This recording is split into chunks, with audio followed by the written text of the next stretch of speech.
Good morning. Good morning, all of you. Purnima, can we have you seated, please? Michael Enright. Mark Esposito, can we have you seated? Surbhi, please. Surbhi, hi.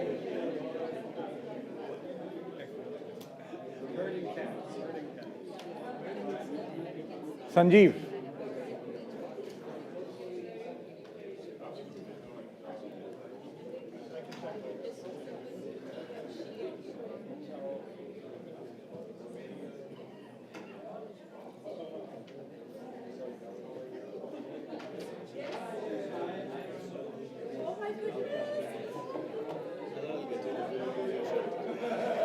Take it. I thought I'll get him before you start calling out names. Hey, Bob, welcome.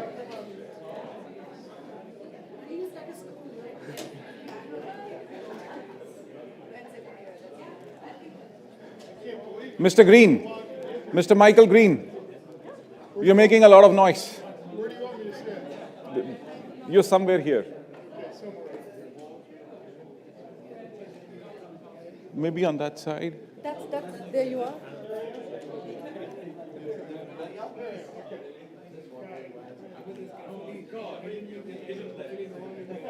Sorry?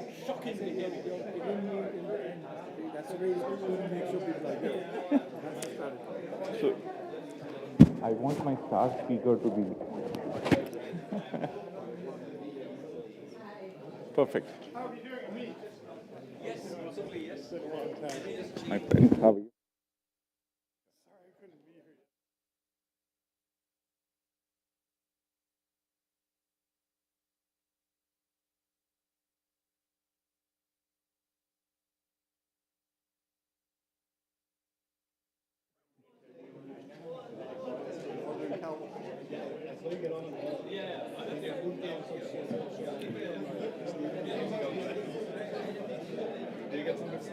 Okay, good morning, all of you.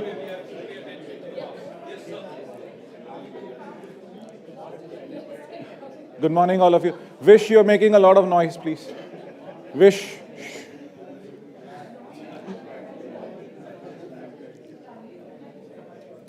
Thank you. Thank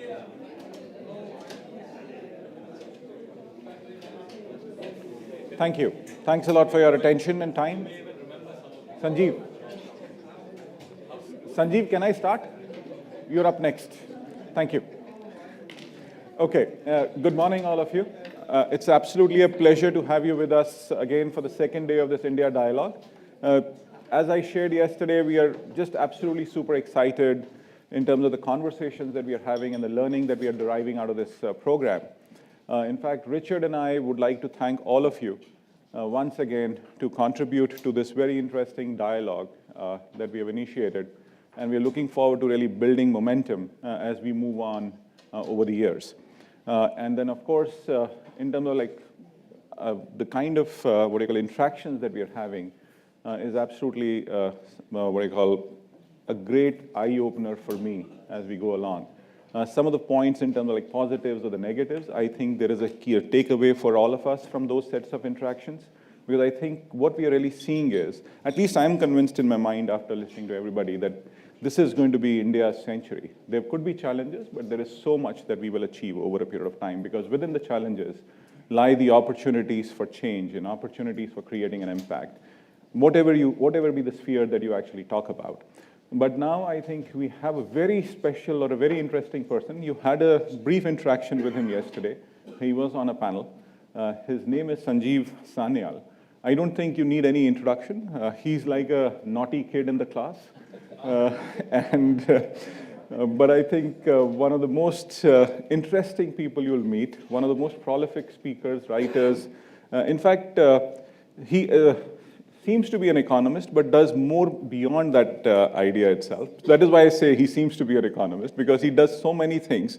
In fact, his work on history, his book on ocean of churn, etc., is just absolutely something worth reading. He's looking at history from a different perspective. But today, he's not really going to be talking about all those things. But what he's going to be talking about is how India is possibly changing or looking at business process reengineering, if I might say, just as a short introduction. Sanjeev, of course, is member of the Economic Advisory Council to the Prime Minister, was a principal economic advisor as well with the Government of India. And then in his previous avatar, when he was possibly working with some corporate called Deutsche Bank, he was the global strategist for them. I think he worked with them for about 23 odd years, but I think the kind of impact that he's possibly making right now is far bigger and better because it actually impacts about 1.5, 1.6 billion lives, and that's where it is. Sanjeev, it is such a pleasure to have you with us. Why don't you just join us on the stage and share your views?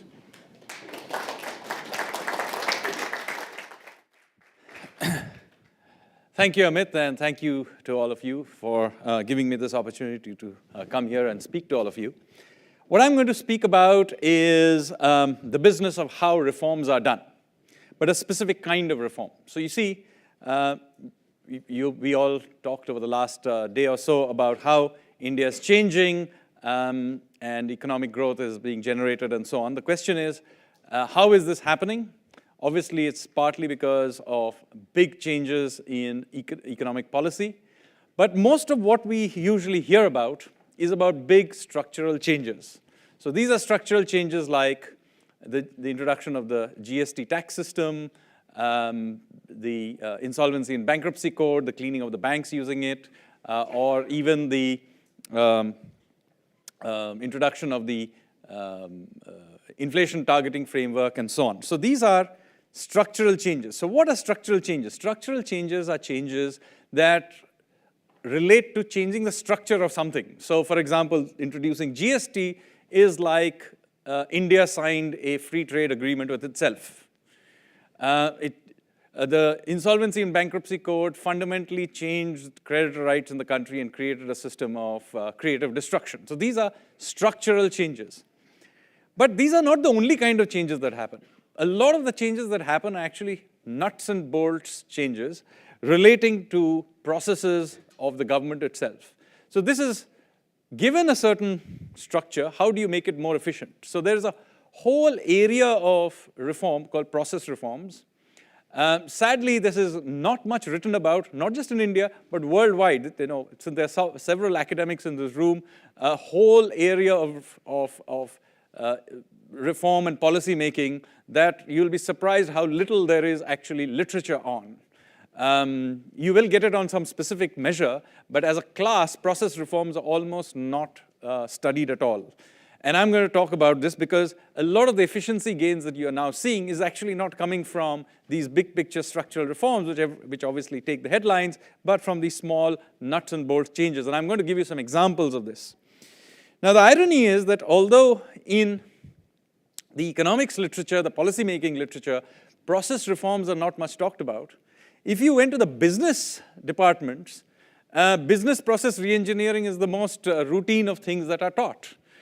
And yet you would think, and I've just given some examples of papers that are very well known in this field, but basically this is an area that is not taught to our policymakers. It's not there in the policy discussions and so on. And so I have been trying in recent years to make some systematic way in which to study these things. So here is a rough way where we can go about it, just a scheme. So how do you go about doing these nuts and bolts process reforms and efficiency gains? Well, first thing to do is obviously to figure out, is there an inefficient place? Like, why is there a need of reform? That's clearly an obvious thing to ask. Now, after you've asked this question, the next thing to do is to document the as-is process. So you take the process as is. All of this, by the way, I'm copying out of what business process guys do. Document the as-is process. Just map out the process. And what happens is very quickly you will realize where the blockages are, where the money is getting spent, or where is it that time is getting, what is the snags in the system.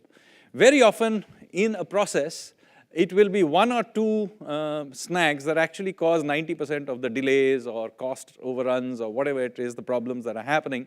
And identifying them is very important. Then you need to do process analysis for then you need to reform those little bits. So, however you reform them, and I'll give you a whole bunch of examples of that. And then you do something that is absolutely critical.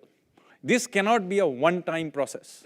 Because you now have changed some things, you have to monitor this through feedback loops, because whenever you make changes, there will be unintended consequences, whatever you try to do may not work, and so on and so forth. So this is not a one-time change. Introducing the GST is a one-time activity, but making it actually work is a feedback loop thing which works basically through this process reengineering. Now, what are the kinds of examples of this? So I've given 6 types of these kinds of reforms. There can be more. If you can think of one more, I add it in there, because I invented this myself. So the first kind is streamlining an existing administrative process. This does not mean that you introduce new laws or regulations. Just take the same thing, make some administrative changes, and the process works better.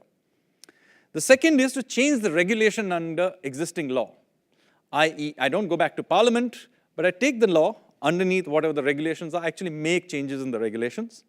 Third is I change the legislation itself, which I have to go back to Parliament or the State Assembly.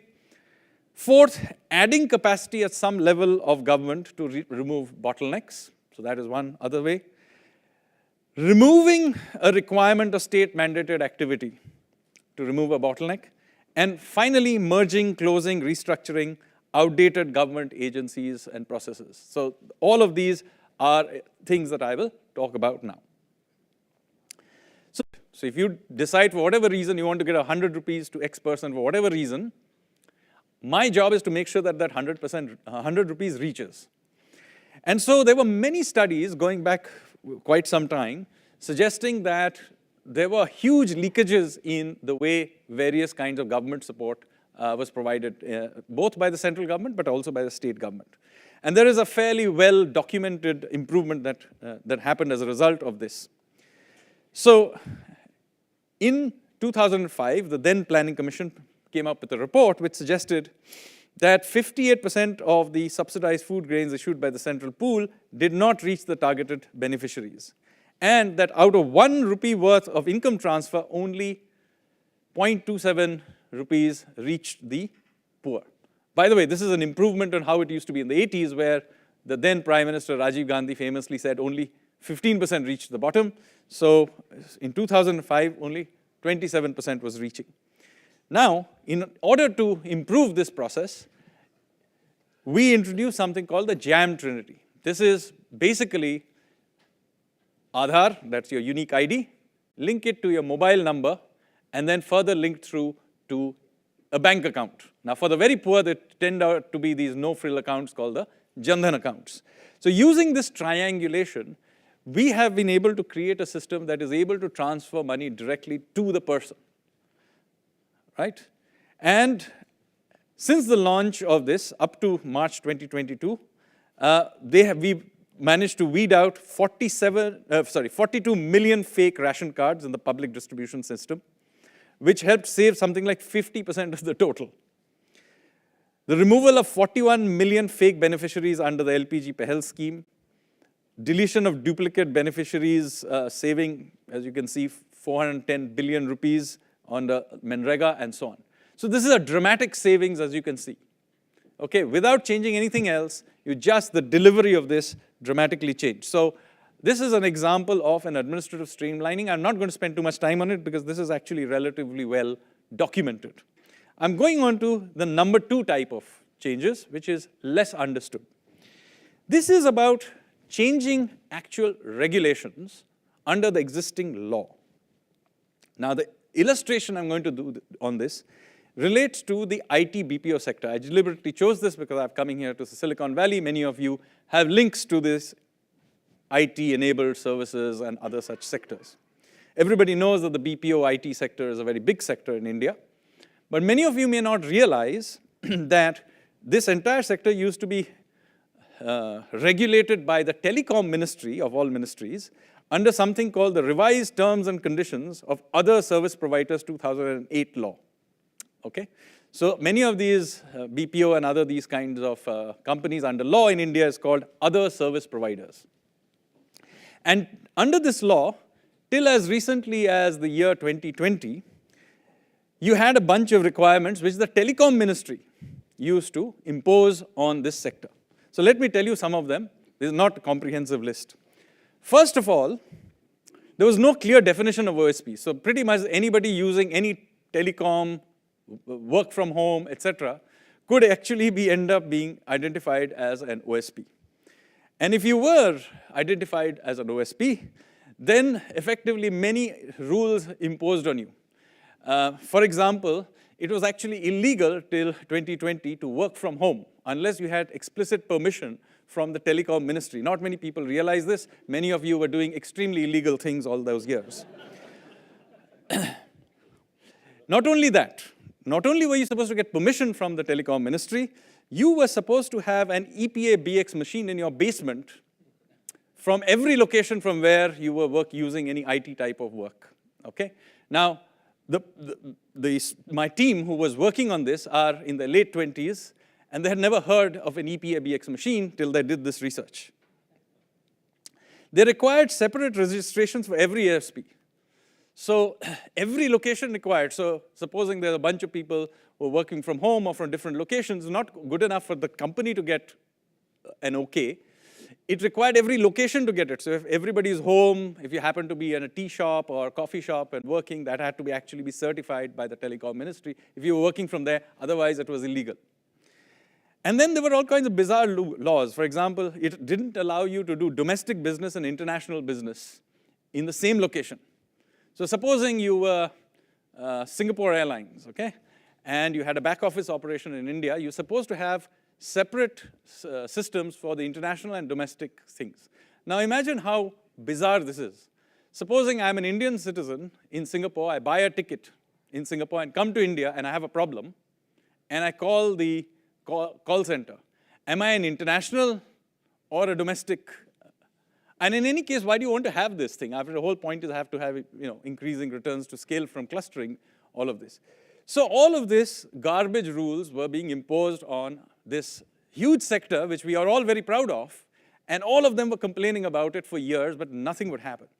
Now, I discovered this purely by chance. You see, what happened is in March of 2020, when the lockdown was introduced, the telecom ministry suddenly came out with a notification which said that these revised terms of conditions of other service providers 2008 was now held in abeyance till December 2020 or further orders, whichever is earlier.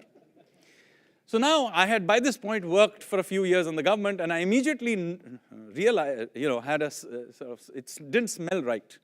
Because when a government department comes up with a notification like this, what they're saying is not that they have kept it in abeyance, but what they're trying to tell you, hey guys, this law actually still applies.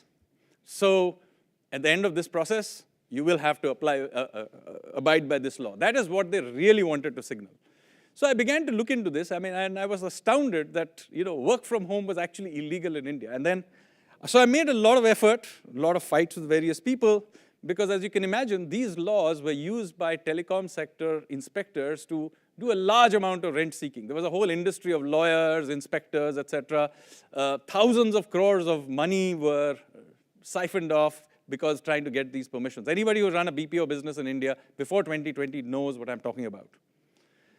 So there were reforms were done, one round in November 2020, further in June 2021, and as a result of which new rules came. So one was we had clear definition of OSPs, which has now been limited to voice-based BPOs, which basically is becoming a rapidly diminishing sector, so it doesn't really apply to anyone anyway. Interconnectivity of infrastructure sharing between EPA, BX laws, all of those were removed. You can load everything onto the cloud, etc., as you wish. You can work from home and remote locations as you wish. Removal of distinction between domestic and international OSPs. All of this has now been done. No, this was done under the same law, just regulations of the department were changed. And look at the benefits from it. So in December 2021, NASSCOM did a study, and it showed that 92% of OSPs found that their compliance burdens went down, 92%, okay?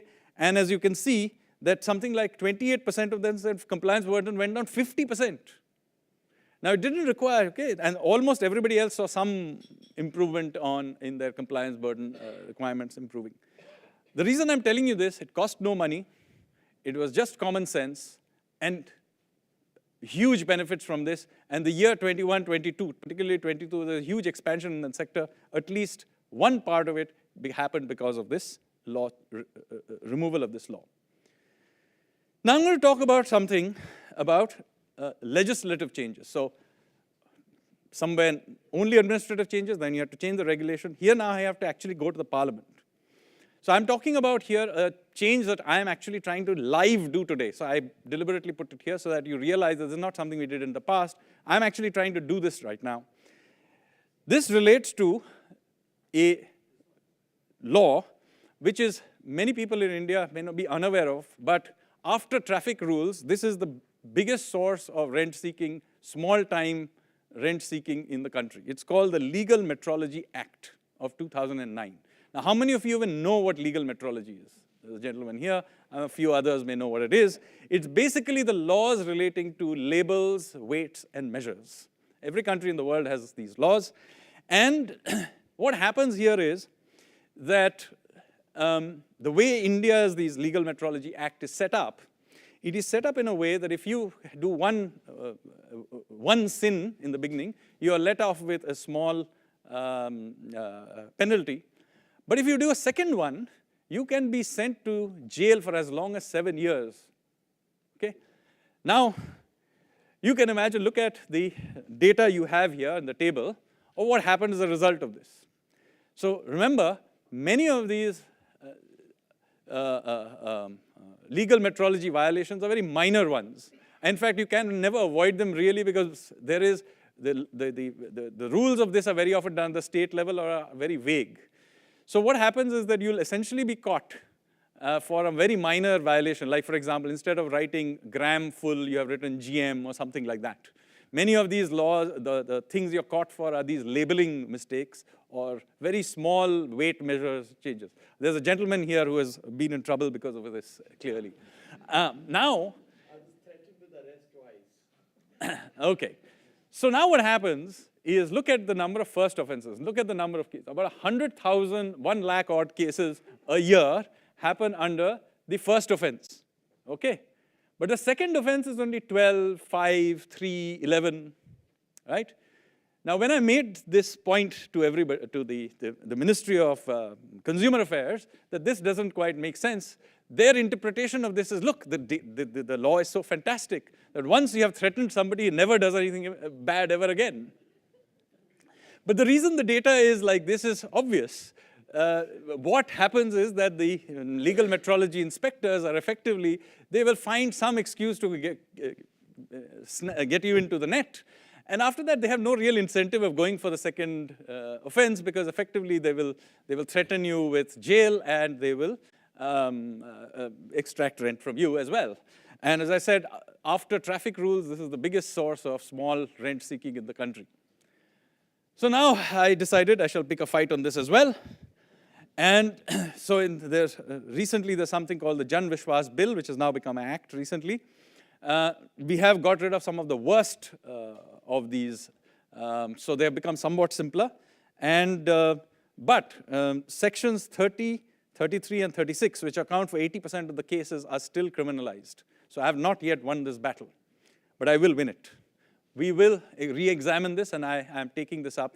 We will make it there is a need for a legal metrology act in the country. It's not that you don't need it. You do need weights, measures, and other regulations, but we have to have it in a way that is you don't have this system of 2 hits and you're, 2 misses and you're out kind of system. You have to have it which is graded in some way and is somehow correlated to the size of the error that you're making and so on. And there may really be some people who need to be sent to jail for multiple years, but by and large, this is, somebody with a labeling mistake surely shouldn't be sent there. Now let me move to the next one. This is about an area where you need to increase state capacity. Hang on. This is an area where you need to increase state capacity.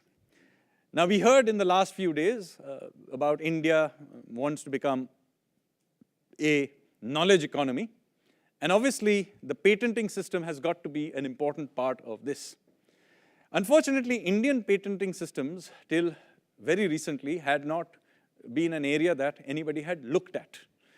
And we have here Mr. Amitabh Kant, who has played an important role in trying to do something about it. So I think in 2016 is when he joined the Ministry of Industry, where this department, the patent office is based.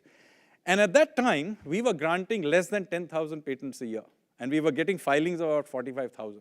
So you can imagine, we want to be great knowledge, power, et cetera, not even 10,000 patents. In comparison, the US in that year, 2016, was doing over 300,000 patents a year. And China was doing 400,000 patents a year, although I will say there's a caveat here that they have a system of utility patents which is not very high quality. But still, even if we put that aside, they were still doing decent patents of more than 100,000 a year. So you can see in 2016 what was the ratio.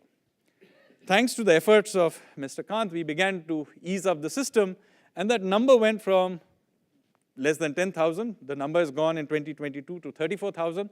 The very latest number for 2023 is about 50,000.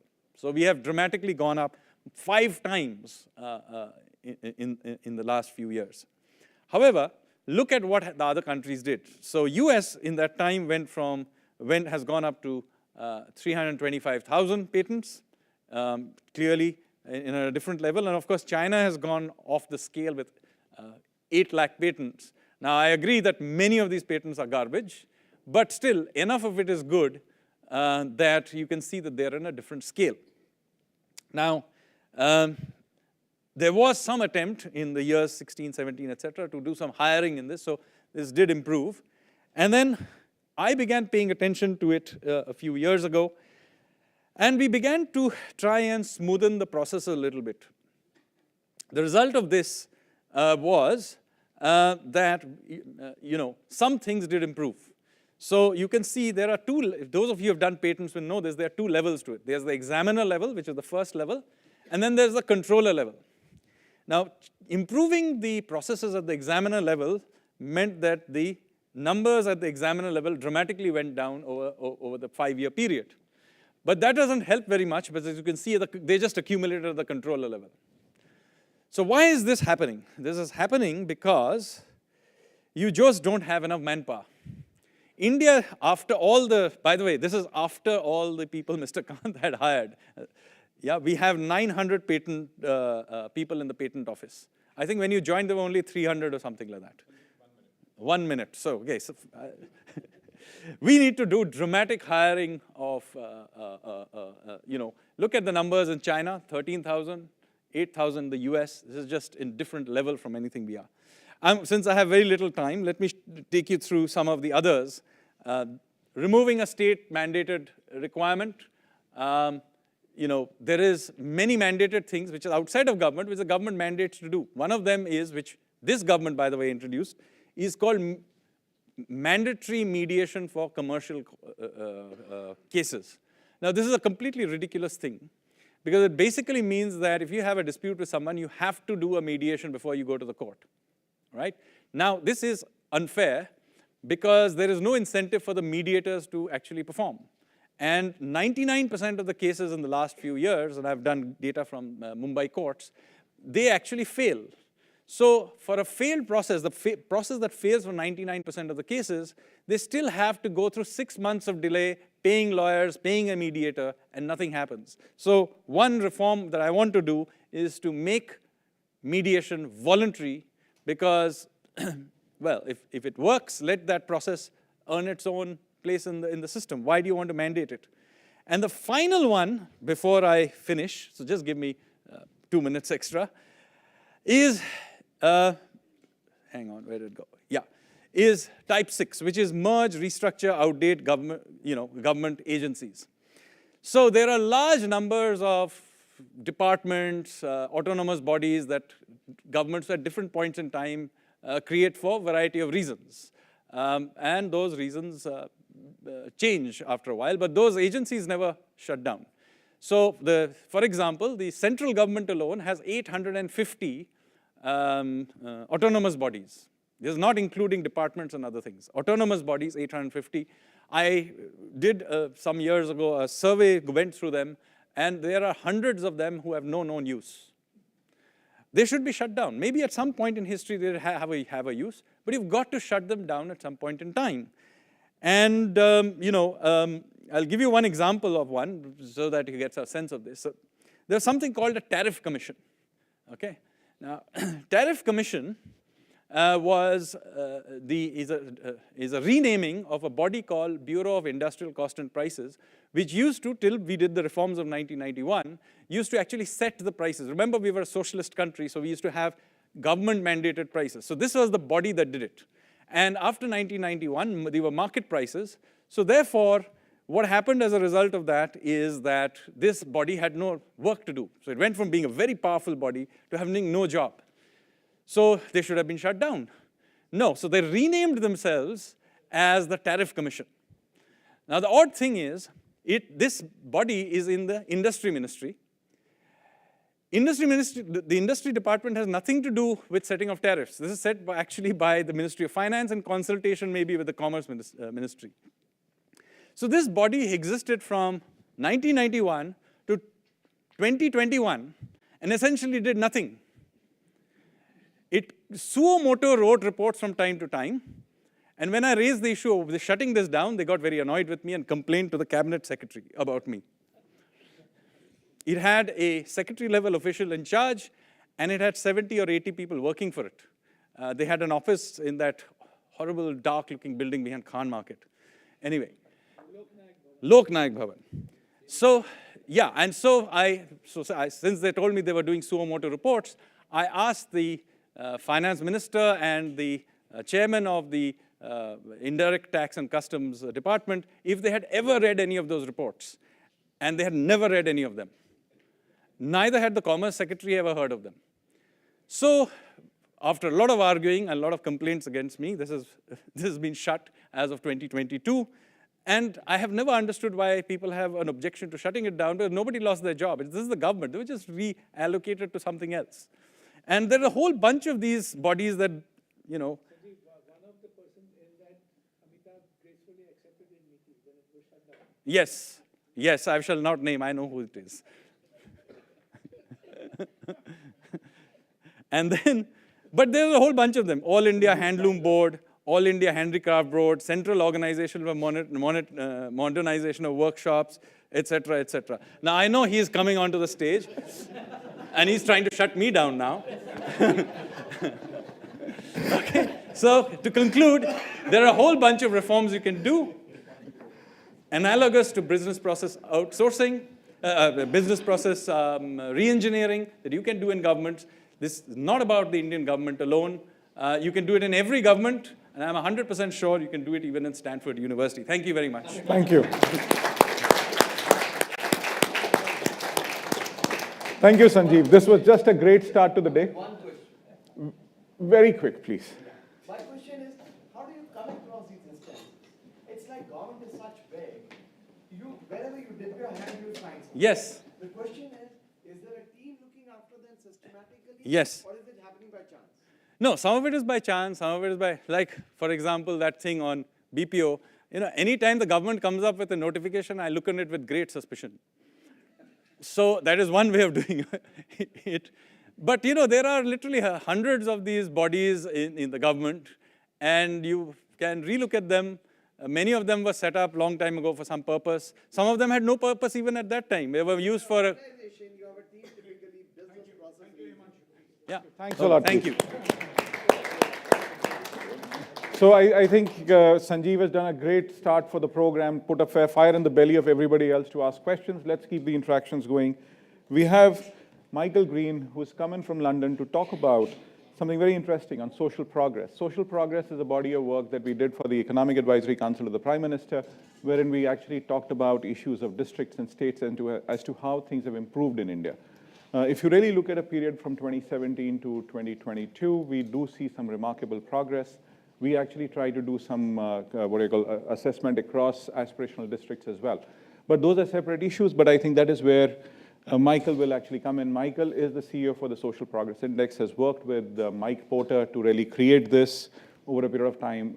And in fact, we have worked together on a lot of things together, a lot of pieces together. So we've been co-authors as well. We did this whole aspirational district assessment work. We did the Social Progress Index together. But Michael, such a pleasure to have you here with us. Over to you, please. Amit, thank you very much. Morning, everyone. Pleasure to be here, and special thanks to our host for organising some English weather for us this morning. Made me feel very at home. And thank you, Sanjeev, for such a terrific presentation. It reminded me I used to work in the British government, so I'm a recovering bureaucrat. And that's one of the reasons why I'm an optimist, because so many of the problems we have are stupid problems. They don't require rocket science to fix them. They're actually very fixable problem, and I think you've illustrated that beautifully. Now, can I just grab the pinger off you, Sanjeev, if I may? Thank you so much. So we've talked a lot about the elephant. I think we've agreed it's moving. Mr. Amitabh Kant yesterday, with characteristic vigour, described India taking off like a rocket, perhaps to the south pole of the moon. But others said that the India is moving backwards. So what I want to do is offer a perspective on where India is moving through the lens of the Social Progress Index. As Amit said, this is a tool we developed a few years ago with Mike Porter of Harvard Business School. The idea was to create a comprehensive measure of social progress independent of economic indicators. So that's the key thing to know about Social Progress Index. No GDP, no economic indicators in the model. That way we can look at the relationship between economic progress and social progress in a rigorous manner. It all draws on secondary data and measures outcomes. So we're avoiding policy judgments about how much money is spent, which laws are passed. You can't game the Social Progress Index except by improving the outcomes for people. We've structured it around these three dimensions: basic needs, food, water, shelter, safety; foundations of well-being, education, access to information, health, and the environment; and thirdly, opportunity in terms of rights, freedoms, inclusiveness, and advanced education. This framework comes from literature. We've tested it extensively and maps pretty well against the Sustainable Development Goals, if you want to speak that language. I won't go into the details about the methodology. It's all on our website in excruciating detail. But I want to show you what we find. And if we're going to talk about the Social Progress Index, I want to do it through three lenses. I'm going to walk you through three steps. We've created a long-term time series Social Progress Index 1990 to 2020. We've got our kind of flagship project is a Global Social Progress Index 2011 to 2023. And we've also got the work doing social progress measures for states and districts of India. So let's start with the long-term story, 1990 to 2020. And if we're going to talk about India's progress over those 30 years, where do we start? Of course, we start with China, because this is the big contrast. We've talked about it a lot. China has really sort of taken off over that 30-year period. What I've done here, I've put GDP, just for information, in the red, and social progress in blue. And I've set the values for both in 1990 as 1, and then just index the change. And here we see the Chinese economy shooting up, growing 11 times over this period. Social progress follows more slowly and has increased about 70% over this period. This is China's story. How does India compare? Well, at first glance, it looks a bit sad. India's economy has grown 3.5 times, perhaps, and social progress has gone up about 50% in this period. But look at these two pictures. Here's India, here's China. I would say what this shows is how China has wasted its opportunity, that this has been the most unproductive economic growth in terms of delivering social progress, and that this is actually a trap that India needs to avoid. You can have spectacular growth without social progress is a policy failure. And Mr. Kant, you talked yesterday a lot about inclusive growth, and that hardwiring inclusive social progress delivering growth is going to be so important for India. So I think China has a cautionary lesson for India in the next phase of development. Okay, let's move on. Let's look now at bring it a bit more up to date, 2011 to 2023. First thing I want to highlight here is that actually we've gone through a rough period for global social progress. Indeed, last year, the first time we've observed this, we've actually seen global social progress going backwards. Really around two effects. One is that we're seeing human rights declining in many countries, and then we're also seeing the health effects of COVID coming through. And that's led the world score of social progress to decline for the first time. And actually, that maps pretty well onto what we saw with India as well. Is this particularly on the health side? We've seen the after effects of COVID have been particularly marked in India compared to other countries, and that's pulled India's score down in the last year. You could say over this period that perhaps China hasn't really extended its lead over India, but nor has India been catching up. The question is, what's going to happen after this? If we break this down a bit further, what I've done here is just said, how does India compare to its peers? So in terms of rankings over this period, 2011 to 2023. And I've broken it down by the different components of the Social Progress Index. So this gives a sense of relative performance of India over this period. And starting on the left, we see that actually 2011 to 2023, India gained 7 places in the rankings. So India was moving faster than its peers overall. Although quite strikingly, a lot of the progress was in basic human needs, pretty much no progress in foundations of well-being, and then going backwards on opportunity. We break it out that we can see a bit more.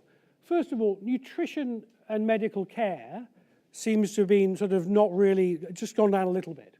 But as Mr. Camp was saying yesterday, in water and sanitation and housing, we've seen big gains for India, reflecting those investments. And housing will also reflect the investments in electricity supply, etc. Then the next one we see is actually safety and how India has gone backwards on safety. I looked at the numbers, and actually what we see is that what's happened is that India has stood still in absolute terms, whereas other countries have made improvements. This could be violent crime, domestic violence, theft, and road traffic accidents. In all those areas, there hasn't been a lot of improvement. And I don't think sort of safety and security is something we've talked about much at this conference so far, but an interesting one where India's falling behind.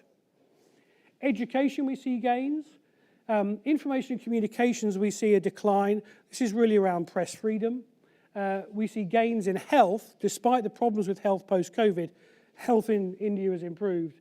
And then environmental quality has stayed pretty much where it was. Moving on to opportunity, we see a decline in rights, which I know is a particular issue and has some controversy. On the other hand, freedom and choice has seen a big increase. Big factor there, early marriage, reduction in early marriage, child brides has improved that score. Inclusiveness has improved, largely driven by increased acceptance of LGBT community. And the final one I found was really interesting was higher education, is actually how many ranks India has fallen in this. Now, the absolute score hasn't declined. It's just other countries are investing in higher education faster than India is. And so India is actually losing ground there. And again, I don't think that's something we've talked about much at this conference. I want to put one other lens on the data for comparison, which is to look at India's social progress scorecard. And this is what we do. Don't be scared. I won't go through all the detail. So what we do here is we compare a country to its 15 closest peers in GDP per capita. So it's a bit like boxing. We compare economic heavyweights to economic heavyweights, economic lightweights to economic lightweights. So we're comparing and benchmarking India's performance against its economic peers. We have a traffic light system. Red is bad. We actually have blue is good to help people who are colorblind like me, and yellow is sort of neutral. Now, people will want to get an A grade and may not be satisfied with India's overall score as being yellow in the neutral zone. But actually, that's very good. Most big countries struggle to deliver on social progress, and most big countries actually underperform relative to their peers. China underperforms. The United States underperforms. So the fact that India is performing within the expected range is actually quite a good performance. We see in generally most of the performance was in the expected range, even where the areas where India has been going backwards. So perhaps where we've seen declines in ranking, it's India has been ahead and has gone back a bit. But the one I want to highlight where we see a real concentration of reds is around environmental quality. Now, we don't look at greenhouse gas emissions in this framework. We look more about environmental factors that actually directly impact on people's life. So it's lead exposure, particulate air exposure, but also biodiversity and other indicators. In here, India is standing still at the back of the pack. And if we're thinking about challenges around education and health, dealing with these environmental problems is actually going to have a catalytic effect on these. So the environment is an area that looks like a priority for improvement for India. Okay, that's the national picture. That's how the elephant is moving. Let's have a look at how the herd of elephants is moving, the states and districts of India. This is work we did with the Institute of Competitiveness under the sponsorship of the EACPM. And it takes the same framework, but it takes Indian official data to measure each of these 12 components. Again, there's a very large report. It makes it beautiful, goes beautifully on a coffee table, and it's got all the details in this if you want to read it. It's on the EACPM website. 89 indicators measuring social progress across the states and union territories of India. And what we did was we broke their scores down into 6 tiers based on natural clusters in the data. And so, the state or union territory with the highest social progress score in India is Puducherry. Is there anyone here from Puducherry? The second highest is Lakshadweep. Anyone here from Lakshadweep? No. Goa. Anyone here from Goa? A third. No, of course not, because of course what you'll have noticed is these are all small places. Most of this top tier, Tamil Nadu accepted, are smaller places. And we do know it's easier to get things done in smaller places. Smaller places tend to have higher social progress. And we see that echoed a bit if we look at the second tier. Again, a lot of smaller places there. When we get to the third tier, then we finally see Delhi comes through, only in the third tier of social progress. And then fourth tier, we see some of the big states coming through, and there's Haryana, Maharashtra, others. And then we've got a sort of a small tail, fifth tier, Uttar Pradesh, Odisha, Madhya Pradesh, and then bringing up the rear, Assam, Bihar, and Jharkhand.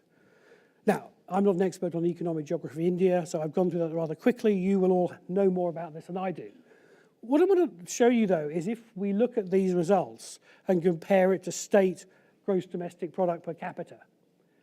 And what we see is that, yes, broadly, richer states do better. There's Goa, very rich, very high social progress. On the other hand, here's Bihar, very poor, very low social progress. But there's also a huge amount of noise around this. GDP is not destiny. The policy choices really matter. It's not just economic growth automatically leads to social outcomes. It's the policy choices we make about how we build our economy and how we redistribute resources. Just I've highlighted 3 here. There's Delhi. Actually, like a lot of capital cities, a lot of GDP, but actually struggling on social progress. Puducherry, higher social progress, but nowhere near the richest of the states or union territories. And there's Manipur, same social progress as Delhi, but with a much lower level of GDP. And or you could run that down, and there's Jharkhand. Jharkhand is no richer than Manipur, but there's a huge gulf in its social progress. So policy choices matter about how we distribute the economic benefits to deliver real outcomes for people in terms of quality of life. And we can roll this over again. We can look for each of these states with a scorecard. I won't talk about theirs. There's Puducherry, there's Delhi's, awfully red. So for each of those, you've got a scorecard showing the strengths and weaknesses. And then what we can also do is take it down to the district level. Not all the same data is available for districts as states, so it's a slightly more limited framework of 49 indicators. And I can't take you through all districts of India. But just to quickly show you, the best performing districts, broadly you will see, are in the best performing states. The worst performing districts tend to be in the worst performing states. But it's not fixed like that. Let me give you one case study here. Here's Maharashtra, and you've got districts in every single tier within this state. Now, this is extraordinary. So with one state, you've got the full range from lowest to highest levels of social progress. And that's a policy problem. And I know it's one that the government of India is interested in. Things like the Aspirational Districts program is all about how do you pull up those lowest performing states, the districts. Because there's a huge opportunity here. If you've got low performing districts, there's a chance for them to catch up quite quickly, which will improve the overall social progress quite quickly.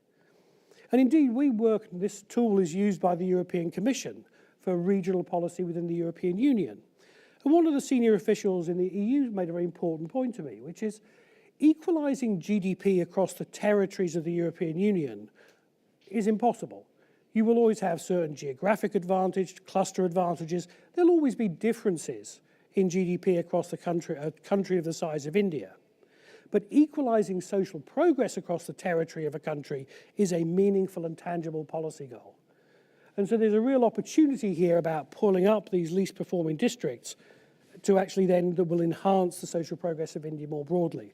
And this mapping helps to highlight this. I want to finish just with the words of our chief advisor on the project, Michael Porter. And Michael Porter really drove this idea around, creating a social progress index to complement economic measurement, because progress really is about social and economic development. And one thing Mike always said was that you've got to remember as the causation goes both ways. Social progress actually is a driver of long-term competitiveness. That was his strong view. And we heard a bit yesterday about peak China. And I do wonder if we're thinking about peak China, is actually its lack of investment in social progress part of the cause of its problems? And if India is to make sure that peak India happens as far off in the future as possible, then investing in social progress has got to be part of that long-term strategy. Thank you very much. Thank you, Michael. Thank you, Michael. He's getting onto the panel, so you will have the chance to ask the questions there, please.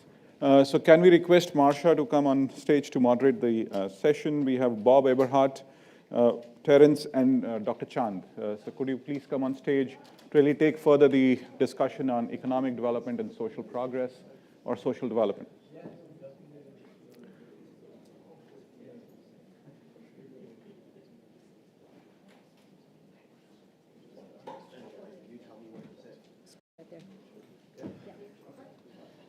Marsha, you have exactly 40 minutes, please. And do take the questions from the audience as well. All right, good. Do we have Bob Eberhardt here? Yeah, Bob is here. But Bob is on the stage. Oh, there he is. So I'm delighted to be moderating this panel. My compliments to the organizers of this conference. It's been terrific. My first time here, so I'm very glad to be here. And we just heard from Michael Green, who gave us some great insights, particularly around GDP not being the marcher, not being the drum always that we have to march to, but that policies do make a difference and should make a difference, particularly in this area. Much of yesterday's discussion traced sentiments about the India's economy. And one of those sentiments focused hard on the importance of integrating the social dimensions in the India's growth story. After all, those dimensions, those social dimensions, are really what touch people, the rank and file as well as the leadership. And the ideas that were talked about yesterday range from changing the changing dominance of the agricultural sector, the engagement of women, the number and quality of jobs that can address and catalyze India's young demographic, the quality of the workforce, and the special emphasis in particular yesterday was improving learning outcomes, so education. This panel is going to really take up that integration, how and where it can happen effectively. And I think Michael really set the stage nicely, both in the macro and in the particulars. So I thought we'll go down the panel. Each one will take 3 to 5 minutes. We've got a shorter time frame than we thought we were going to have. So I'm going to ask you to speak quickly, maybe 50 words a minute or 50 words a second rather than 50 words a minute. And we'll start, I think, with Ramesh.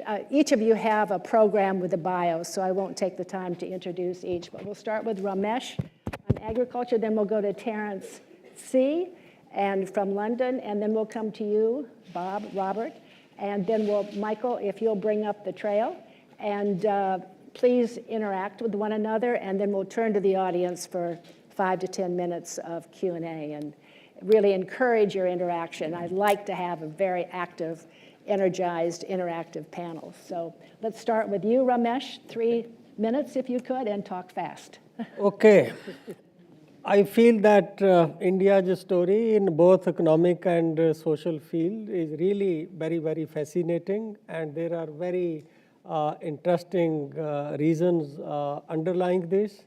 I would like to begin with that when new Prime Minister in 2014 came to power, he started giving slogans which were totally different than earlier motivation and slogans. Like he said from Red Fort in his first speech, I don't want incremental step, I want transformative step. So the net result of those, you have heard so many presentations since yesterday that India is not only performing, India is transforming.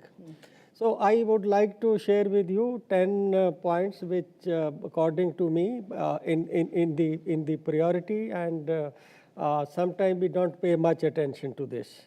Ramesh, could I just interrupt you for a second? Could you give us the top 5 of the 10? Okay, And okay. No, I will stop after 3 minutes. All right, okay, all right.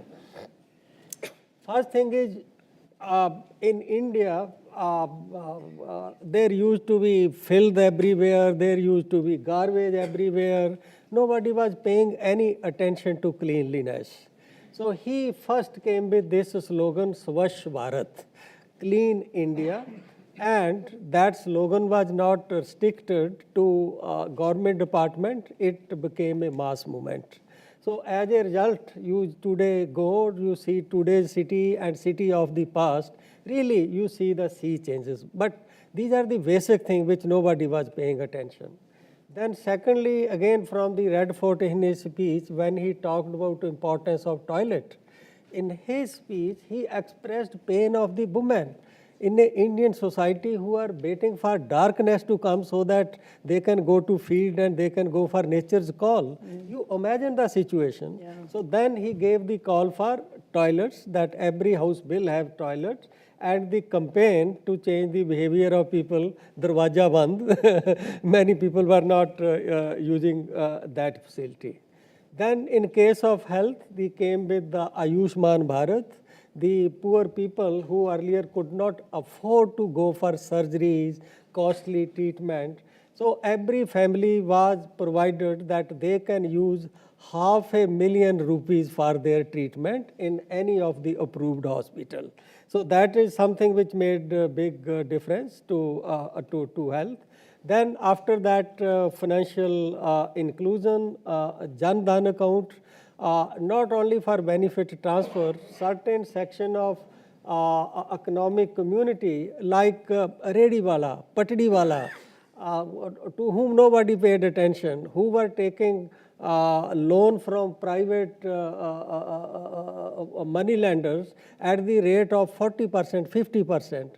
They were provided credit at 10%, 12%. So that was another step which was taken.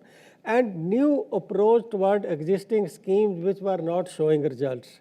Since you mentioned agriculture, people will be expecting something from me related to agriculture. In India, between 91 and 2014, thousands of crores of rupees were spent on medium and major irrigation, but there was not an increase of 1,000 hectare area under public irrigation.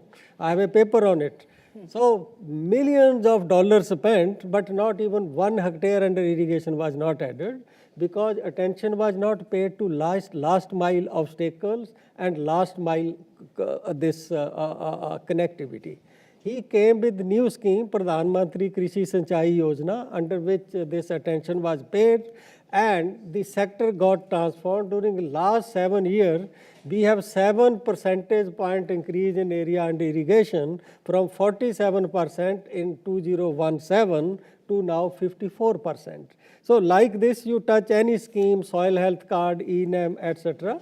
There were Ramesh, big changes. could we stop at agriculture, since that's your specific area, and there'll be an opportunity to come back to that with the audience? Can we go to you, Terence, please, and give us your context? Very good. If you would, please. I will. Thank you very much. I'll keep it short Thank you, as Ramesh. well.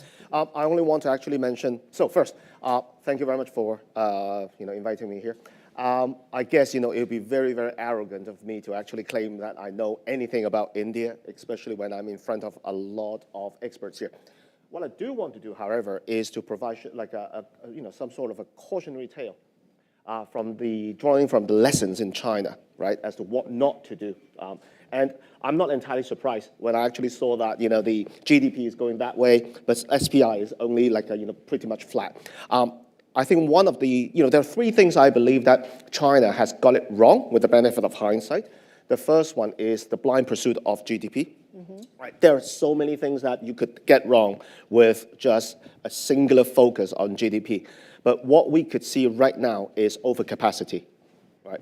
Overcapacity, if you look at, for instance, like, the strong reliance on property, property development requires a lot of steel, right? But the problem is the moment the property market disappeared, the steel industry suffers, right? So overcapacity, what to do with the steels? Try to actually forbid all of them off, send them all to the US, of course, that's the reasons why the tax is there, right? The import, the import tax. But what do you do, right? You can't actually transform the structure of the economy overnight. So that's one. Second thing I want to actually mention is the fact that we talk about education every now and then. China did actually put a lot of money into education, whether it is primary or all the way up to tertiary.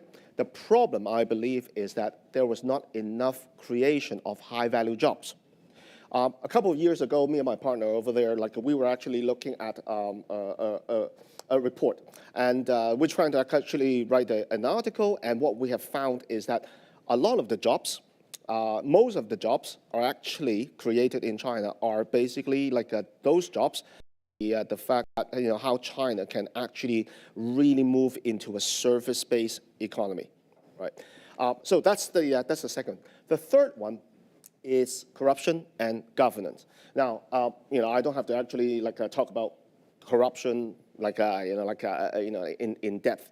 But what I do want to actually say very importantly is the fact that I think one of the biggest problem right now we could see in China that is really actually hindering the attempt to recover is the fact that almost everything is ideology driven, right? When I use the term ideology, what I meant was, the fact that the party want to actually stay in power, right? Now, and one way to do it is, of course, to keep on bashing the private sectors, right? And yet, the private sectors are actually is one of the most important economic pillars of the country, right? Just to actually give you some idea how important it is, the former president, he actually said that the private sector in China represents the 50, 60, 70, 80, and 90%. It pays 50% of the taxes of the country. It accounts for 60% of the GDP growth. 70% of the tax sectors are in private, 70% of the private sector is private. 80% of the employment that's is going into the private sector, and 90% of the new business creations are in the private sector.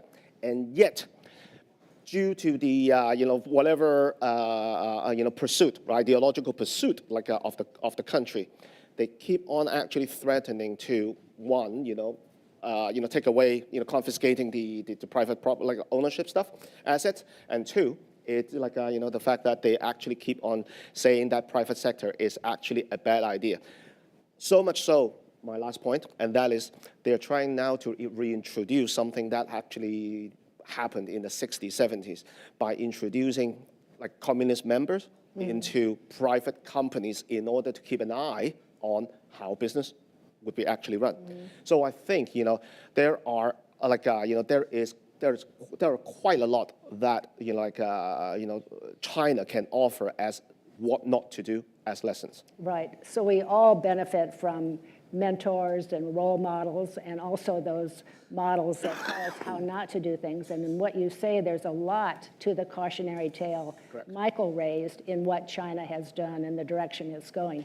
Robert, let's go to you and hear your perspective from the University of San Diego. Please. It's pretty amazing to be here. This is the building where I received my PhD, so it's kind of like coming home. And, it's just an impressive group. I was here last year, but I thank Amit and Richard for inviting me back here again and being on this panel, which I'm sure you're about to hear the least interesting comments. I want to talk about a cautionary tale we're talking here much about social transformation and how we affect social transformation, what we can expect from it. And I'm going to talk really quickly about, we've seen in the United States 2 large social transformations in my adult lifetime. And one of them was deliberate, caused by policy, and the other was unintentional, caused by that transformation. And the big change was in 1982, when we broke up the conglomerates, stopped industry-government cooperation, so-called Reagan Revolution, empowered the financial system. Financial system was 2% of the economy in 1980. It's 9% now. And we got a huge transformation. We closed down all the factories in Michigan, closed the factories throughout the Midwest, caused huge disruptions. Movies were made about it. That was a deliberate policy choice. The coast became enabled, technology was enabled, finance grew on the East Coast, technology grew on the West Coast, the middle was abandoned. That led to the second large change that we've seen. Sometime after the social index, progress index was published, we had the election in 2016 here, where we got an irrational reaction to that change. Because for 30 years, that middle portion of the country that had been abandoned by those policies reacted angrily, and are still reacting angrily. It suggests 2 things. One, we can do policies, but there are often unintended effects, partially because we don't think carefully about the social relationships that are engendered and part of that change and who's benefiting from it. The policies now advocated by the so-called reactionary right here in the United States, which is very powerful. It's about half the country. Very powerful. We can't do climate change legislation in the United States because of the political power that's engendered. They are actually advocating changes that are inimical, we believe, to their interests, and which are creating huge economic disparities in the United States. Michael talked about regions which are poor close to each other. We're here in Palo Alto. Right next to us is East Palo Alto. I was born in Detroit. Right next to it was, right next to Mount Clemens was some of the poorest neighborhoods in the world. The whole point about this is that if we're going to have social change, we have to be careful and understand how carefully the first word is, social, is important to what we do. If you look again at Michael's index, and I'm sorry to keep harping on it, but I've studied it for years, it's fascinating. Look at the countries at the top, look at the countries at the bottom. There's a Germanic language bias in that list. Every country that has a Germanic language is doing very, very well. It suggests, not the German language helps you, it suggests that the cultural reasons for progress are very important and have to be engaged.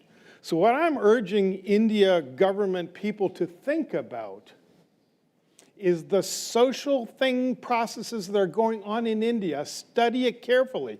Don't try to be a billionaire country. Don't try to be a financial country. Look what we did, look what we got. There's political instability in the United States.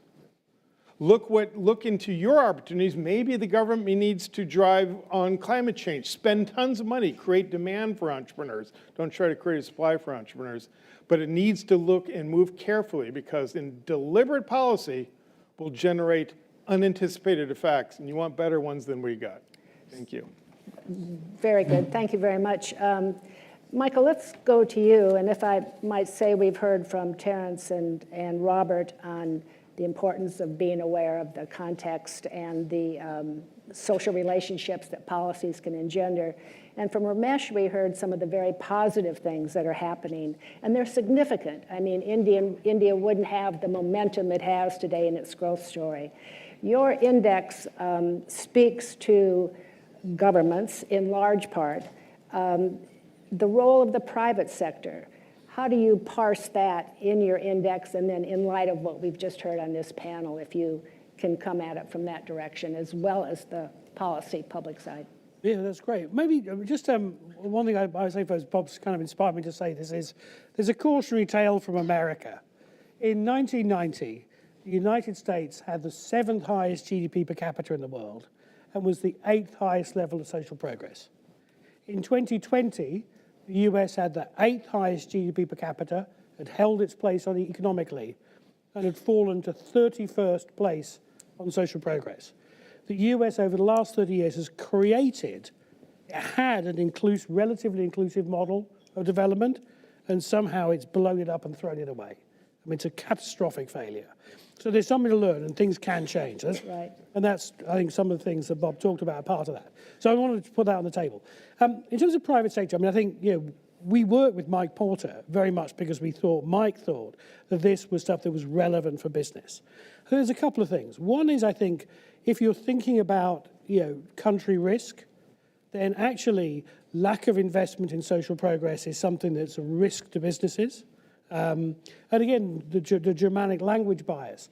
I think there's a case of those Nordic countries have invested in equity that has then repaid them economically, that has helped them to drive on to these very high levels of social progress.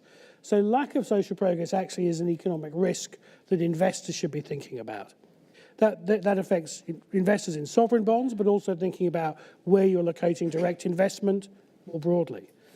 Supply chains, it can also affect.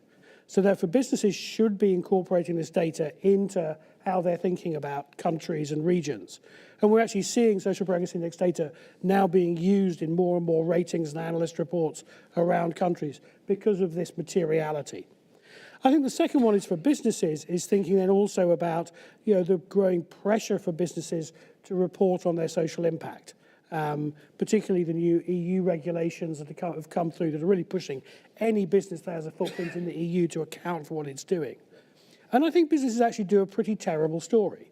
I think too often they focus on compliance and also talking about the bad things they don't do, rather than actually talking about the good things they do. And I think the contribution to business is enormous. And I think business could do a lot better in telling its story about how it's making better societies and how some businesses are actually better than others. And then thinking about which businesses we want to grow and attract. And also, I think to Terence's point, which jobs do we want to create? We're seeing increasingly that the unemployment rate is becoming a very unreliable indicator of social outcomes because the quality of work matters a lot more than the quantity of work. And indeed, to Bob, your point, we've done a social progress index for just down the road, San Jose. And you see huge variation, neighborhood by neighborhood, in levels of social progress. A lot of that's linked to the quality of work, and the access to the quality of work is often linked to public infrastructure. Lack of access to public transportation, lack of access to childcare. So thinking in that integrated way about the social infrastructure that allows people to succeed, business to succeed in an inclusive way is absolutely critical. Right, terrific. Just a note on the climate change regulations issued by regulators, of course. Compliance is their area. And the focus is getting to the risk to tell investors what the potential is for risk to these non-financial external factors like climate change. So just on that score, but I'd like to sort of come back to the four of you,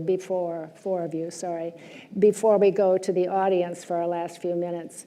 The title of our section is economic and social issues, dimensions, and I add their integration, because that's been a large part of our conversation the past day, with an emphasis on education and jobs and upscaling those jobs. But I'd like to ask you, in your opinion, we have four of us who are not Indian. We have a representative, Niti Aayog. Is there an opportunity for India to really exercise a paradigm change in how they integrate the social dimension in the economic growth story? And we might start with you, Ramesh, and then just go down the line briefly, and then we'll turn it over to the audience. It is already visible if you analyze successive budget of the government. They have very carefully calibrated growth and equity. Like for growth side, you look at capital expenditure. There is a huge increase in capital expenditure. At the same time, you look at welfare measures. India is giving 40% of staple food requirement to 800 million people free of cost. Nowhere in the world you meet 40% requirement of staple food without any payment, without any kind of thing. So I think the biggest success or biggest positive side of this government to my mind is that in today's world you can't completely ignore this social protection or welfare aspect and focus on growth, nor you can do other way right. So they have maintained this balance in a very, very calibrated and nice manners. Right. So you find that the kind of social protection and welfare schemes which are there, they have expanded over time. Right. But not at the cost of growth story. They are happening. Yeah, that's a very important point, that sense of balance, because what I've heard very interestingly in this conference is an emphasis on not too much regulation. I heard someone say last night, if the government gives us one regulation, they should take down 12. But let's go down the line. Thank you, Ramesh. That Thanks. balance is terrific. Yeah. Thanks. There's a couple of things, and just I'll be brief, but first of all, let's just really briefly do regulations. The most regulated part of the United States is the Bay Area. It's also the highest area of technology and entrepreneurship. Just keep that in mind. Regulations have positive benefits and actually produce things. This is very, very important. Social change has to occur, and India has the brains, the government, and the power to make it happen, and I think it could happen in climate change. Climate change in particular is an interesting problem. All the private efforts in the world on climate change, all the effort to take carbon out, reduce carbon, reducing carbon about 500,000 tons a year in the atmosphere. We need to reduce 15 trillion tons of carbon in the atmosphere per year in order to reduce temperatures by. That will not happen with private efforts. That will only happen with government efforts, changing power plants, changing laws on internal combustion engines, changing the social structure, the way people get to work. This cannot happen privately. This has to happen through the government. And India, I think, at this particular historical thing, is at the crux where it can make the decision that we as a nation will lead this change and lead this transformation. That will generate far more economic thing in progress than investment, reducing regulations, or any of the standard prescriptions of the 1980s. Thank you. Terence. I have a slightly different spin. I mean, I fully agree with you, with the climate. And also, I fully agree with you with the fact that India has got the capabilities and resources to do, to be at the world stage. Once again, I'm drawing on the lessons from China. If you look at China, so yesterday, one of the things that got me the most is the fact that there is no one single global brand from India. Right? Now, probably is up and coming, probably is on its way. But if I were to actually look at China, we do have China. China has got a couple of global brands, right? Including TikTok, ByteDance, and now what is very popular in the US, Temu, right? The problem, I think, is that it has to be, India would have to do the same thing with a slightly different spin, and that is do it in a way that is not at the expense of the social development in the, in China.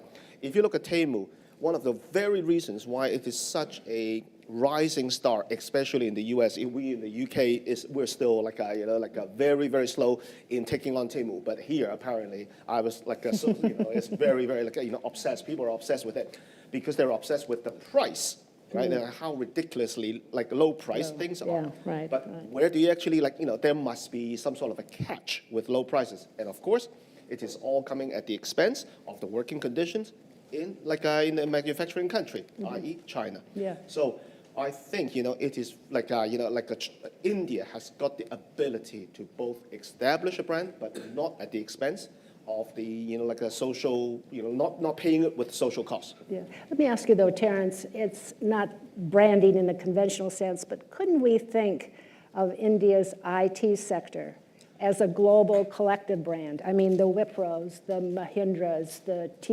Tata, that group, Infosys.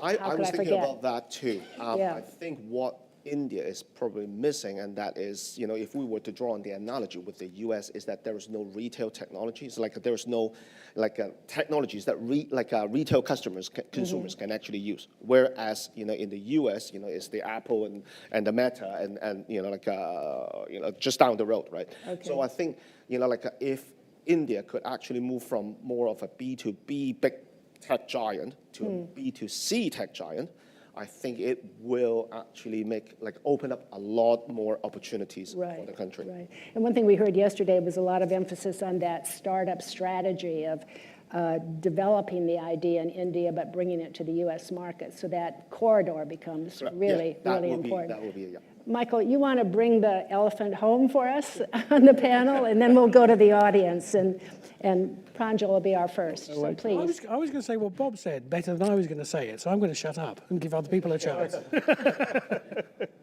By the way, it's important to note that we have a lot of technology here, and all these companies met at Facebook. This is the area of the United States with the most profound inequality. Yes. The most profound inequality. When I grew up in Michigan, it was young people that mowed the lawns. When people mow the lawns now, is a poorer class of people here. And so we have to be aware. You don't want to make the mistakes the United States made. Pranjal? Thanks for all this. I want to challenge Michael on your social progress report. I think it'll sort of get everybody Can you excited speak up now. a little bit? Yeah. Michael, you just casually said something about the information and communication sector, saying that, it's down in the dumps after years of actually improving access of communications and online digital access. And then you quote the World Press Index, which is actually a survey of perception rather than based on facts, which I think really undermines that specific point, because I would argue that media freedom in India is no better or worse than in the year before the current government, point one. In fact, I would argue that it's better because of digital media. So many YouTubers, social media accounts, and online platforms are abusing and questioning the government every minute of the day. And I find this interesting because even yesterday, Dr. Bardhan said that billionaires own all of Indian media. But if you look at the facts, 6 corporations own 90% of US media, which is very, very stunning, and it's not recent. They've actually, and a few years ago, it was only 30% of the media was owned by these 6 corporations. In UK, 3 publishers own 90% of print media and 40% of online media. And US does not even allow foreign media to enter more than 20% and take a stake in a company. UK is actually arguing against allowing foreign media to be there. And then there are these reports of India throwing out foreign media, et cetera, et cetera. So I would argue that in your social progress report, it would be helpful to revise it and look at the facts on ground rather than an index which has been, unquestioned and its legitimacy is not accepted by most. Thank you. Michael, Just a do quick you one, want Michael. to, or do you want to take it offline? Oh, go ahead. It's just very quick. So the access to information component includes a range of things of access to the internet, mobile phone subscriptions, etc. And broadly what we've seen is that's shot up over the world over the years, and it's starting to slow down. So what we see with India is you're absolutely right. It's the indicator on press freedom, and we use the World Press Freedom Index as the indicator on that one. Yeah, people don't like it. I'm familiar with this criticism in Indian audiences. It's one indicator across the whole piece of that component, and we'll have to agree to disagree on its reliability. Thank you. Work in progress. Please, back there.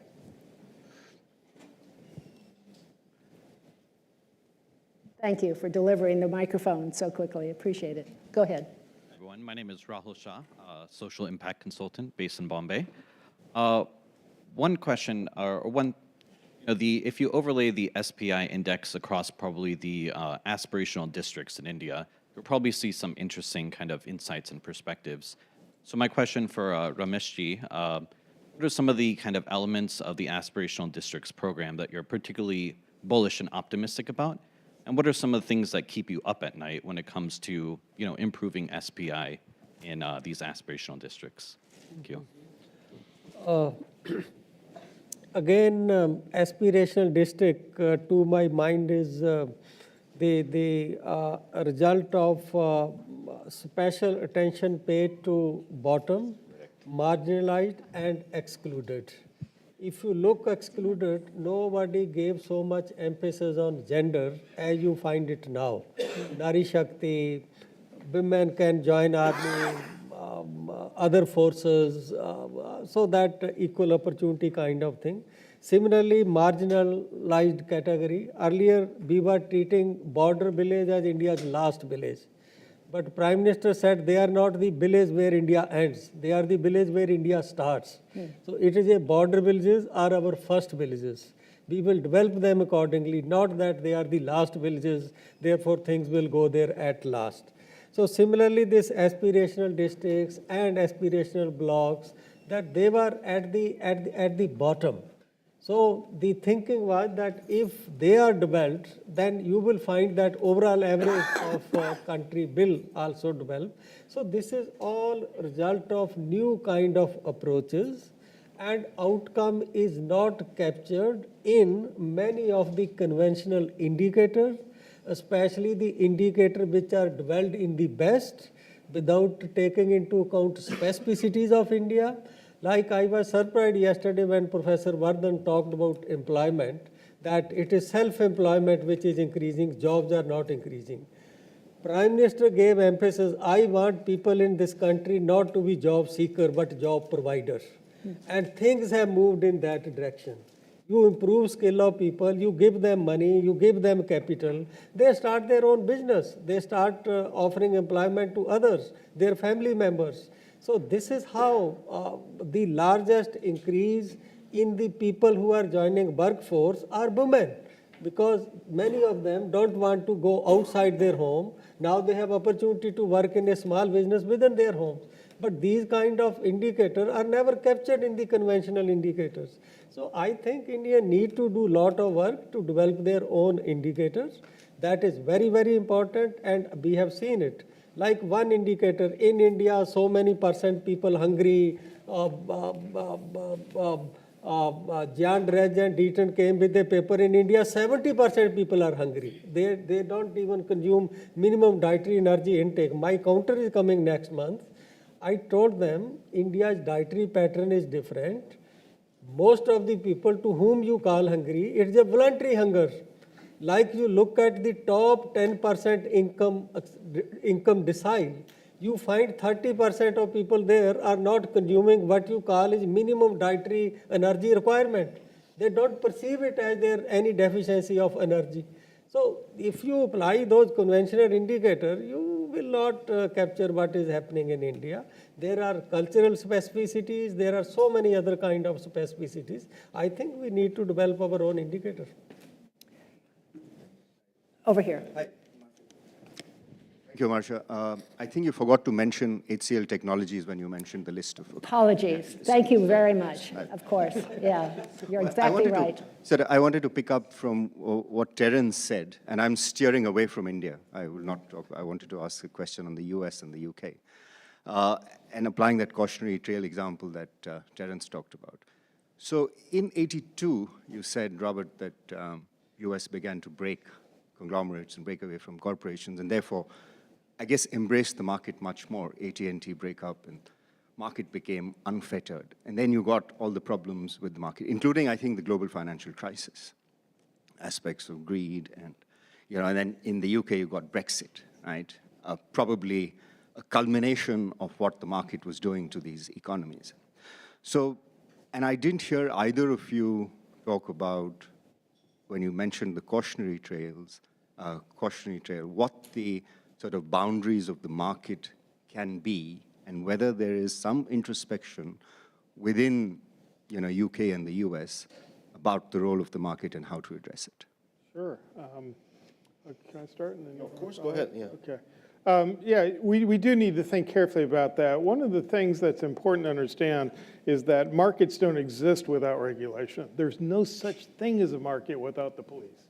And you can imagine this very, very simply. Put a table out where there's nobody around with something valuable on it and try to sell the product that you're trying to sell with nobody around. What's the price of that commodity? Simple. It goes to the first person with a gun who wants to steal it.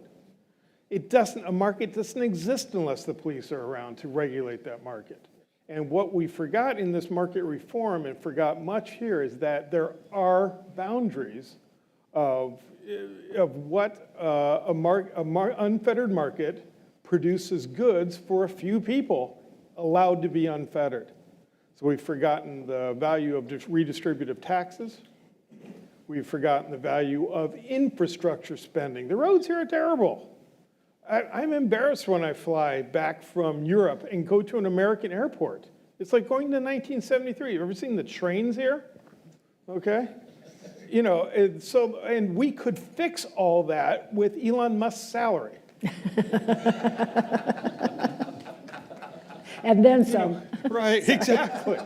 So it's not that market outcomes are bad, but they have to be seen as part of an entire, and let me say the last thing, we had the greatest growth of income in the United States over a short period of time, and this is what India can tell you. When the factories opened up and burgeoned in the north, Chicago and Detroit, and there was a great migration of people from the southern part of the United States, came up north to get good jobs.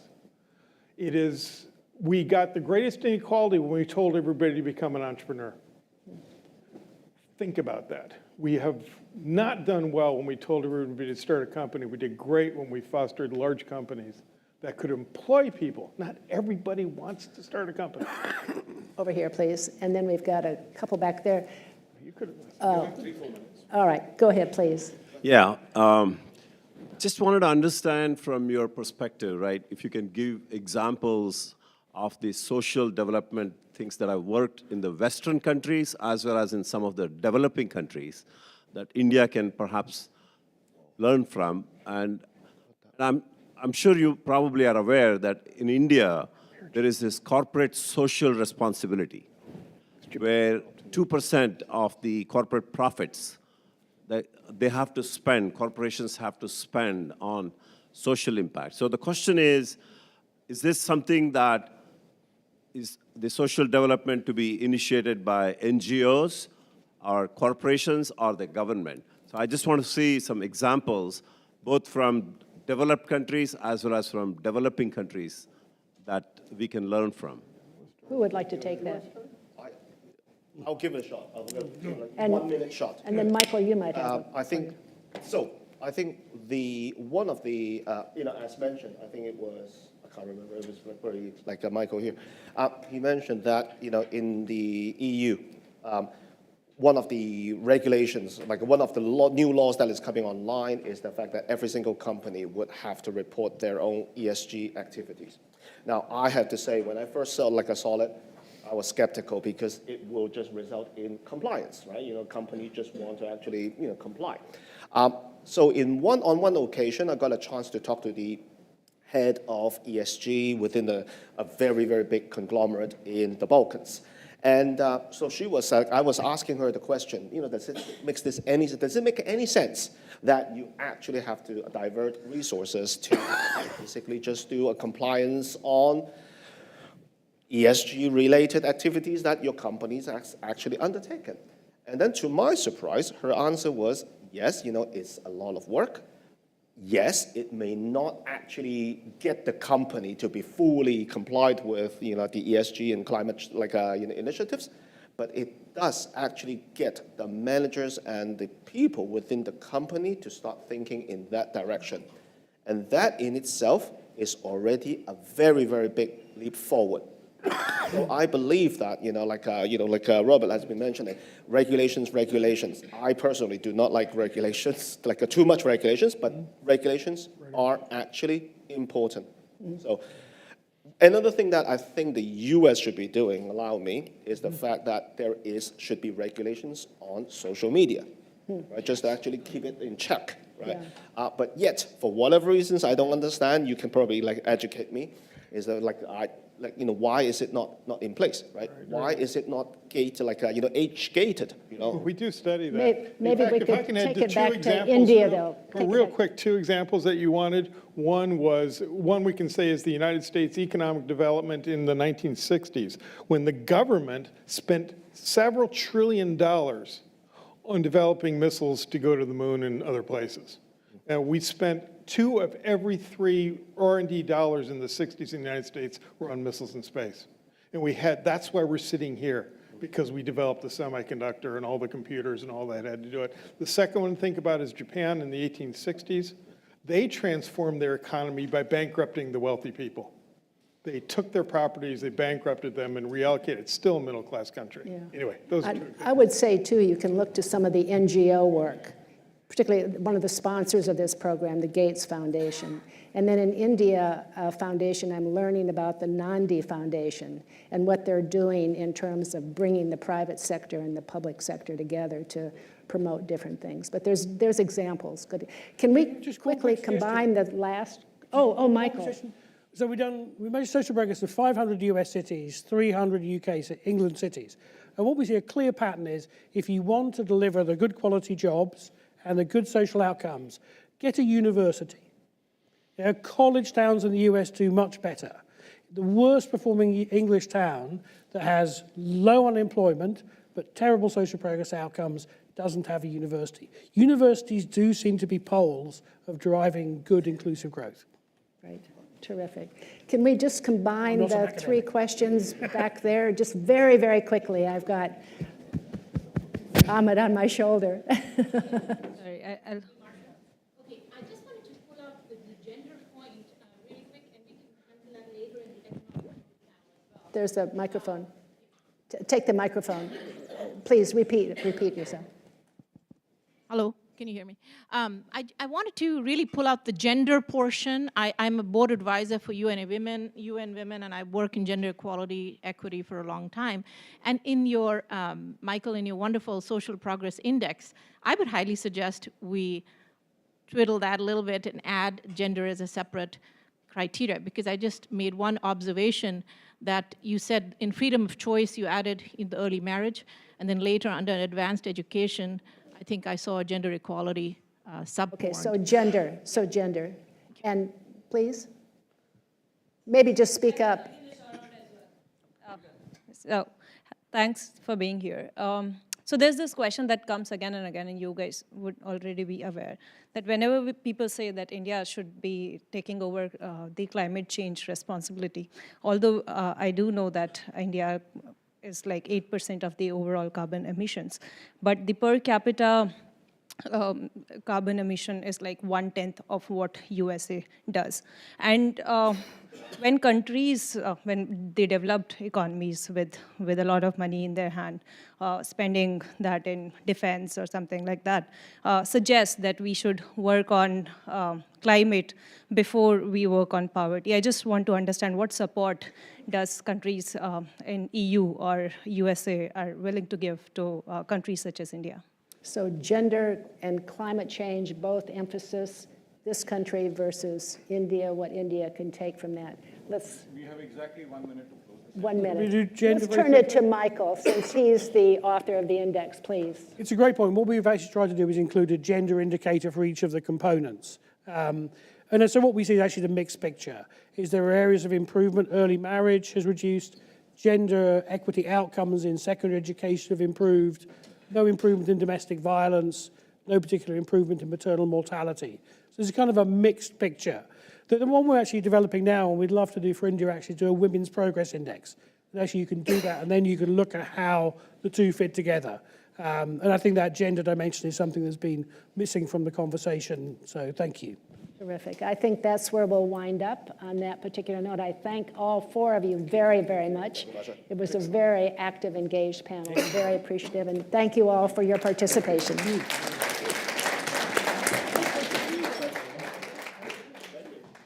Thank you, Marsha. Thank you. So very quickly, like just 2 very big points that I take away from this session. One was clearly building own indicators that Dr. Chand had suggested, and there was a very important point on aspirational districts. So, we did this body of work in terms of understanding aspirational districts. What we do find is, on social progress or all the parameters, 50% of the aspirational districts have beaten the secular trend. Incidentally, they cannot be called as aspirational districts any longer. So that is what needs to be understood. In fact, we will have to redraw the list of aspirational districts very soon as we look at it. But without further ado, sir, Bob, could we start, please? Thank you. We will, in fact, there are 2 people in this room or 3 people in this room that I would like to give a shout out to. Asha, could you just raise your hand? We have Neeraj somewhere here, and Arun. So special thanks to these 3 individuals for really helping and supporting this cause. Asha through the Asha Jadeja Foundation, Neeraj through PATH, and then of course Arun from Celesta. Thank you. So James, we're all set for your keynote, and then of course James is going to be talking about something very interesting, or he's going to talk about his book, The Billionaire Raj. And of course, all of you know James. James has just been a great author, prolific writer, was part of the FT team, worked in Lee Kuan Yew School for Policy, et cetera, but I think an exceptional human being most of all. But James, over to you for your 18-minute talk, please. Thank you. Thank you very much, everyone. Thank you to the organizers. Thank you for having me here. Yesterday, when we were on the panel, you saw me in my more recent avatar talking about security and geopolitics. But I lived in India from 2011 to 2016, and my specialist subject was the Indian hyper-elite, the billionaire class. And I did something that, in a sense, was a little bit risky. So the bookshelves of bookshops heave with books written by white British journalists who decide to write books about India. And I was a bit circumspect about adding to the heaving pile of books about India. But I suppose the longer that I lived in Mumbai, the more I realized that I had been quite fortunate, not because of my charm and good looks, but mostly because of the newspaper that I worked for, that I had got an unusual amount of access to the business titans who had an exceptional influence on the Indian economy. One of the nice things about working in India is very open. I've since moved further east in Asia, and you realize that in China or Japan or Korea, your odds of meeting and getting to know a captain of industry are almost zero. But in India, I was lucky enough to meet almost all of the heads of the major industrial houses in one form or another, and some of them I got to know really quite well. And the result of this was, if I can shift this forward, this book, The Billionaire Raj, which came out 5 years ago. And so the organizers asked me here to sort of, the difficult question when you've written a book, which is, did you get it right or did you get it wrong? As in, how well does this thing stack up 5 years later? One of the criticisms that I got when writing the book was, you wrote a book about Indian business, and in that book, you'll find almost no mention of the kind of business culture that Gurcharan Das and others here represent, the Tatas and Mahindras, the sort of the good guys, as it were, the IT, people like the IT giants. I focused entirely on the industrial conglomerates, those who were either accused of or associated with a certain type of business activity. And so you can see this is the opening triptych here. So the first 3 chapters of the book, there was a chapter on Mukesh Ambani and the history of Reliance. There was a chapter on Vijay Mallya. And there was a chapter on a gentleman called Gautam Adani. And I had to have a fight with my publisher at the time who said, nobody's interested in Gautam Adani. No one's heard of this guy. Why do you want to put him in the book? Like, we understand Mukesh Ambani, richest man in India, Vijay Mallya, terrific character. But this guy, like, who's he? Well, let's get rid of him. We don't want that. And I had to sort of fight a rearguard action. And so the book has actually had a little bit, there's been renewed interest 5 years on in this book, partly because of the short-selling episode with Adani, partly because of the election, and partly just because India is so attractive at the moment for reasons that Sanjeev, Sanyal, and others have well explained, that, in a sense, foreign investors have renewed their interest in India. So what was the sort of the core of the book? I mean, there were bits of the book that got picked up in the media. This was one of them. This was a picture of a golden toilet that Vijay Mallya had in his house in London. So when I went to interview him, I actually got to use the golden toilet. One of my main journalistic rules was wherever you go whoever you're interviewing, whether it's the Pentagon or the White House or 10 Downing Street, always use the bathroom because you learn something interesting about an institution from the thing that they keep behind closed doors. And so at some point in a 4-hour conversation with Vijay Mallya, he was drinking whiskey, I don't drink, but I still needed to go to the bathroom, and I excused myself and discovered that in his mansion in London he had a golden toilet. And this became the thing in the book that people kind of picked up on. The book was actually picked up slightly more widely. It was read by the political class. So you can see even in Uttar Pradesh, the Billionaire Raj was sort of widely viewed by important examples of good Indian governance. Really, I think people were interested in the glamour of the first chapter. So Antilia, which I think Sanjeev mentioned this yesterday, that in Mumbai, until all of the new infrastructure, Mumbai was this remarkable metropolis with 20 million people and one road, which went from north to south in the city. And really only one, right? There was the one that you took that went up the west side of the city, and I used to take that every day. So every day I'd go past Antilia. And such was the influence of Mukesh Ambani that I even remember seeing this, that Antilia had begun to influence the architectural choices of Gujarat's more jugaad style of housing.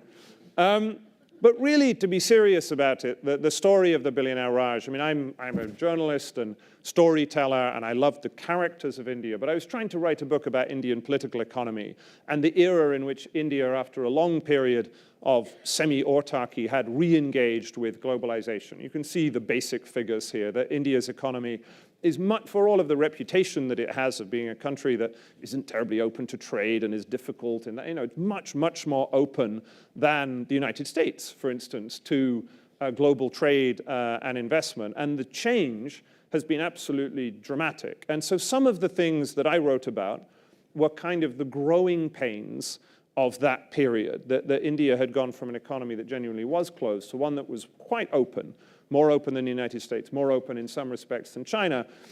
And that onrush of capital and engagement created problems as well as opportunities. And I focused on some of those problems. And I wanted to just focus on a few of those, the big arguments in the book, and say what I think I got right and one of the things I got wrong. One of the things I got wrong was Narendra Modi, as in the chapters on Modi, I did what a good journalist would do. I went to Gujarat, I went to where he grew up, I met his teacher, I interviewed his brother, I stood on the train platform where he as the chayawala. So I sort of tried to understand his life, his time as a pracharak, his history. But even having done that, I didn't have any sense of the sort of the transformational leader that he would become. I mean, I think in common with the conventional wisdom at the time, thought that the normal political gravity of India would take effect. And it was an almost article of faith in the pre-Modi years that the idea of having a majority government in India was a sociological impossibility, that this was a country that was destined to have sort of awkward coalitions forever. And the idea that someone like Modi could win 2 and then probably 3 thumping majorities was almost inconceivable. So I didn't see that coming. So that's just to sort of say, what did I get wrong, as it were? I don't think I understood that properly. One of the core bits of the book, and Sanjeev mentioned this the other day, I was interested in the billionaire class and the fact that it had grown spectacularly from almost nothing to a situation in which India has more billionaires than any country in the world other than the United States and China. It's sort of overtaken Russia. And you can sort of argue the toss about that. Sanjeev said in his opening remarks that having more billionaires is good. India should have an appropriate number of billionaires for a country of its size. But I was using this as a proxy for a wider debate about the risks of inequality. And so, to be clear, I used to work for Tony Blair. I used to work for the Financial Times. I'm not a kind of hard Marxist, if you see what I mean. I'm perfectly comfortable with a certain level of inequality. But the argument that I was trying to make is that the sort of the concentration of wealth at the very pinnacle of Indian society was an indicator of a broader trend. So here you have the two biggies who we can talk about if you're interested, and their current net worth. But this was indicative of a wider trend in which in the period of economic growth, India had become much more unequal.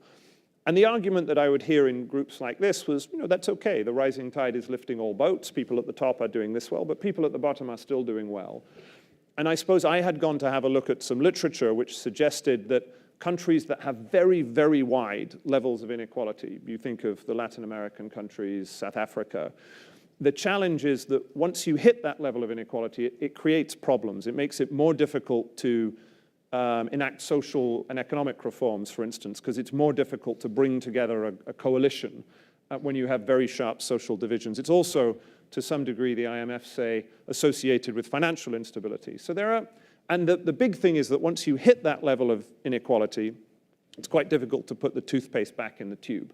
As in, you might think, okay, we're going through this raucous period of Gilded Age growth now, but then, we will develop a welfare state and we'll sort of get it back under control later. And that doesn't seem to be the pattern. Once you start out as unequal as South Africa or Brazil, you stay there. And I suppose the evidence that I can see is that so far, at least, that story of the very sharp increase in inequality in India remains. And I think that it is a problem that people within the current government are grappling with and are trying to deal with, but I think it remains. It shouldn't just be a concern of the left. Business leaders and people who are supportive of this government should also see it as an objective to sort of bring the levels of inequality in India down to more manageable levels. Now, we're not talking about Denmark here. If you look at Singapore or, Japan and Korea are slightly different because they have unusual levels of social inequality and social cohesion. But if you look at other successful economies that have moved in Asia from sort of poverty levels to middle income and beyond, they don't tend to have levels of inequality as high as India does at the moment. So that was one issue that I looked at. The second one was corruption. The major theme in the book was crony capitalism. And I suppose, to be fair to Mr. Kant and others who represent this government, really this was a book about the UPA era. As a friend of mine put it recently, this was an era where every cabinet minister was a sovereign state, in which you had a lot of kind of corruption scandals that were fundamentally linked to sort of free-ranging cabinet ministers and their friends in the corporate elite. And I suppose my sense is that has improved a good deal under this government, and that there has also been, particularly in areas where there has been digitization, that there has been improvement in the level of sort of everyday corruption. Nonetheless, this remains a work in progress. And if you look at the countries who have over time brought corruption down to manageable levels, it's a different stage with every level of development. So I'm not just thinking about Singapore, but countries like Malaysia, for instance. The crony capitalism that you have to deal with at $1,500 per capita is different from the crony capitalism you have to deal with at $4,500 per capita. And so while I see some improvements over the course of the two Modi terms, I think it is an area where there has to be a sort of continuing and ongoing effort to make sure that that's the sort of the path that the country is on. I suppose, however, the main point of doing this was to say, in the era of the season of scams at the end of the UPA government, I would talk to friends in India who were very self-lacerating about the problems of corruption, as if this was a sort of uniquely Indian phenomenon, that somehow there was something wrong with the Indian character that had led to people to sell off mobile phone licenses or iron ore. And I suppose the point of the Billionaire Raj was to try and locate India's experience within a much wider range of examples in which every country that has moved from poverty through middle income to rich status has gone through a period of crony capitalism. We're standing here on land bought by Leland Stanford, who was, a tycoon and a crony capitalist in his own way. The American Gilded Age, the reason why I used this, I called it India's Gilded Age, but the reason for that wasn't just to have a shortcut of talking to American readers, although that was helpful. It was to say that Britain in the 1820s, America in the 1870s and 1880s, Korea in the 1970s, all of these countries have been through a period in which they had this kind of spectacular corruption and collusion between the business and the political elite. And so India is going through that too. It should be expected in a funny way. It's a feature, not a bug of development. And the question really is, how and in what way do you move through this, with what pace? and what sort of institutional legacy. And I feel like India is on that journey, but it's something that you have to continue to work at. It's not something that you solve once by stopping the kind of corruption that happened under UPA. It's something you have to continue to look at. A third area that I looked at was the link between crony capitalism and the political system, which I think is an area where perhaps the challenge remains, as in, it's perfectly, I think India now, on most estimates, although it's very hard to find reliable data on this, is a more expensive democracy even than the United States. The data on this is obviously extremely difficult to work out because nobody really knows what an Indian election campaign costs beyond a very few people who aren't going to tell you. But you see estimates of $5–7 billion, and that is gradually overtaking the cost of the United States. Who knows how much this one will cost.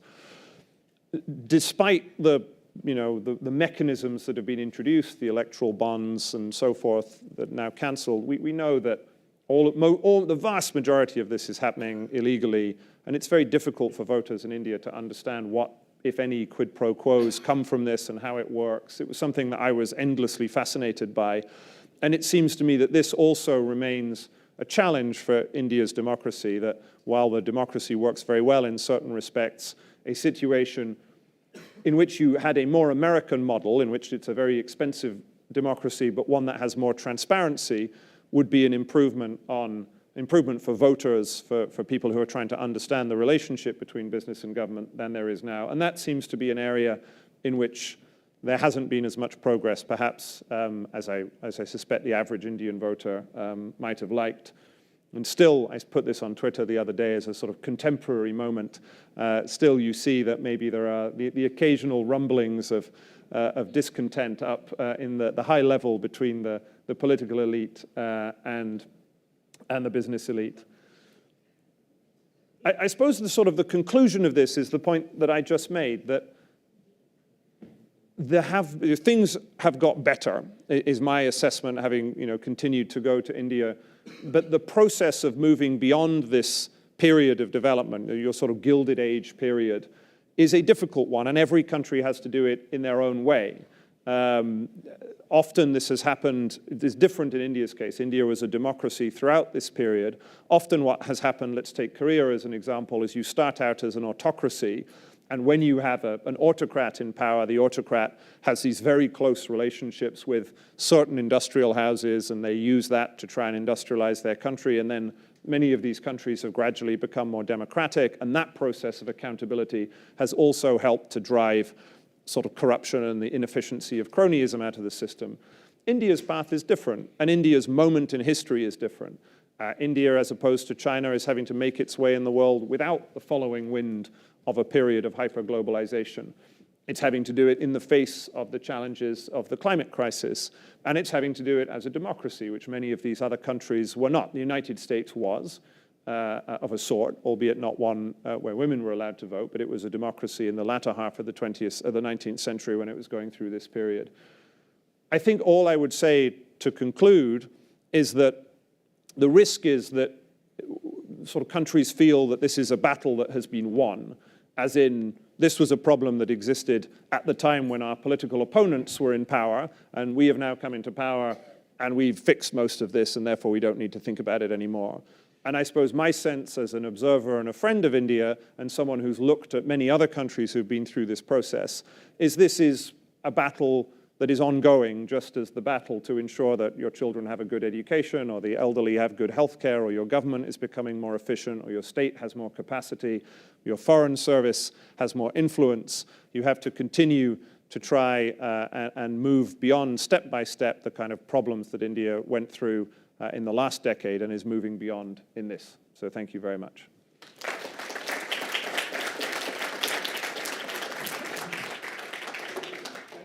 Very good. I think we'll just break for coffee. You should ask all the questions to James during the coffee break. But thanks a lot for traveling all the way from Singapore. Thanks so much. And it's just been such a delight to have you with us. Thank you. Thanks for having me.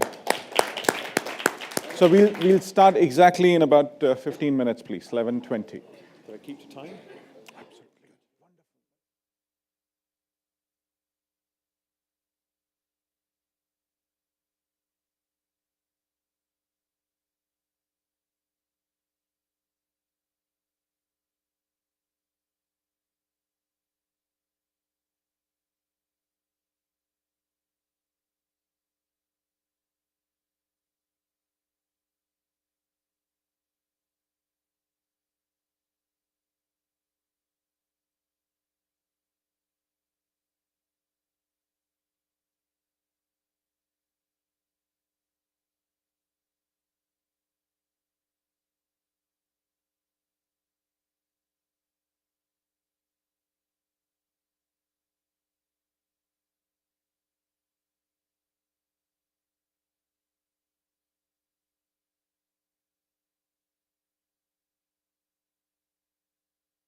Folks, can we get you seated, please? Please. Yeah. We are starting. That's how I grow. Hello. Can I have your attention, please? Connor Martin. Shakti, please come and have a seat, please. Avinash, Hari, Mr. Hari Seether, can we have in your seat? Please. We gotta move. All right. Okay, we gotta move. Let's vacate the. Hey. Yeah. Okay. All right. Can you take a picture? Okay. Folks, can I have your attention, please? Can we get started? Marsha. Sean and Marsha, please, we are waiting for you to sit. Himanshu.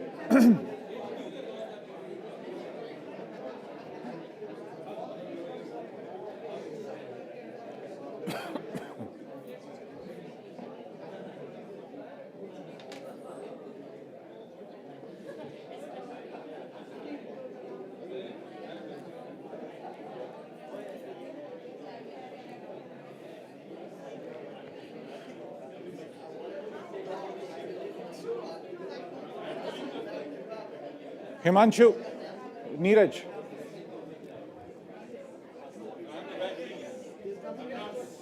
Lakshmi, can we please get started? Sanjeev, you are coming in the way. Himanshu, please.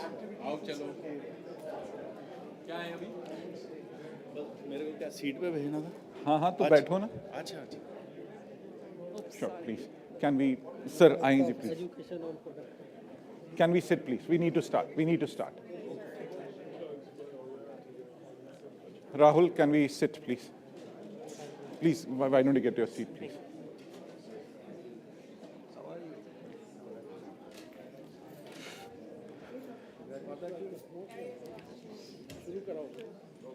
Thank you. So, hi all.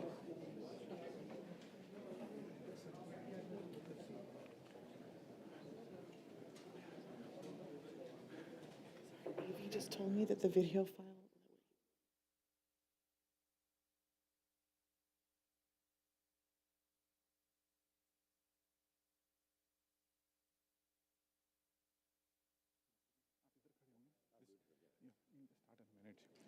So,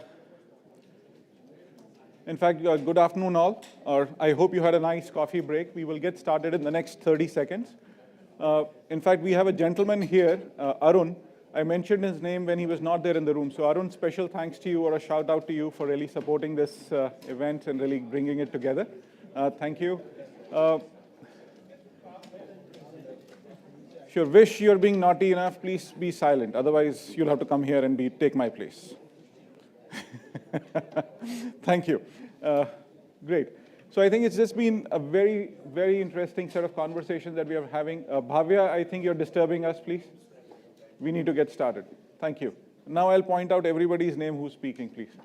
And it's all getting recorded and going on online, live. So they'll know who are the bad people around here, or the bad boys, bad girls here. Okay, so just wanted to do a special thanks to a very important person from my point of view, in terms of like the kind of influence he has created in India and the way he has supported our effort. In fact, the gentleman is standing here on my left.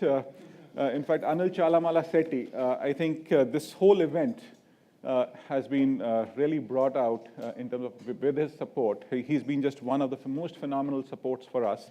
The whole idea on sustainability, as we were really talking about, how India can change, is something that we are really bringing out here in the conference as well. Anil is somebody who's a first-generation entrepreneur. He's created this enterprise called GreenCo. In fact, a lot of you will not be knowing, in fact, out of those 167 billionaires that somebody was talking about, here is one on my left. So he is possibly part of the Gilded Age, if you might want to say, but somebody who has a great heart, a very kind man, and I think you will always get amazed by his simplicity. In fact, the first time when I met him about a few years back, I was absolutely floored by, there is this absolutely a person walking on just one of the buildings, and he's talking to everybody, and he's just trying to learn, and he's trying to make things. He's somebody who's made a difference to the whole cause in India of green energy. But at this occasion, I would also like to suggest or share that we are coming out with 2 working papers immediately after the conference, wherein we are talking about ZEVs, and we are also talking about PLI and its impact on zero emissions. So that is what we are doing, but special thanks to Anil once again for supporting and being here and sharing your views on New India and new energy. So looking forward to this interaction. Over to you, Anil. Thank you. Thank you.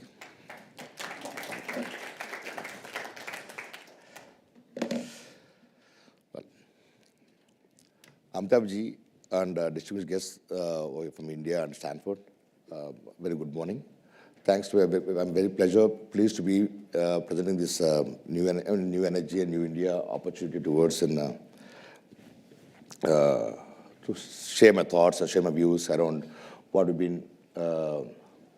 I think yesterday we had a very good sessions from hearing from Arun Majumdar and Mr. Amitabh ji about what actually the climate change impacts and how India has been tackling towards on macro level. I just want to deep dive in my own experience with 2 companies which are founded and operating. One is a Greenco, which is an electron company, how we actually where we make carbon-free electrons towards decarbonizing the discoms, our distribution companies, and industrialization. Other companies being AM Green, which is a molecule company. With this, both the companies are trying to address towards a larger opportunity which is being presented towards us. We're going to see, I think, the global warming and 1.5 degrees of the impact. I think it's most of the world believes it. Some part of the world still don't agree about it. But whoever believes and whoever trying to act upon, it's very important for them to act at an urgency to safeguard our next generation. It's not actually it's for us. It's for basically it's towards taking care of the. I think there are a lot of statements which have been given. The world will live. It's all actually it's for us towards our mankind, towards how do we humankind and be sustained towards the next generation to have healthier lives. I think all the stats have been well known, being intellectual here, and how do we address those things is a genuine opportunity what we're trying to take. I think this whole journey, I think we're very proud towards how the government of India, under the leadership of Modi ji, and how we've been proactively leading these things with an RV Invest 2015, which actually unlocked the whole RE opportunity in India. How we actually, we initially put up a target to saying that by 2022, we had to do 200 gigawatts. And as you know, we achieved that. We put a benchmark towards 500 gigawatts by 2030. The incredible policies and push, which actually enabled towards India, towards genuine towards the opportunities. And with macro drivers, yes, there are a lot of corporates which have been drive towards how they've been participating, how we have financial investors who are trying to say how they're driving towards large corporates to do make investments in a decarbonized manner, while we have actually consumers, which actually has been driving those things. How do we bridge them towards achieving those things? The great opportunity for to do a reindustrialization in a decarbonized manner. We're going to see macro picture. While we are saying the energy basket, though it's been carbonizing with 30% levels, but we're going to see the impact of it at the macro level, and while the global economy is $100 trillion per annum. Of that, purely energy market itself is $13 trillion. In that, while LCD says it's been consuming at 30% of the carbonization, this contribution is only 21%. While we have 80% of other markets, other sector, which is being in carbonizing the whole economies, global environment, ecosystem. In the same relative manner, if you're going to see as India's energy basket is close to $250 billion. Out of that, less than 20% is power market, which is $40 billion. In that, renewables is $6 billion. While we have been trying to see that renewables has been an opportunity to do and decarbonizing the whole power sector, it's a great opportunity. How do we convert the electrons towards molecules and impact towards the other larger market? There's a great energy opportunity where we say energy as a transitioning. If you want to see like from 1970s, 60s, how the telecoms has been transferred towards the data and then today digital world, we clearly see that there's an opportunity in energy transitioning, where the electrons can be converting into the molecules, which are going to displacing towards which could be displacing towards most of the commodities what can be used. In the macro picture, you can see India, though India is going to be third largest consumer, the per capita of India's energy consumption is probably 1/3 of the global average, or developed economies average. I just want to give it. And while India is the fastest energy consuming country, while we have close to 10% energy growth compared to anywhere else, when on year-on-year, post-COVID, which I think last 5 quarters, we have seen close to 8.5 to 11.5% of the energy demand been increasing. It can be because of the energy for all, accessibility, and the social demographics being growing. They keep on demanding towards more energy. So the great opportunity in India is how do we actually have a new energy in a decarbonized manner? How do we have a new economy in a decarbonized manner? There's a great drive and push, which actually government of India as well will be driving towards it.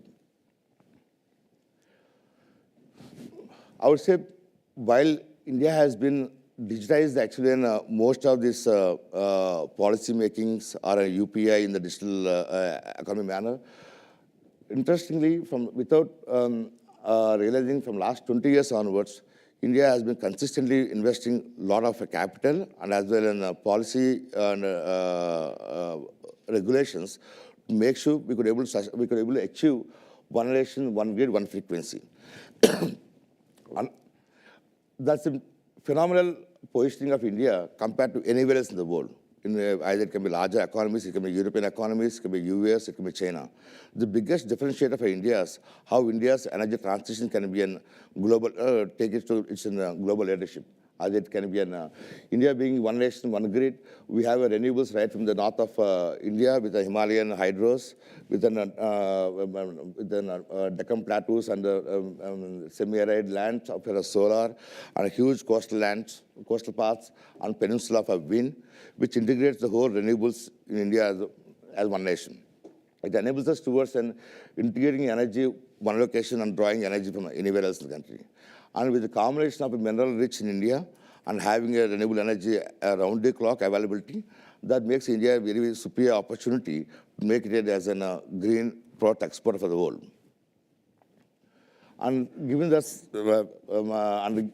actually consistently and understanding the opportunity and the needs of then how the infrastructure needs to be developed, policies has to be developed, and how Indian companies can place to be in the global marketplace.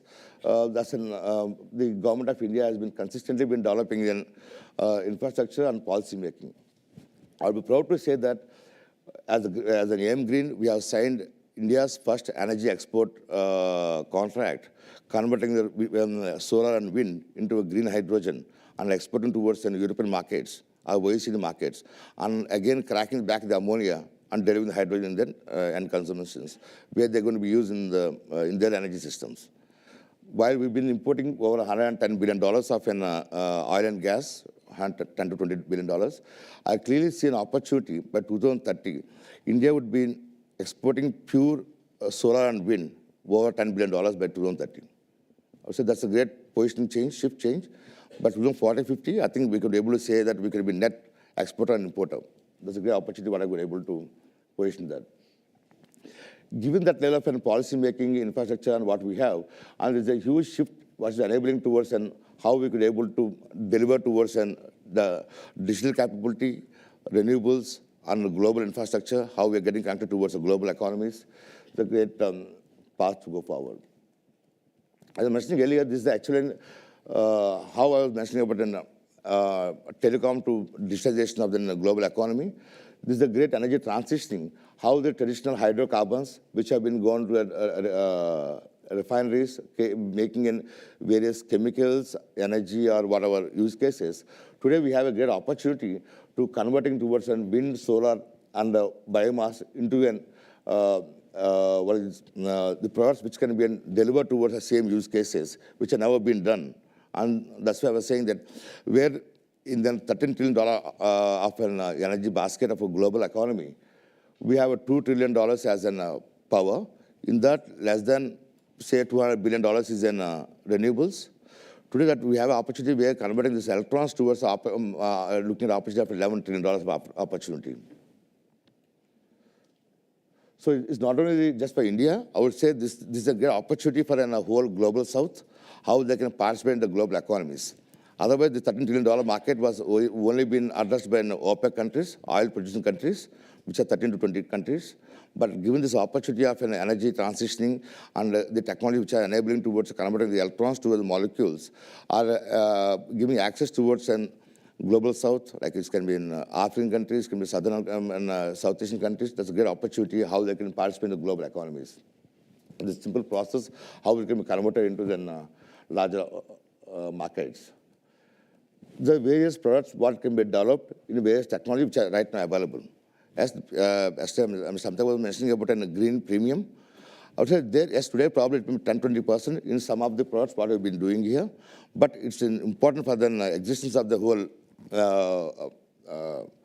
understand the climate challenges.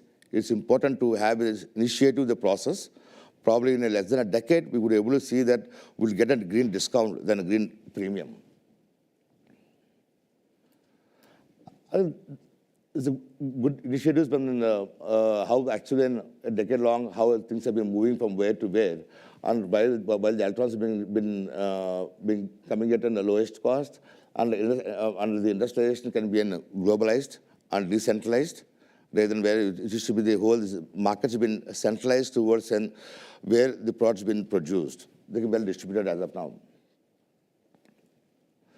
This is India's opportunity where we import close to $42 billion of an LNG just to use the hydrogen in refineries and ammonia of fertilizers. Today, with our own domestic consumption to displace that, out of $120 billion of oil and gas imports, we can immediately displace that $40 billion of an imports of LNG to using a green hydrogen, displacing the existing refineries and fertilizer markets. It's very interesting to see how we can able to look at that while we're looking at in the carbon-free industrialization, carbon-free distribution of energy across the world and the raw materials, it's a great opportunity to see how we can do carbon-free data. With the AS and if you want to see in the last 20 years, US energy growth was less than 1%, having 1.3 terawatts of capacity. In the last 2 years, after the ChatGPT data centers and rapid OTT development, we're seeing over 2 to 2.5% of energy demand being added up towards an American grid system, which equivalent towards 30 gigawatts of round-the-clock power, firm power, which demands towards how the data has been demanding towards more energy to be consumed, how the data centers can be made into a more carbon-free green data. The broader architecture, which we have been classified towards, and how do we accelerate various feedstocks, with a scope 1, scope 2, scope 3, where actually input materials, how actually feedstock materials, how they do disperse towards this. And today we have solutions towards every value chain of the business. It's all that how do we adapt and when do we adapt? How do we push the markets towards this? How do we actually participate towards how do we make the collaborative and cooperatively make everybody integrate towards our whole value chain where we exist? I think I just did a video just to show what we've been doing at the corporate level.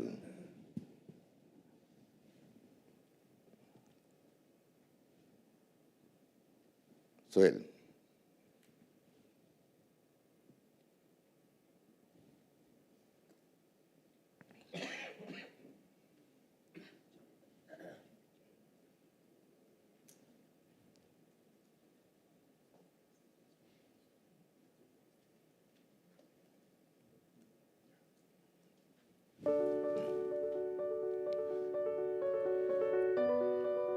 We have been we had a very humble start with the 3 biomass plants of 21 megawatts, like 15 years back. I lived in London, moved back along with a friend, Mahesh Kohli. We both founded the company, these 2 companies. I would say we are extremely lucky to be in this generation and the change generation, and having taking advantage of India's policy making and support what we had. That gave a great confidence and evolved ourselves towards 10 gigawatts of operation. Though it's 7.5, will be 10 gigawatt of operation this year. And we actually unlocked a very interesting energy storage thought process, which we had been a 100 years old technology of hydro pump storage. We are building 100 gigawatt hours of a hydro storage platform and making it digital. India being one nation, one grid, we are building storage networks across the country, integrating them to the central CPU. On top of that, we are building a digital platform, making it a cloud storage system. So that any renewable energy producer can dynamically, digitally store his energy and draw back energy whenever he wants, either any energy consumer. This is the first project which we're going to commission next quarter, which is for 680 megawatts of 6 hours of storage, which can be used twice a day, which is 10 gigawatt hours, can be used twice. And that's been integrated within 4,000 megawatts of solar and 1,000 megawatts of wind.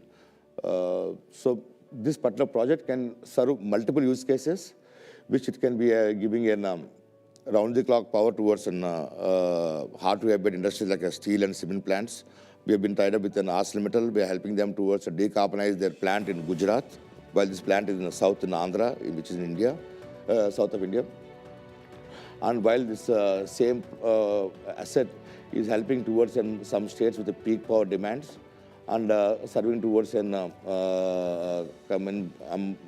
my other company will be using the same asset to produce a round-the-clock power to create a green hydrogen, and packing the hydrogen with the nitrogen from atmosphere and making ammonia and exporting to the global markets.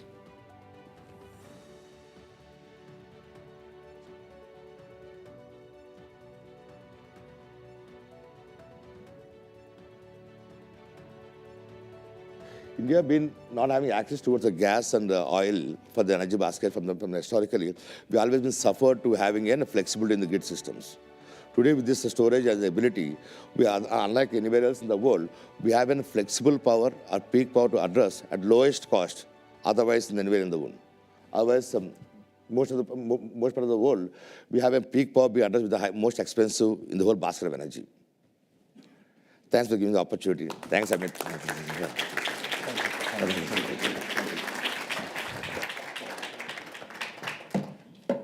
Thank you. Thank you, Anilji, through this fascinating ride that we looked at and how the enterprise is creating an impact. But now we'll quickly move into our panel discussion on sustainability itself, and it'll be a good follow-on to the discussion.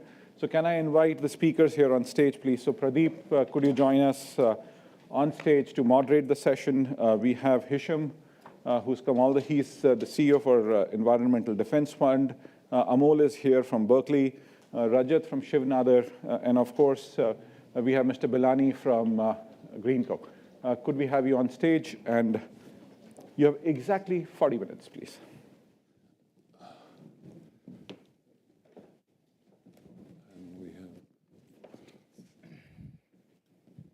Thank you, Amit. Best part is the later we go into the day, the less time we get. So, I think comment made yesterday by Mazumdar, I think, sets the tone for this discussion when he said we have barely 20 years to get our act together. And this conjunction of economic growth, development, and sustainability is critical. Traditionally, these have been three separate silos, which have had their own dynamics and their own trajectories. I mean, in India, not too long ago, in the pre-Amitabh Kant era, economic growth was something that the economic agents did. And the role of the state was to erect the entry barrier and the exit barrier and a hurdle race in between. Development was something which was autonomous. You had economic growth happening in India, but development indices till not very long back, which were comparable to sub-Saharan Africa, where you talk about infant mortality and other social indices and learning outcomes. And sustainability was something we did at platforms like this. I mean, if you go back, Rajat, you will recall, 1992 Earth Summit, Rio, the traditional Indian bureaucratic way of looking at climate change then was that you took your time industrializing, polluted the world, now it's my chance, and if you want me to do something, you pay for it. And it was a fairly dogmatic kind of stance. That has changed, hopefully. To set the ball rolling, we have I think, a very distinguished panel because we have representation from academia, which is Rajat. We have Dr. Fatke, who has fascinating work in the report of 2035. He talks about actually decarbonizing power systems in the US, and the costs are lower. I find that fascinating because, interestingly, energy costs in the US and India are not very different. Average tariff in India, if I'm not mistaken, is around 6 rupees per unit kilowatt hour. In the US, is around 12 to 15 cents, which is about 9 to 10 rupees. It's almost comparable. So whatever you've done in the US has applicability in India. Ashok Balani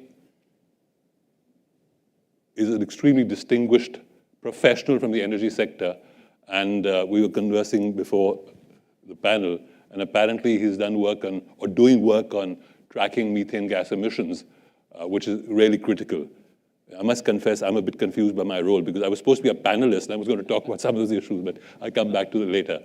And Hisham Mandal brings a distinguished corporate perspective and a practice in terms of advisory and implementation in terms of how corporates can be more sustainable in terms of decarbonizing.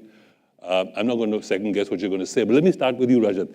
You've been a participant and a key observer of the Indian growth story from your days in ICRIA till as Dean of Shivananda University. How do you see this conjunction panning out? Is there a mindset change? Okay, before you start, we have an election coming around in a few months' time.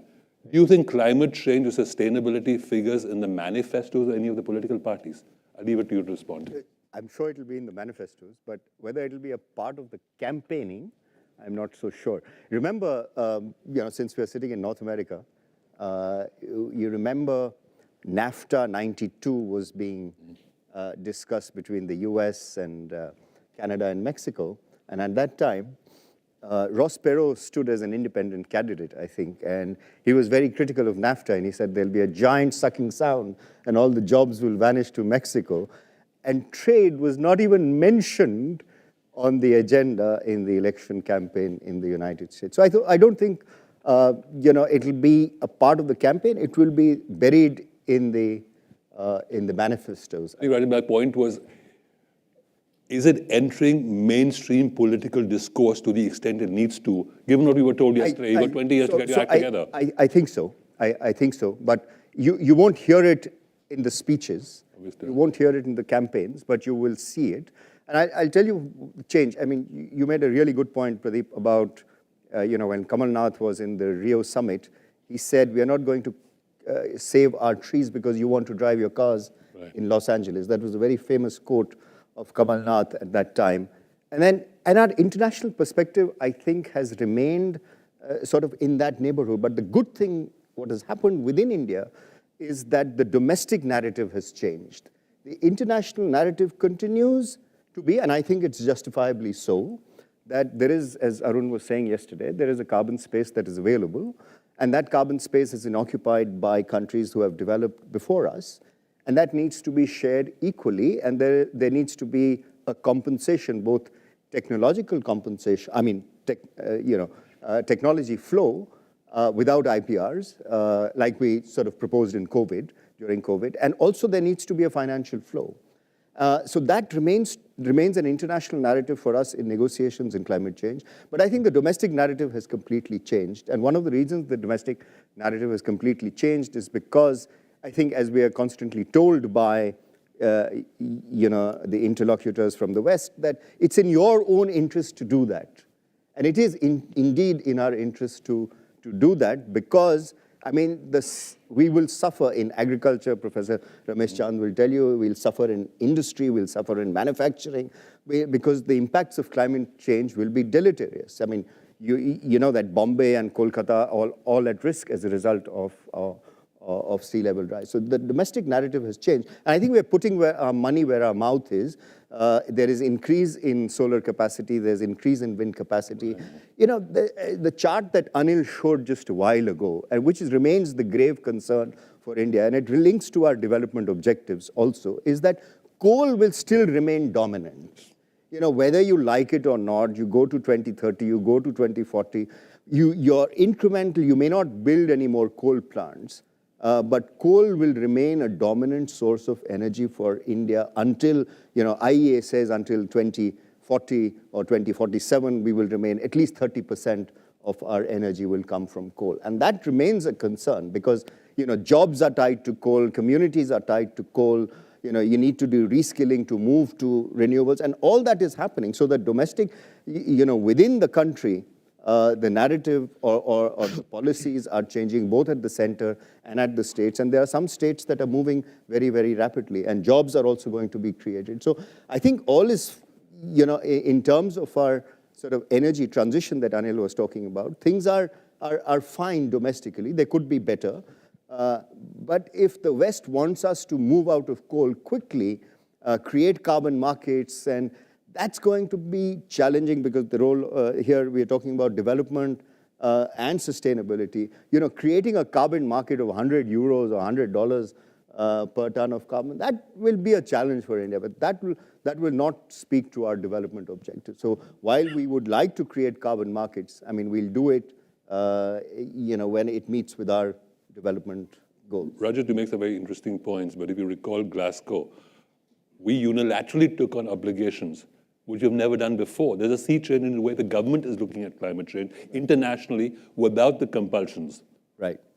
So those commitments that will be net zero by 2070, I think we can meet those challenges. I mean, we are likely because our population will peak in 2050 will be 1.7 billion people, right? And that's when our demographics will start reversing. Population decline will only happen after 2050. We will be 1 billion workforce in 2050, UN projections, give or take a few million. So you'll be 1 billion population workforce and 1.7 billion.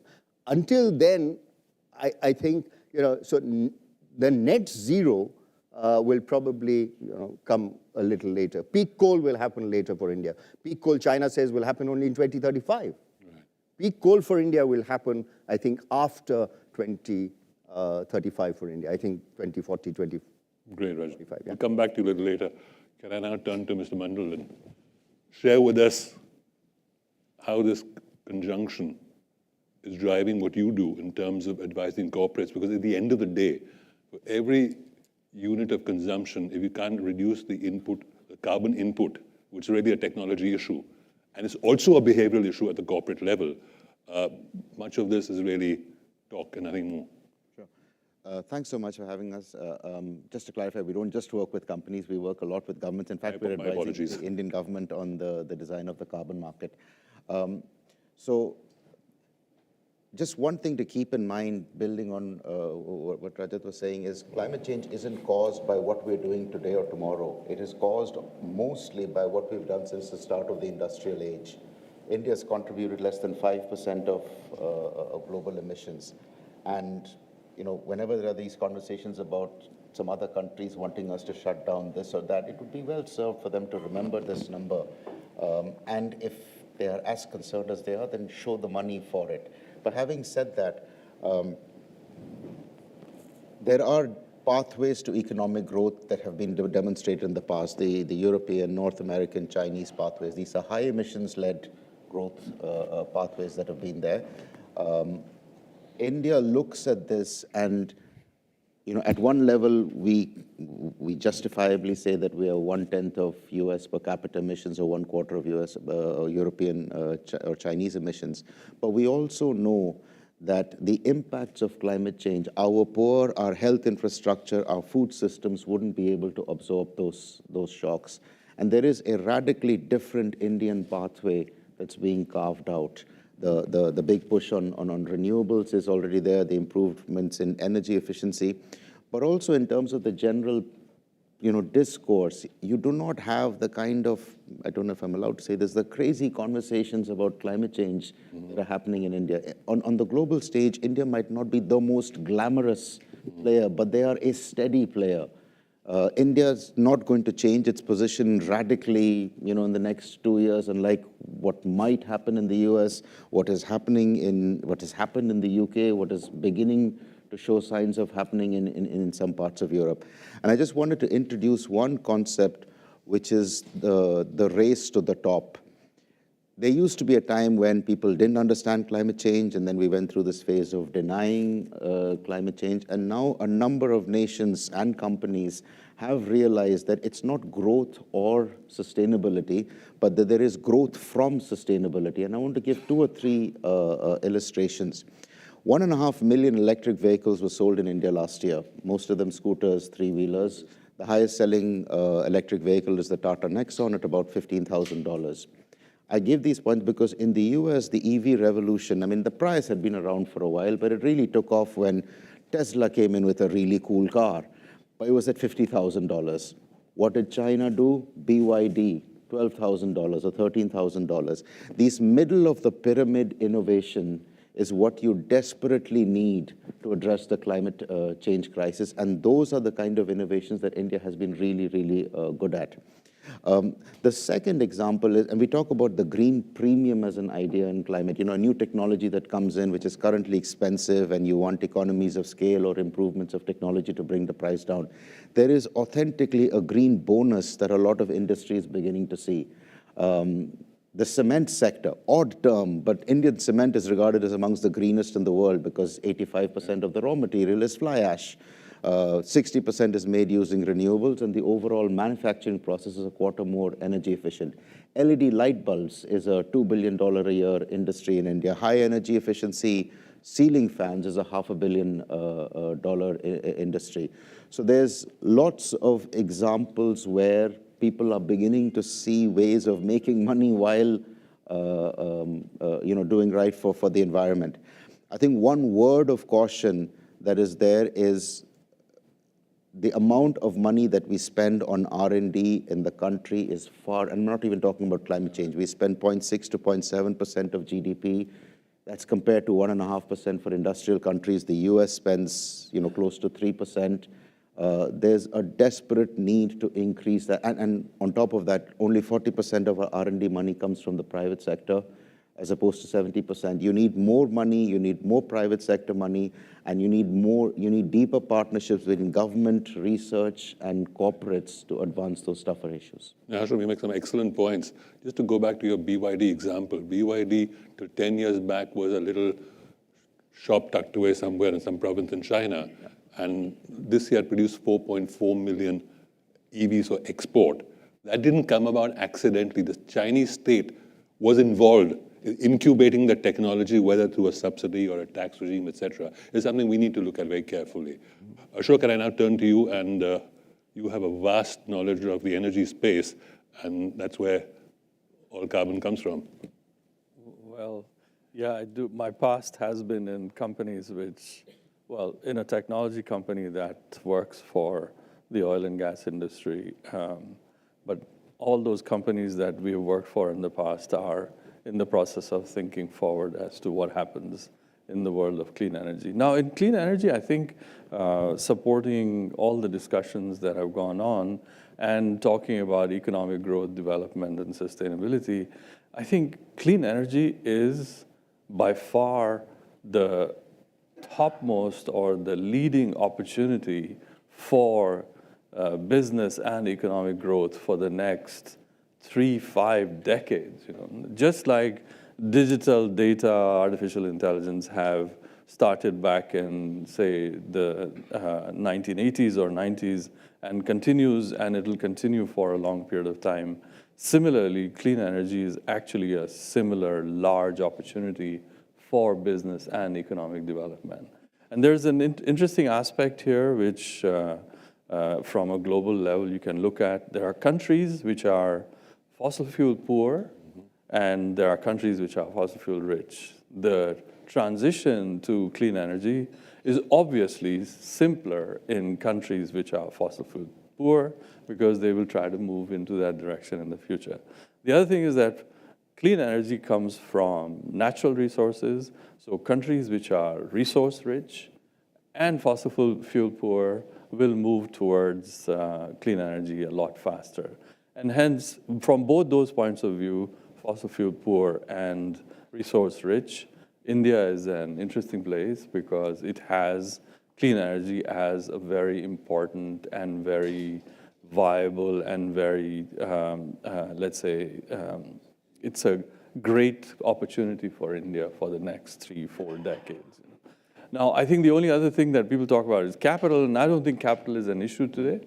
And when you look today on a global basis, and we look at projects in the United States, we look at what's happening in Europe, I think at least in the last 3 years or so, I see the development that's going on, and I will club the whole area of Asia. In Asia, there's more development towards clean energy than there is in the United States and Europe. The United States and Europe, they talk a lot, but they do less. And India and China, they talk less, but they do a whole lot more, if you like, right? And so along those lines, like the project that Anil showed in his talk, the 15 gigawatt hour pump storage project that he showed in Kurnool, and the plans that are there for 100 gigawatt hour for continuously clean energy, and where the renewable energy is resourced anywhere in the country and put into these pump storages and provided anywhere in the country as 24/7. And then from that to actually be able to make 5 megatons of ammonia or 1 megaton of hydrogen, whichever way you want to look at it. This is by far the most advanced project on clean energy anywhere in the world. It does not exist anywhere else, you know. And here the cost points are without any subsidies, no subsidies whatsoever. The cost points are actually competitive with any other form of energy anywhere else in the world. You know. This is truly groundbreaking, and it is happening in India. And why? Because it is a big opportunity, because there's a ripe market, because it creates local economy and local development, and it is moving the world in a good direction. It is, by the way, not being justified by some do-good attitudes toward climate change. And I don't mean that climate change is only do-good stuff, but you hear a lot of that in the United States and in Europe. In this case, it is being done for purely economic reasons and for the right reasons, you know, and it is moving the country to the good direction. So I think there's a lot more of this that can happen. Asia is a ripe place, including China and India. And, you know, it has, and both capital and technology are not the issues. There is technology, there is capital. What is an issue most of the time in energy is that energy is all about scale. And in energy, you cannot make it cost effective without going to scale, and you cannot go to scale without making it cost effective. And hence, you need groundbreaking projects like the one that AM Green is doing to be able to go to this next level of efficiency that then becomes a business in the future. So I just want to conclude saying clean energy is a great opportunity for the whole world, for economic growth and for local development and for sustainability. I take it, Ashok, you're confident that whatever the government talks about in terms of clean energy and zero 2070 are eminently achievable within technology that's known today. It's not technology has to come tomorrow. Well, I think this is a separate discussion. I think you need to start small. Okay. You need to start with tens of gigawatt hours and hundreds of gigawatt hours, or hundreds of gigawatts, let's say, and storage of hundreds of gigawatt hours, and that moves you in the good direction. Now, where you reach, that depends on how fast the whole thing starts to roll, if you like. Thank you, Ashok. And I'm not trying to predict anything about how fast it's going to be able to roll. You know. Thank you. I'll now turn to Dr. Phadke, who's done some fascinating work in the report for 2035. At the core of climate change, there are two aspects. I think if you whittle it down to its basics, there is behavioral change and there's technology. And you've shown in your work, and I hope you hear more about it, in terms of how you can decarbonize power transmission, and this has relevance in the Indian context. Yeah, so I think, look, looking at the big picture, what has really changed in the last 10 years is that cost of clean technology has come down more than 80%. So it's become all about the money as well. So, what's the biggest climate legislation in the US called? Is it called a climate legislation? What is it called? It's called the Inflation Reduction Act. Right. Case in point. So what we have found in our research is that the only way to kind of move big policy, inform big policy, is to show massive benefits to economy and consumers. And this is where I feel that there is a lot at stake as countries act on climate change. So just to give you one example, that in 2019, India exported more automobiles than China. How's that for a change? And Japan and Germany exported 5x of that. Well, we know that. Come 2023, China's auto exports increased 400%, and they are on track to outpace Japan and Germany in 2024, while India's auto exports stayed the same. And all those auto exports were driven by export of electric vehicles. Now, this didn't come about by an accident. There was a systematic carrot and stick policy implemented in China, with massive subsidies, but also a requirement on automakers to produce a certain percentage of electric vehicles. That kind of got to this question of scale and cost reductions. So a lot is at stake, and so we do a lot of research along clean technology. So we looked at this, where does this leave India? What are the 5 biggest leapfrog opportunities given this dynamics of scale and cost reductions?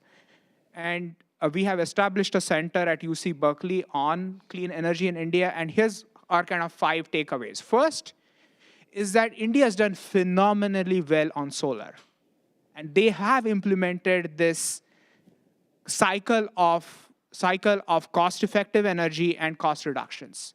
But there's an incredible opportunity to take the success of solar and replicate in sectors such as automotive, where there is incentive but needs to be matched by what China did and what California did in requiring automakers to move towards mandates.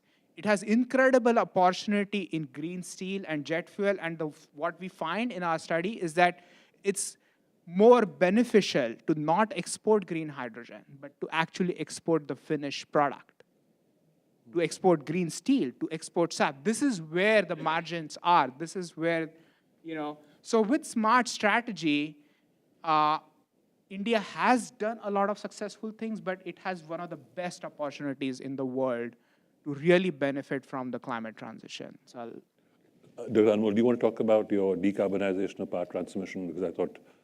Sure. So I think, we have published a number of studies on US, Japan, Korea, and in all those studies, what we are finding is because of the cost of clean technologies come down 70 to 80%, you can nearly decarbonize power and transportation sectors with massive reductions to consumer cost, which was not the case even 5 years ago. So this is where the great opportunity lies. In fact, our work, which showed that a lot of the previous study had showed that US could decarbonize its power system by 2050. We published few major reports saying that that timeline could be accelerated by 15 years. You could go 90% clean by 2035. But the biggest selling point was that it actually reduces consumer costs. That, in fact, formed the basis of the current administration targets of 100% clean electricity in 2035. So this is where things have really changed in the last 5 to 10 years. But it does require not only incentives, which a lot of governments are giving, but some requirements or mandates on manufacturers to go clean to break this cycle of high cost and low volume. Anmol, if I'm followed what you said, you talked about China's success in EVs. Now, we were doing some work with Amit at the IFC on studying what happened in China. And we're trying to aggregate the total exposure. I mean, you give a subsidy or a tax foregone. It came to something in excess of $100 billion in China, which took from 0 to 4.4 million vehicles this year. Now, if you want to do something similar in India, I don't see Tata's balance sheet being able to scale things up on that level. You're talking about 30% EVs by 2030. That's about 1.2 million vehicles. So I think this is where India is in a luckier position. One of my favorite cricketers is Sachin Tendulkar. He would play a brilliant late cut. So what I'm trying to say here is that China had to dole out all this cash because battery prices were 3x, 4x, right? So the battery prices have plummeted 80 to 90%. So what India needs to do, India has a brilliant program on FAME. It needs to put a requirement on manufacturers that 20% of X production needs to come from EVs. Now, 5 years ago, that would have imposed enormous cost on Tatas and would not have been a viable policy. That's no longer the case. Because the cost of batteries have come down, ICE engines and EVs are coming very close to parity. So with a little bit of policy push and a brilliant late cut, we don't have to spend 100 billion because somebody already did. Well, okay, I'll finish on EV and we go on to other subjects. The total demand for batteries in India will be something 200 gigawatts. We presently produce something like 2 gigawatts. China does 900 gigawatts. Why shouldn't we just import? Because 900 gigawatts is something they've attained at enormous state cost. We let the Chinese taxpayer subsidize the Indian vehicle owner. So if you currently look at the cost of batteries, if I look at the kind of global Bloomberg price of $100 per kilowatt hour, the subsidy amount in it is about 10%. Even Tesla, at its scale, is producing batteries below $100 because they have advanced manufacturing. So it's not the case that battery industry is just driven by subsidies from China and then we should just, that's not true, actually. The subsidy amounts have reduced, and with advanced manufacturing, you can be at actually competitive price points. So if India starts today, it actually is an advantageous position because it's not all a subsidy game anymore. What about raw materials? Raw materials, I think, is a very interesting question. So for example, lithium iron phosphate is the dominant chemistry that is being used. Now, what has really happened that there was a huge hue and cry about cobalt. But a lot of automakers moved away from cobalt to lithium iron phosphate. And lithium is in plentiful supply. It's actually, yes, it's a critical material, but it's in plentiful supply. There are more discoveries of lithium every day. Not every day, but India has also found significant amount of lithium. I don't know the status of extraction, but there is a huge technological response so I don't think lithium is a constraint at all. Yes, it needs to be addressed, but it's not a constraint at all. And in fact, so we did this report on India, which looked at how India can achieve energy independence by 2047, a goal announced by the Prime Minister using clean technology. And we actually find, even if India doesn't produce any lithium, to substitute an import of $100 billion of oil. Remember, India imports nearly all of its oil. You need $1 billion of lithium import. So yes, lithium is talked about as a constraint, but just to give you a bottom line, it's not a constraint. Thank you. I think Amit is making faces at me here. Not very. So I want to just open, invite questions from the House. Can I just add one point on this? Increasingly, climate policy and climate technologies are getting weaponized by nations. And obviously one needs to go to a place where you can buy it cheaply, but replacing fossil fuel dependency with any other kind of dependencies is not the right move from a national strategic point of view. At EDF, we're very proud of the work that we did on the IRA bill, the Inflation Reduction Act. It's a great bill, the biggest emitters, putting in $260 billion, et cetera. But on the downside, it is build in America, make in America, et cetera, et cetera. Now, to be fair, Biden needed to do that because he wasn't going to be able to sell the bill. But you could turn it around and say it's another form of trade protection measures. The European Union's upcoming regulations, enlightened view, protect climate change. Not so enlightened view is, put an additional barrier, a green barrier on imports. So we have to start developing a view that the days of the global village and kumbaya are over. We need to secure our national interests. So you make a very interesting point on weaponization. There's EU legislation either in the offing or already there. There were, for example, steel imports from India. If they don't conform to EU standards in terms of processes, there's an additional tax on that. Yeah. I mean, this is weaponization. That's coming in 26. But companies have already to start reporting on what is called the Carbon Border Adjustment Measure, CBAM. And US has asked for an opt-out from the European Union. I don't know whether they'll get it or not. But now it's interesting, the linkage between trade and protectionism and climate change is not new. It goes back sort of until at least the 90s when you had the meeting in Seattle of the WTO. So that is going to be an interesting area for countries. But CBAM is coming in 26, and it will impact India's sort of exports of steel largely, aluminum, and the impact. It's not going to be a problem for Tatas. It's not going to be a problem for Jindal. They'll probably decarbonize.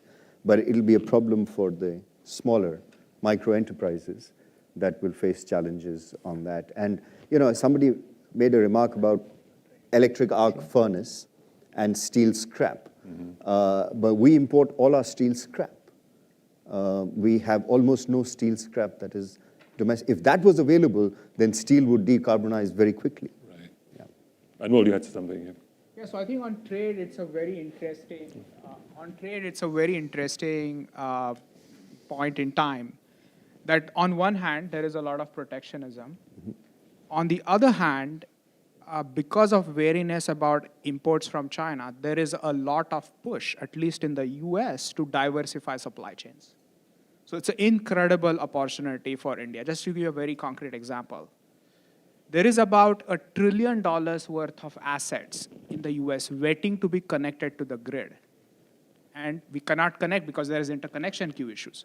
And what is the challenge US is facing? Not enough transformers.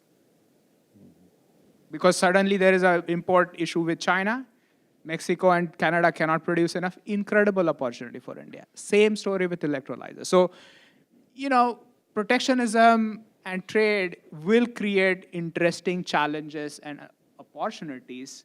And it's a very interesting space for India right now. Great. Can we ask, do you have time for questions? I think there's one gentleman at the back. Sure. Please, sir. Hi, everyone. I had one question on how do you all see the advent of BRSR, that's business responsibility and sustainability reporting, really shifting the trajectory on economic growth, development, and sustainability in India? Can I ask, maybe you do? Sure. And I think there is a shareholder value creation opportunity. So forget about BRSR and what the regulators ask you to report, etc. Companies are realizing that if I don't go greener, forget about thriving, I may not survive into the future.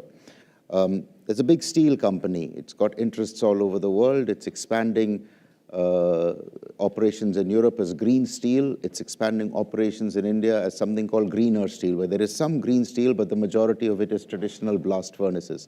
They're not doing that because they hate India. They're doing that because there's less regulatory oversight, there's less investor pressure, there's less consumer demand, and there's less government subsidy. And the argument that their investors need to make is, we're buying into a 60-year asset. In 10 years' time, that asset isn't going to be able to sell a gram of steel into Europe. In 20 years' time, it might be uncompetitive in India. So you rework your Excel spreadsheets to say a 20-year asset and then see whether I should be investing more in electric arc furnaces. Having said that, do you need BRSR? Absolutely. You need better, stronger, clearer ones. You want BRSR to be as much of an investment criteria that an investor chooses as you do some of the other considerations of price earnings, et cetera, et cetera. So it needs to be there. That transparency is helpful, but at the end of the day, naked profit is what will drive it. Right. Great. We have one more question in the back. I mean, we have time. Yeah. Hello. Amol makes a very important point that because Two of them. you know, Amol makes a very important point, and I think that this is a massive opportunity for India. And if we do not go green, and it will not be able to export after some time, and therefore, actually, automobile sector is a very important sector for India's economy. And as the world moves from 2,000 parts to 20 parts, I think, you know, we are a champion of combustion vehicles. We should actually mandate that by 2030, all two-wheelers, three-wheelers in a phased manner will go electric. And that is when you will take over the manufacturing of the world. You'll become a global champion of electric vehicle manufacturing. Otherwise, you lose your automobile competitiveness. And secondly, on the battery side, also, because the battery prices have fallen, but we've done this study in Niti Aayog that irrespective of lithium, cobalt, or nickel, you can still do about close to 79 to 80% of the value addition domestically without, you know, even if you are importing raw material. And I am, you know, you can do away with cobalt, but lithium is available in plenty. So I don't think this talk about that raw material will not be available is not a correct perspective at all. Secondly, I think there's a lot of technology disruption happening in terms of sodium batteries, which Volkswagen is now pushed ahead. And I think in the next 3 to 4 years, you'll have a huge aluminum air will come in. Many new technologies will also come in. But India should steadfastly say that by 2030, we'll be a champion of EV manufacturing. I mean, there's no reason why Tatas and Mahindra should not look at the global market and become champions of EV vehicles across the world. So I think the CFL example is quite revealing because, you know, the scale was created because Indian market has the scale. And if you're able to create scale in battery-operated EV vehicles, then I think India itself could provide those exports. I think that moment is now coming because Tata is now going to come out with 5 or 6 new models.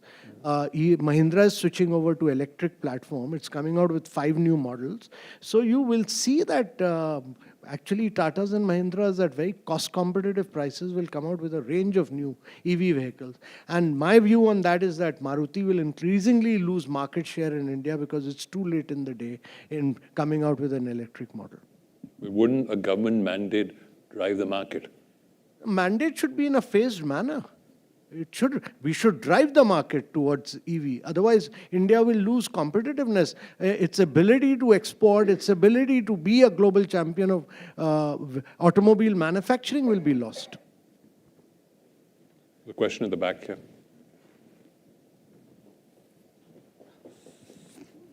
Oh. Hi. I have a very simple question, actually. It's great that, you know, India is moving positively in the direction of, you know, solar energy, EV. But I don't think any comment has been made about preserving the existing biodiversity that we have in India. So I just want an opinion on that because we've actually, you know, deforestation in India has increased severely. We have 1 million hectares of trees that have been removed in the last 10 years. So, you know, we have EVs coming in. We have all these different forms of renewable energy and, you know, clean energy coming in, but what about like just the environment that we have in India? It's declining. It's, you know, and we see that because I live in India and I've seen my environment decline in that matter. So I'm just hoping for an opinion on that. It's an EDF question. If I might just address that, it's a very valid concern. Had I been a panelist who talked about something in Delhi, there's a British company called Kairos, which has satellites which circle the Earth and measure methane emission super emitter events. And apparently in Delhi, in Ghazipur, at this landfill, in, I think it was April 2022 or so, there was a super emitter event with 434 tons of methane came out every hour, which is equivalent to 62 million vehicles on the road, okay? And this is the tragic part. The technologies exist in which we can manage landfills. There are business models which exist where you can address them. I give a simple example. If you do a waste-to-energy plant in India, there is a tariff regulatory body or something to the extent, which allows you a tariff of 6 to 8 rupees a unit, which gives you an ROI of something like 16%. What happens if you give a tariff of 20 rupees a unit? You get an ROI of 35 rupees. An ROI of 35%, where you can virtually then take over that landfill, do the remediation measures, which are fairly simple technology, just churning the stuff around and dumping some soil on it. It's pretty simple stuff. So you get, methane goes to carbon dioxide, which methane is 86 times more heat-inducing than this thing. There are simple technologies, but unfortunately, and this is my take, is we work in silos on some of these very pressing environmental issues.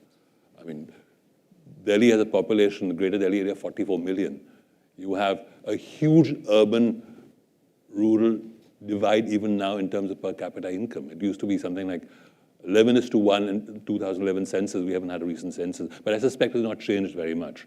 And a lot of the environmental damage is being driven by an internal migration process, which you cannot stop. You will go where you get a better return. But there are technologies available, processes available where all of this can be broken down, and I hope our friends from the government are listening. In terms of, waste management is a very critical area. Amit tells me that it's kaput now, we have to stop. Thank you so much, all of you. Thank you. Thank you.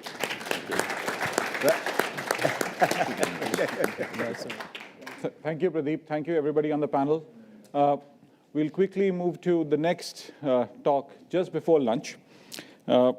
We have Mr. Gurcharan Das, who's joining us all the way from India. I think this is one gentleman who does not possibly need any introduction, possibly one of the most prolific authors that India has seen. He's done, I think, so many books that he himself must have lost count.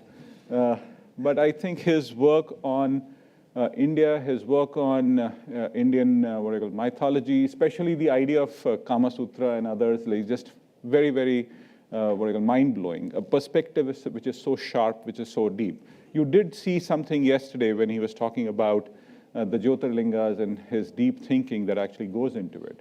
I've had a chance of knowing Mr. Gurcharan Das for many, many years, and he's a true inspiration in many, many ways. But there's something very interesting about his story, and that is that he is somebody who became an author in his second avatar, if I might say. Of course, he's done plays as well. So if you do not know, his first writing was a play, which has now been shown across the world or has been played across the world. And now, if I might say that if there is somebody who needs to be on the list of Gyanpith, if I might say, then he has to be there. But now he's getting embarrassed. But very, very powerful thinker. And I'll invite Mr. Das to really give his talk. So you have 20 minutes, please. Thank you, Amit. Yes, we're running 15 minutes behind. Sorry, I'm between you and lunch. So the job is doubly difficult. I suspect I was invited here because I wrote the first book that predicted the rise of India in 2000 based on the reforms that had happened. The cynics in Delhi who were surrounding me thought I was smoking, but India has in fact obliged by rising. And I think one of the things that Amit is looking for is, well, what's next? In other words, India has risen. In the last 30 years, the growth rate has been almost 6%. Annual average growth rate when population growth rate has gone down to 0.5. So it's all coming down to the per capita line. India has lifted 400 million people above the poverty line. I'm going by the same Tendulkar poverty line, not Tendulkar the cricketer. And also the middle class, which was which was 8 to 10% before the reforms, is now around 30% based on, again, apples to apples comparison. So it's a good story. But we have not created the jobs that 6% average annual growth rate should have created. And why?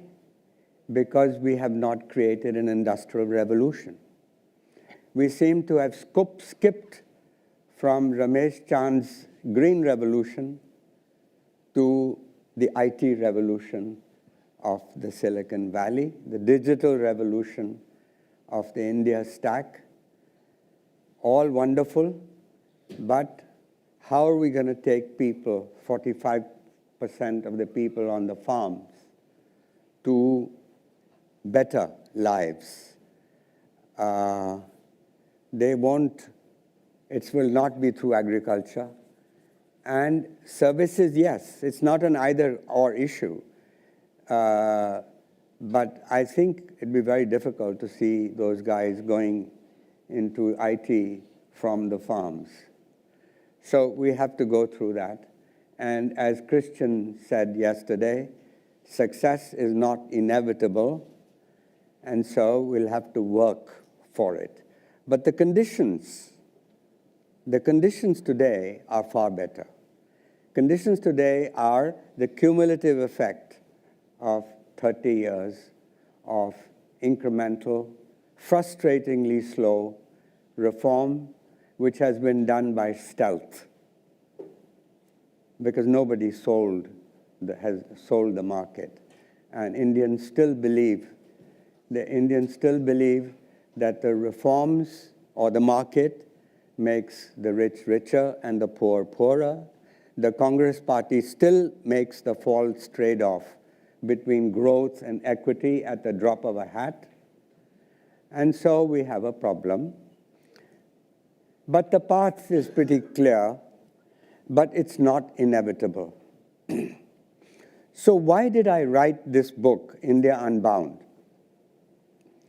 I wrote it driven primarily by my experience of the licensed Raj.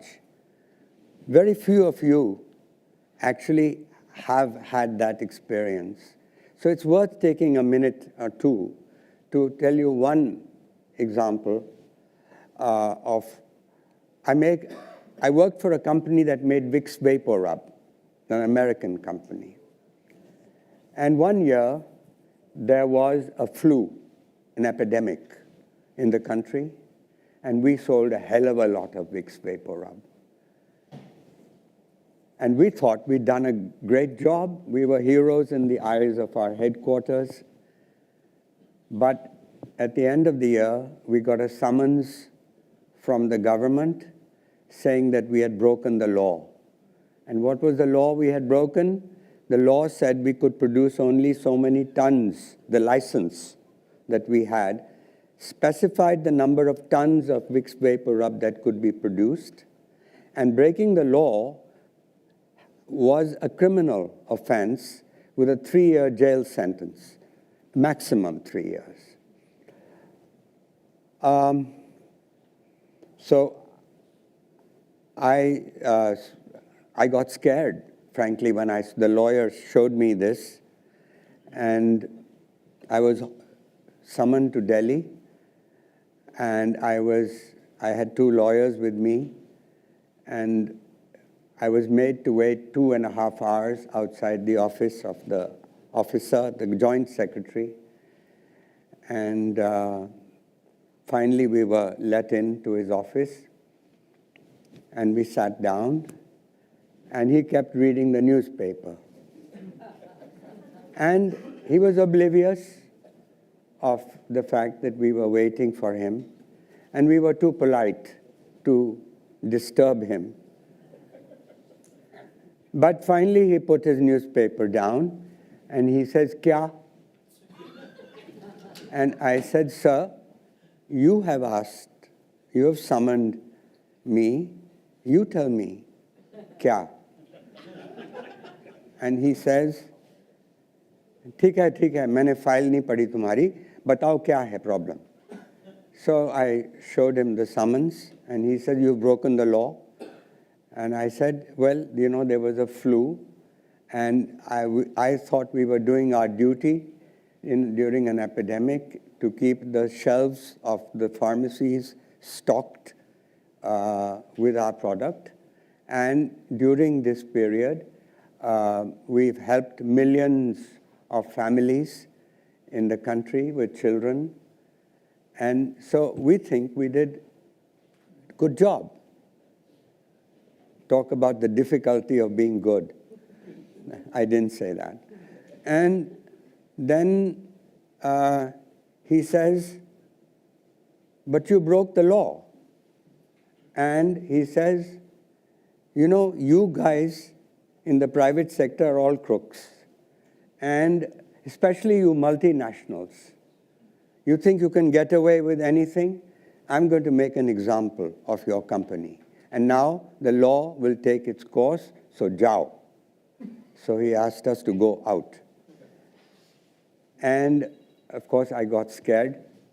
The lawyers were shivering. And as we were walking out, I don't know what got into me, but I turned around and I said, sir,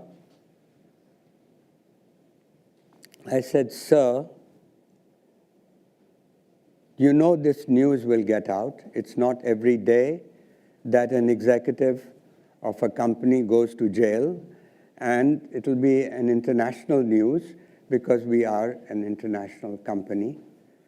And he says, are you threatening me? I said, no, I'm not threatening you. I'm only telling you, I don't even have to leak the news, it'll come out.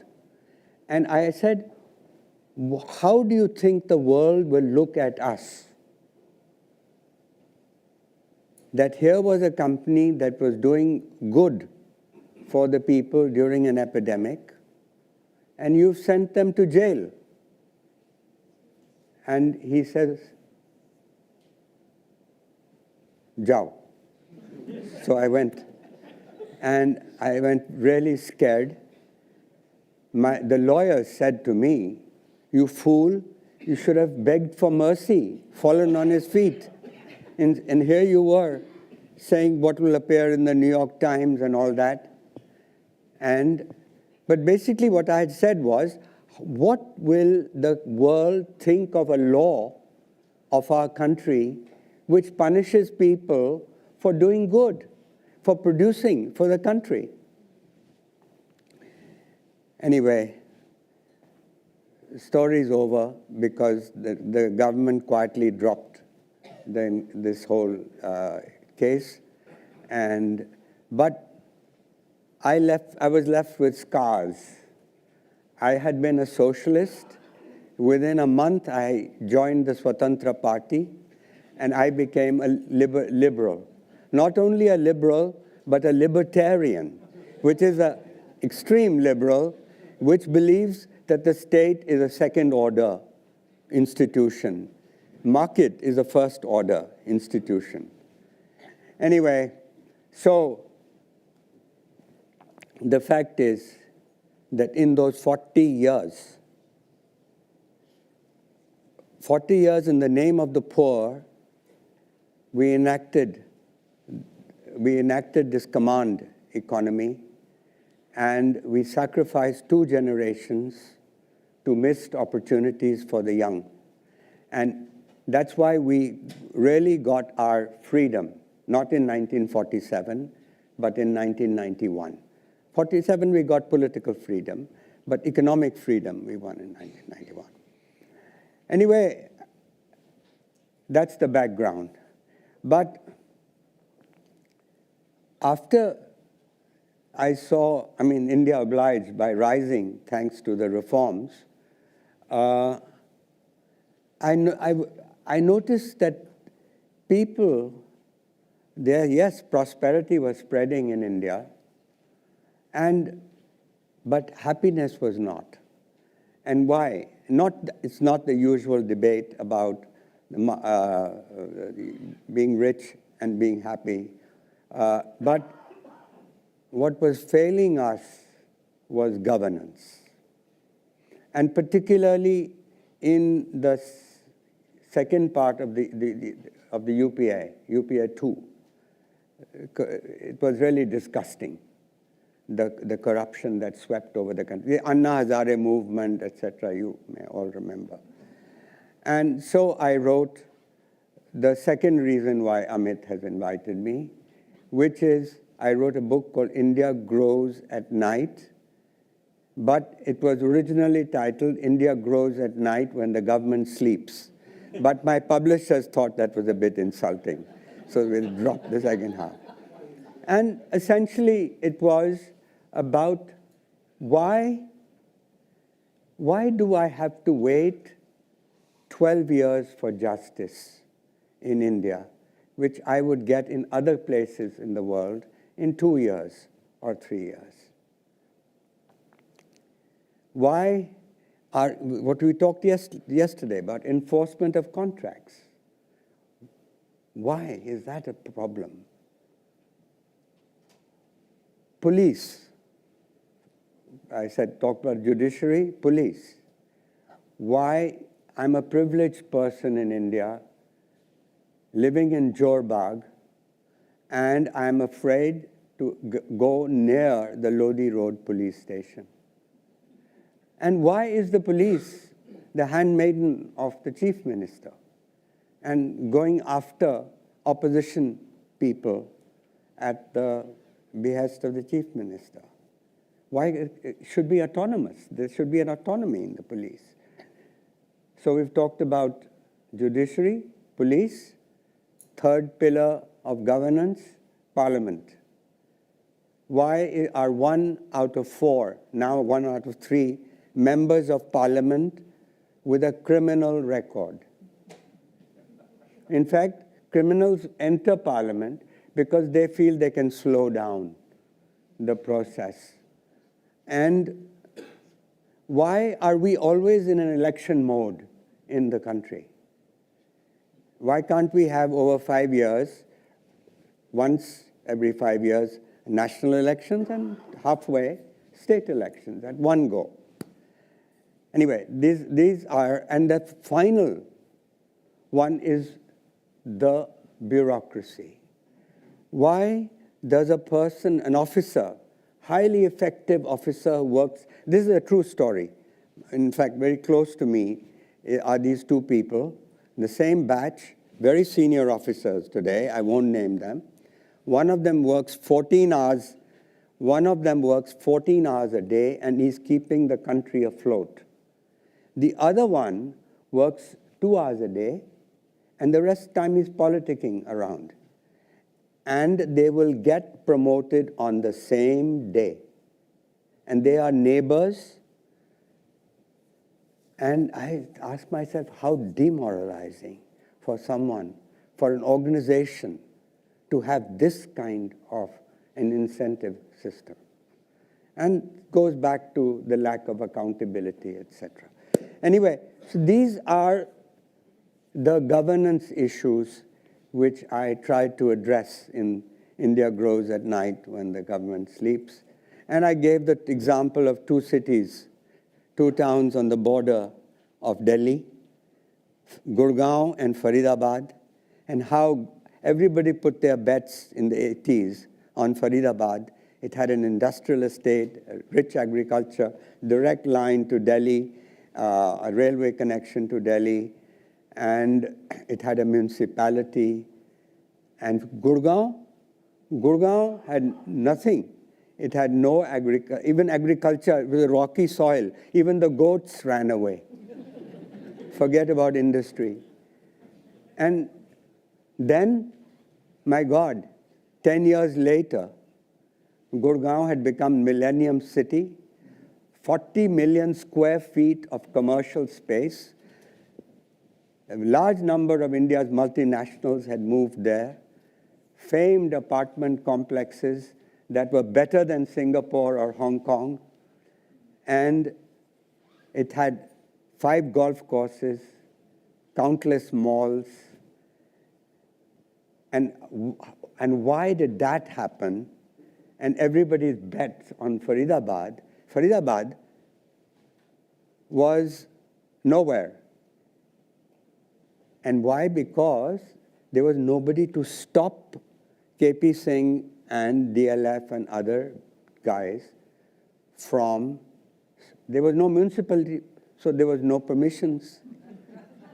There was no municipality, no officers. So that's where the story, India's story in some ways, was a story of private success and public failure. And that was the main, that was the main thesis of that. And today, when Christian tells us that success is not inevitable, we have to remember that not only do we have to create an industrial revolution still, and as I said, much better conditions today. We've heard here, road mileage has doubled, port handling capacity from 91, port handling capacity, since 2011, port handling capacity has quadrupled. Logistics are 40% better today. And we are finally one country. All the friction of having depots in every state, that's gone. And and all the other reasons that you are, the digital revolution, my God, that's the greatest thing that we've been hearing. So I think certainly the conditions are there. But if we want to achieve that 2047 objective that Mr. Modi has given the country of becoming developed, we're not going to achieve it unless we also fix governance. And we will fall, just as China will never become truly developed unless it gives freedom to its people, so India will not get fully developed, even if we create the Industrial Revolution, unless we fix governance. We'll get caught in some kind of a middle income trap. And so really, that's kind of the other problem, by the way, which we are not aware of, is that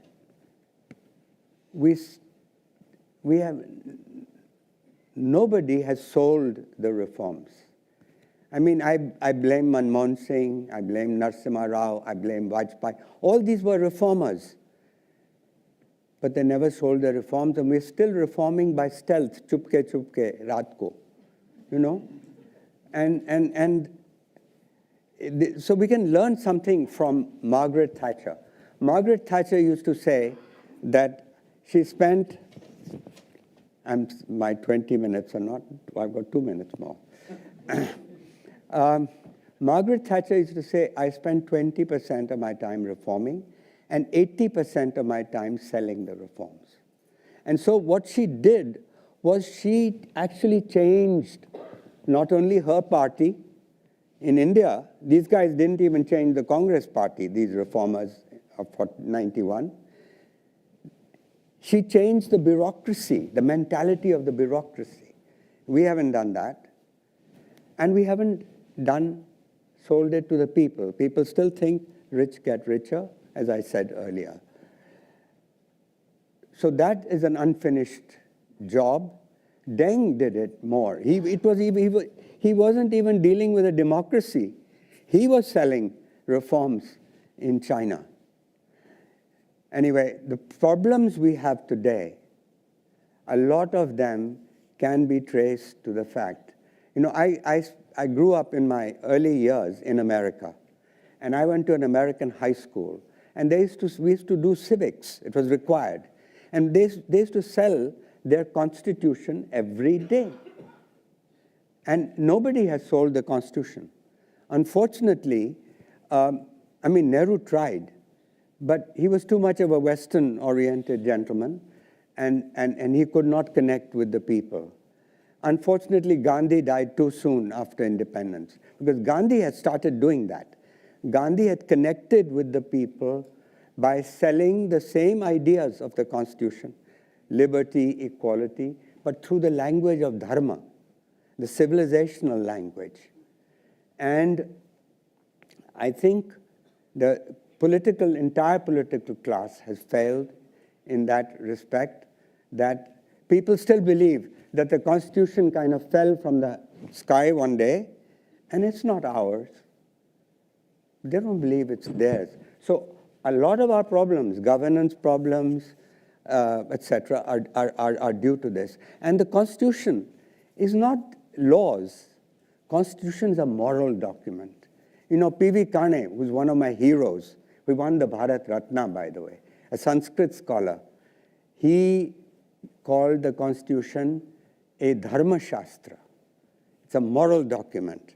And so why today the excellent ideas of liberalism, secularism, why are they failing us today? And I feel that in a sense, because we have not had a dialogue, we meaning the guys the 2% who have ruled the country, the English-speaking elite, they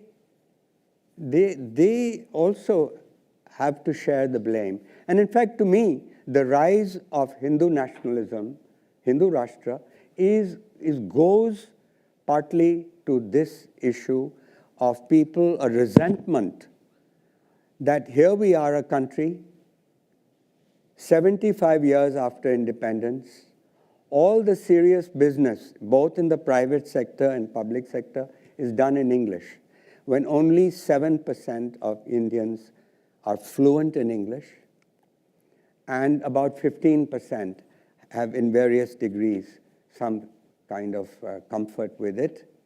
But if someone from the 85%, a bright young person, came into this room, that person would feel deaf.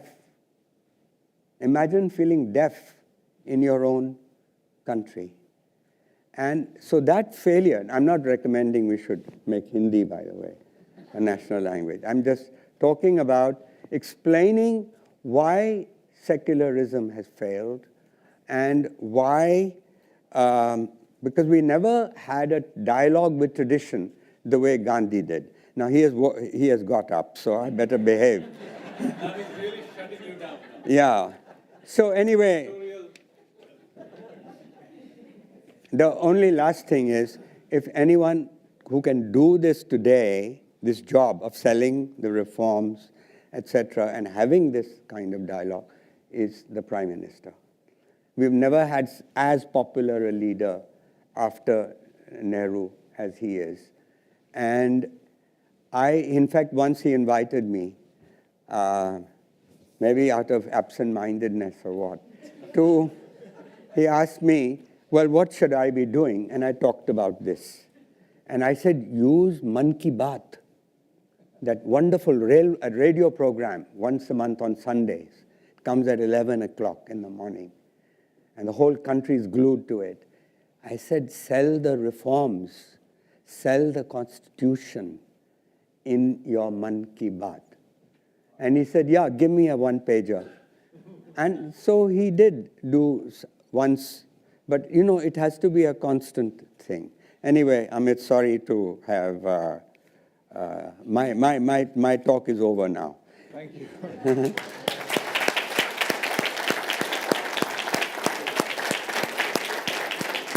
I know. So perfect. We can open it up for questions, but under one premise that we'll be back here for our session at 1:30, so you'll have to have a very quick meal, but we can still do the questions here. So can we have the mic here, please, if at all? Yeah, there's a person at that corner. So 2 or 3 questions, yes. We can do that, please. Yes, again, thank you for... Just please, let Asha, why don't you go first? Sure. Mr. Das, I wanted to ask you, so India is now coming upon a 100th year anniversary, centenary of the RSS, which is a deeply, cultural / an institution that is deeply woven into the Indian fabric, not just of the BJP, it has its roots in Indian freedom struggle. What do you what do you see? And it is so huge and it's so prolific. It's already there. Why are we not using it as an institution or as a cultural element that has such deep ties into a non-English speaking India? Yeah. Why are we not leveraging it more? You know, this is a very loaded question. Huh? I better be careful. I hope no journalists here, no one's going to report this. All right. The fundamental issue is that we don't want religion to be introduced into politics.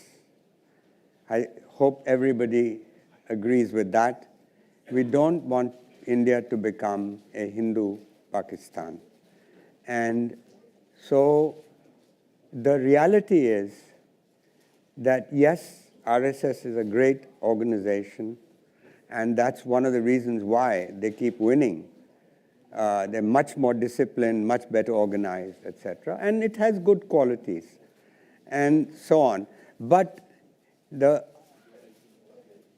what we needed at that point, in the first 40 years, was a dialogue with the RSS.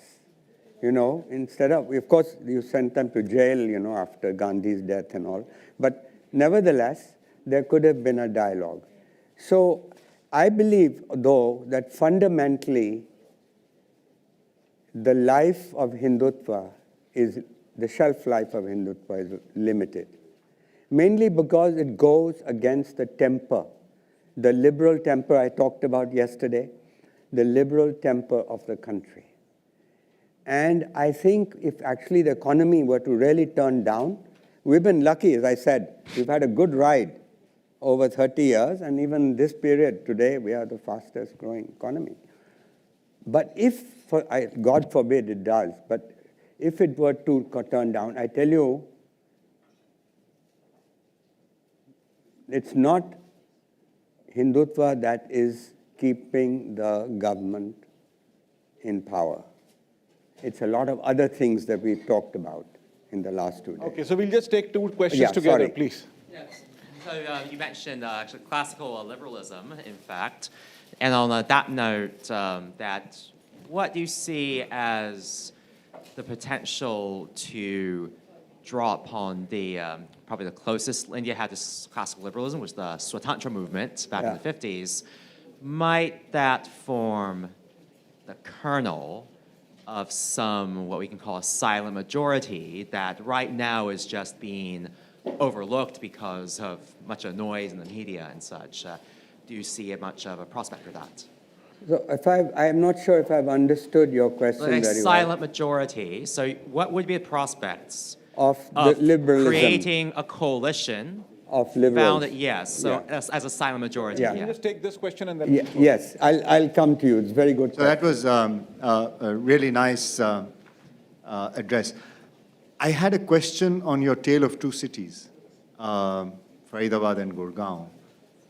It came out, I must have got it wrong, it came out as if you are characterizing Gurgaon as a success. Do you see it as a success? Let's discuss that over lunch. Okay. Perfect. But the question that he raised is, what are really the prospects of a liberal party? And Swatantra is dead, and I think there's zero prospect. I think there's a zero prospect of a liberal getting elected. A liberal is unelectable. And frankly, the dilemma of the Indian liberal is also that he has no one to vote for. He can't vote for Modi for social political reasons, and he can't vote for the Congress because Congress is always risking making this false trade-off between growth and equity still. Great. Thank you, sir. Let's break for lunch, and let's be back in 30 minutes, please. Exactly 30 minutes. Thank you, sir. So kind of you. It was just amazing.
Hi, good afternoon, all of you.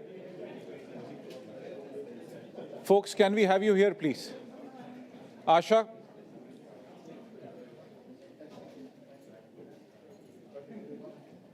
Thank you, thank you. So perfect, thank you, Pranjal. We'll just get started. So we have this very important session on health and nutrition. I must share that, recently we did this report on rice fortification and things, and we were really trying to understand a few things about how health and nutrition are aligned or attached, or how they actually bring out economic outcomes and so on and so forth. But I'll not really delve more into it, but I'll request Richard to moderate the session. Richard, we have to catch up on time, and you have exactly 40 minutes, please. You've got it. Thank you, Amit. Thank you, Richard. And thanks, everyone, for coming to the postprandial panel session. We're going to talk this afternoon about a number of areas on the social progress side that are extremely important to India and will involve structural change as well as just continued improvement along the vectors that the country is already moving. So if we talk first about health, India has a relatively centralized public health system that is insurance-based, but only about 37% of the population has any kind of insurance at all. And of those, the vast majority are insured by a public health insurance.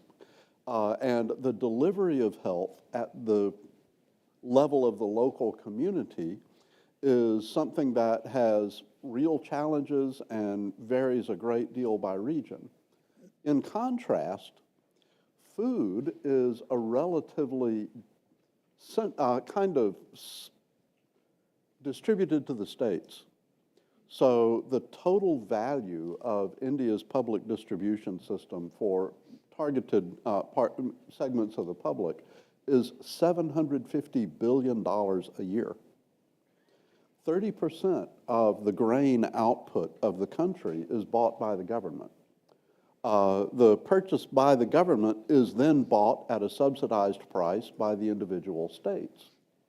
And the individual states then distribute it at various kinds of ways through, fair use shops or fair price shops, where individuals can buy grain at extremely, inexpensive prices.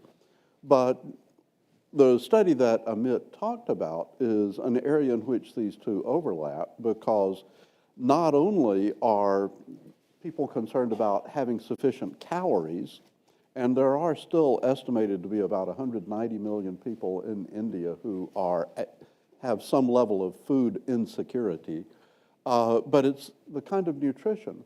So the government has been fortifying rice and other grain with iron and with other nutrients, and this has had a good impact that it has had. But I think the real issue is, moving forward, how can India develop a much more effective way of raising the level of the population to kind of counteract the issues of inequality that we saw or that we heard about in earlier sessions? I'm delighted that we have a really good combination of people on this panel. So to my far left, Mukesh Bansal is the CEO and co-founder of CureFit. And next to me is Neeraj Jain, who is the country director for India for PATH. And to my immediate right is Dr. Anurag Mairal, who is the director of global outreach for the Byers Center for Biodesign inside Stanford School of Medicine. And furthest away from me is Mark Esposito, who is a faculty on Harvard Center for International Development. So we have a variety of ways to look at this topic. Let me just go from the far left first. So Mukesh, would you tell us more about CureFit and what CureFit does and what you're doing in this kind of general topic area? Good afternoon, everyone. So we started CureFit in 2016. The idea behind CureFit was, can we build a platform which brings all aspects of health together In health, the very broad way of looking at it is preventive health and curative health. Preventive, you try to do things so that, you don't have health issues to deal with later.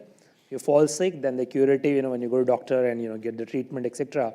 I think everybody in the health around the world knows if you can somehow enable people to have healthy lifestyle, you will have much lesser downstream issues. So whole CureFit was built around that idea that what can we do to encourage everything that's required for preventive health, from fitness, nutrition, meditation, sleep, even primary care. So we've been at it for the last 7-8 years. Some part of business have worked really well. Today we are by far the largest fitness company in the country with 600,000 centers, about 750,000 subscribers, 2 million more subscribers for our digital platform, which enables working out and meditation, etc. at home. But it's work in progress. I think overall, I feel country as a whole need to do a lot more on the prevention side of things.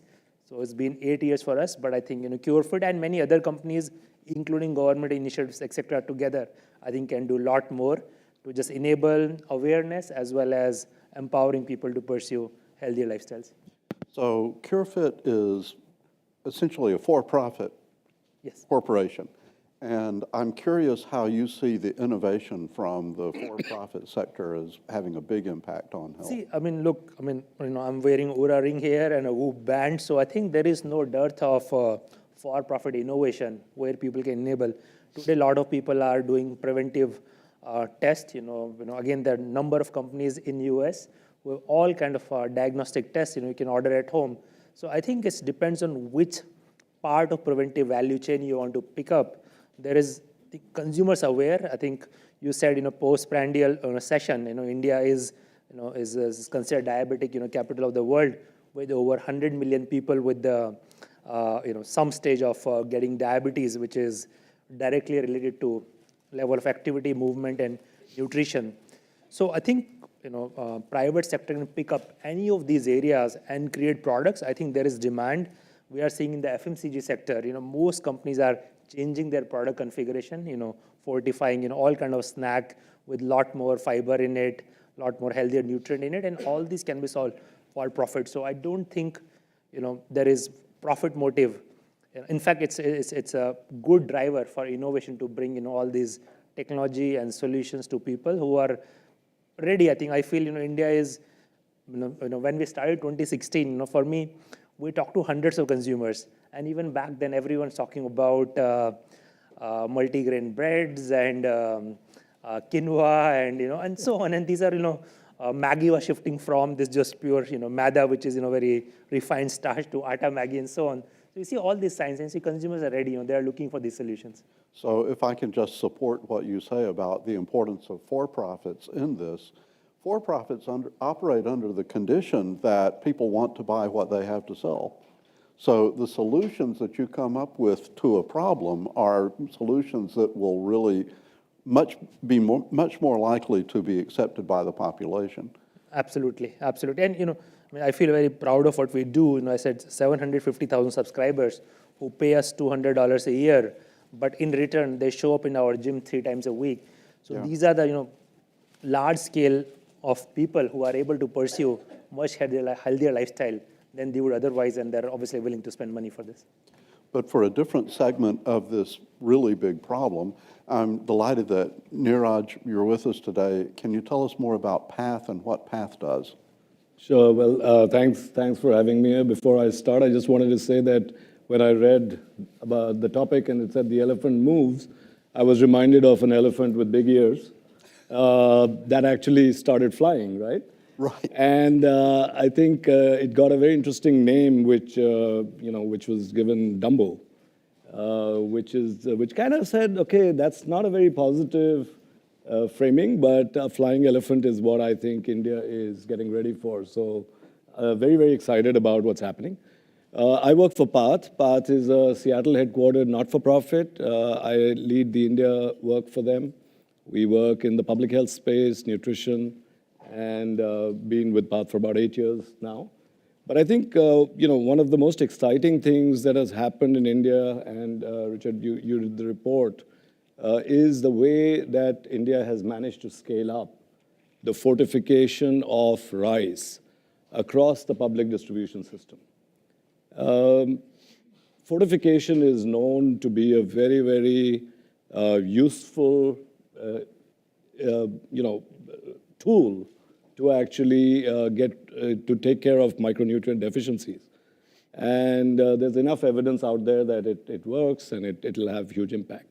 What the government of India has managed to do is to, from the launch of it or from the start of it about 4 or 5 years ago, today about 600 million people across the country are getting fortified rice in the public distribution system, which provide necessary iron, folic acid, vitamins in there. That's only possible in a country the scale of India. Everybody talks about the population of India being very large, the challenges around it, but there's a great opportunity because nowhere else in the world can you scale something the way you can in India. You've got this huge population, 800 districts, each district has about 1.8 million people. What has happened in the process is that in the last 2.5 years, from about 5 million tons of rice getting fortified, we're at about 50 million tons now. And the target audience is people who can't afford the necessary micronutrients, the necessary, energy levels that they should be getting. So this is an absolutely... If I put that in context, that's about half of all of the rice that's distributed through the public distribution system, right? We are at, actually, in terms of the public distribution system, we are at about 70%. Okay. We're at about 70% of the rice is getting fortified, and we will hit 100% by the summer of this year. So it's a program which has just got scaled up. Just to give you an idea of fortification is actually present in about 80 countries. And the second largest such scale-up would be about 100,000 people. So that's the sort of difference that we're talking about, 100,000 versus 600 million where we are today, going to 700 in the next few months. And PATH, as a nonprofit, but not part of the government, what is the role of your organization in studying monitoring the system, or what? So, PATH started working on this about 15, 20 years ago, started from the US, we did some work in Brazil, etc., but really creating the evidence that's necessary to be able to roll out something like this, looking at the supply chain, doing the economic analysis, the entire sort of evidence that went into it is where we support it. This program is totally government funded, so PATH does not fund this program. It's absolutely government funded, we only provided technical support. Currently, we are setting up the largest digital quality system for this fortified rice, which is going to really cover the entire spectrum of all the rice in the PDS, and look at traceability, because quality is going to be a large issue. A large country, well spread out. So that's the kind of work that PATH has been involved in. Okay, thank you. Thanks. And Anurag, from the standpoint of global public health, what's your perspectives? Tell us a little bit about your center at Stanford and what's your contribution to this area. What are your interests? Absolutely, Richard. And first of all, thank you for having us on this panel. Great panel. I followed Mukesh's work for a while. I was part of PATH, and I'm a big champion of what PATH does. And of course, I've known you since the last year. The work that we do at Biodesign started in India, started about 17 years back. Stanford Biodesign is a design thinking-based approach to health technology innovation. It's a program that started about 22 years back. First, it was in the US. In 2007, we decided that we were going to take this global. And the first country we chose was India. It was in partnership with AIIMS and IIT Delhi, and Department of Biotechnology was part of it. They supported the India side, and we supported on this side. The goal was to bring innovators from India, train them here, and then send them back so they can come up with the innovative health technologies for India's needs by Indian innovators in India. That program was small, 4 fellows a year and 1.4 billion people, 1.3 billion at that time. 17 years later, there are 1,000 innovators in India, 900-something innovators in India, 300 companies that have come out of it, 75 or so commercial stage companies. So India has really traveled quite the distance. It's really flying. Elephant is really flying. And it has led to substantial impact already, but I think it's just the beginning. If you look at the number of lives that have been touched by these health technology innovations, and that's, you're talking about, how India needs to switch its structural design of healthcare, as well as it needs to actually do things better, better processes, better outcomes, and so on. And I think these innovators and the innovations that they come up with could be the basis for flipping the healthcare system. Most of the healthcare systems in the world are tertiary care centric. Anytime you have any serious condition, you end up at the tertiary care. But India has an opportunity to flip that and bring healthcare closer to the home and the communities through ASHA workers, through A&Ms, and health technologies can help them do it. So what do you think is the biggest challenge for India in moving to that flipped model? Yeah, well, there are 7 or 8 categories of big challenges. Okay. India is a big country and challenges are big as well. I think talent is one piece of it, which is what we try to address through Stanford Bradison's work in India. The second one is really the framework. So even though there are a lot of these innovations that are coming out of India, most of those have not been adopted in the public health system. They've been successful in the US. Those same innovations have been successful in the US. They've been successful in the private healthcare component of India. And many of these technologies have gone on to serve 30, 35 countries, but it hasn't yet made into the public health system. So the processes and the frameworks for incorporating these technologies in the public health system, that's actually a huge challenge. In fact, and as you correctly pointed out, health is a state subject. And it's important that each of the states actually take this on and then they do this in sync so that an innovator doesn't have to go to a state 1 and then has to go to state 2 and sort of keep having to prove himself or herself with that technology. So that, in my opinion, is one of the biggest challenges. Okay, thanks. And moving to that, then we have Mark to talk to us about international development and your perspectives of the situation in India and how it can move forward. Great. First of all, thank you for having me. It's the second time I'm here in the India Dialog, and it's nice to see many familiar faces, new ones. And maybe a context why this conversation is important. About a year ago, I started to work with the United Nations on a digital public infrastructure project as part of a fellowship. And that's when I joined the Center for International Development at Harvard Kennedy School, where it's within one of the 3 areas of attention that the center is bringing forward. One of the things that we see a lot in digital public infrastructure is the conversation on how we disintermediate transactions to make governments or government processes more agile. We're improving the sense of governance, but there's a clear understanding that there is an economic driver that will simply create more efficiency. What is sometimes missing is the conversion about digital public infrastructure in the enticing mechanism for health and nutrition. And there are examples that we studied from outside of India that came from India that show that the private sector that is now advancing. There are a couple of examples that I'll bring forward. One is historical. It was a company that was using mobile banking to educate slums to how do we use the right choice of food for families that were on the poverty line. And the other one is one side of the story where we use technology to basically empower families in highly concentrated slums. And the other one is an example of a company called Nimarize being developed by Google as well, where we're using basically AI scanning for the detection of breast cancer for women under the age of 40 when mammography usually is not that effective.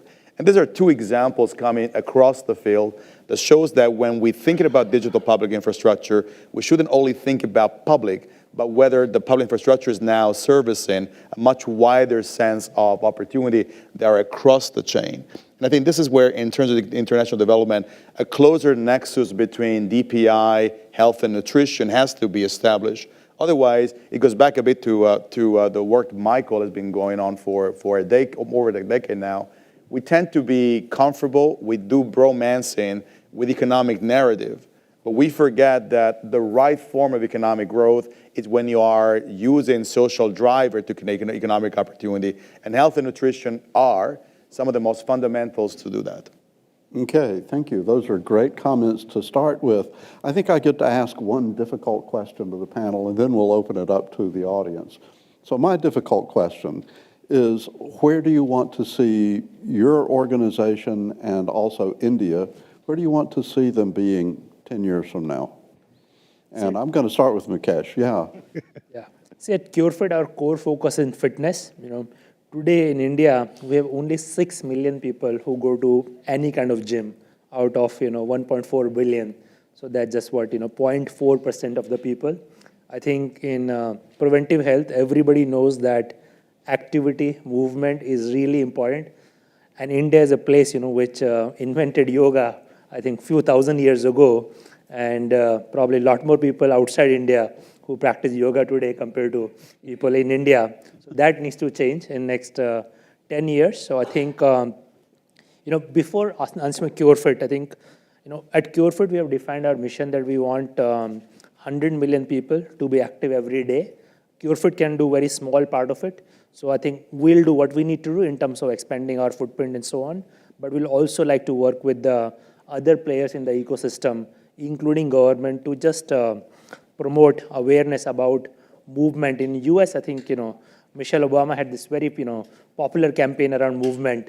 I think India needs something similar to that. So yeah, it'll be great to go from 6 million gym goers to 100 million plus, and they don't need to go to gym, walk, yoga, run, cycling, any kind of activity is great, good start for good health. So I got to follow up. Do you think that as income levels increase in India, people will have more unhealthy lifestyles?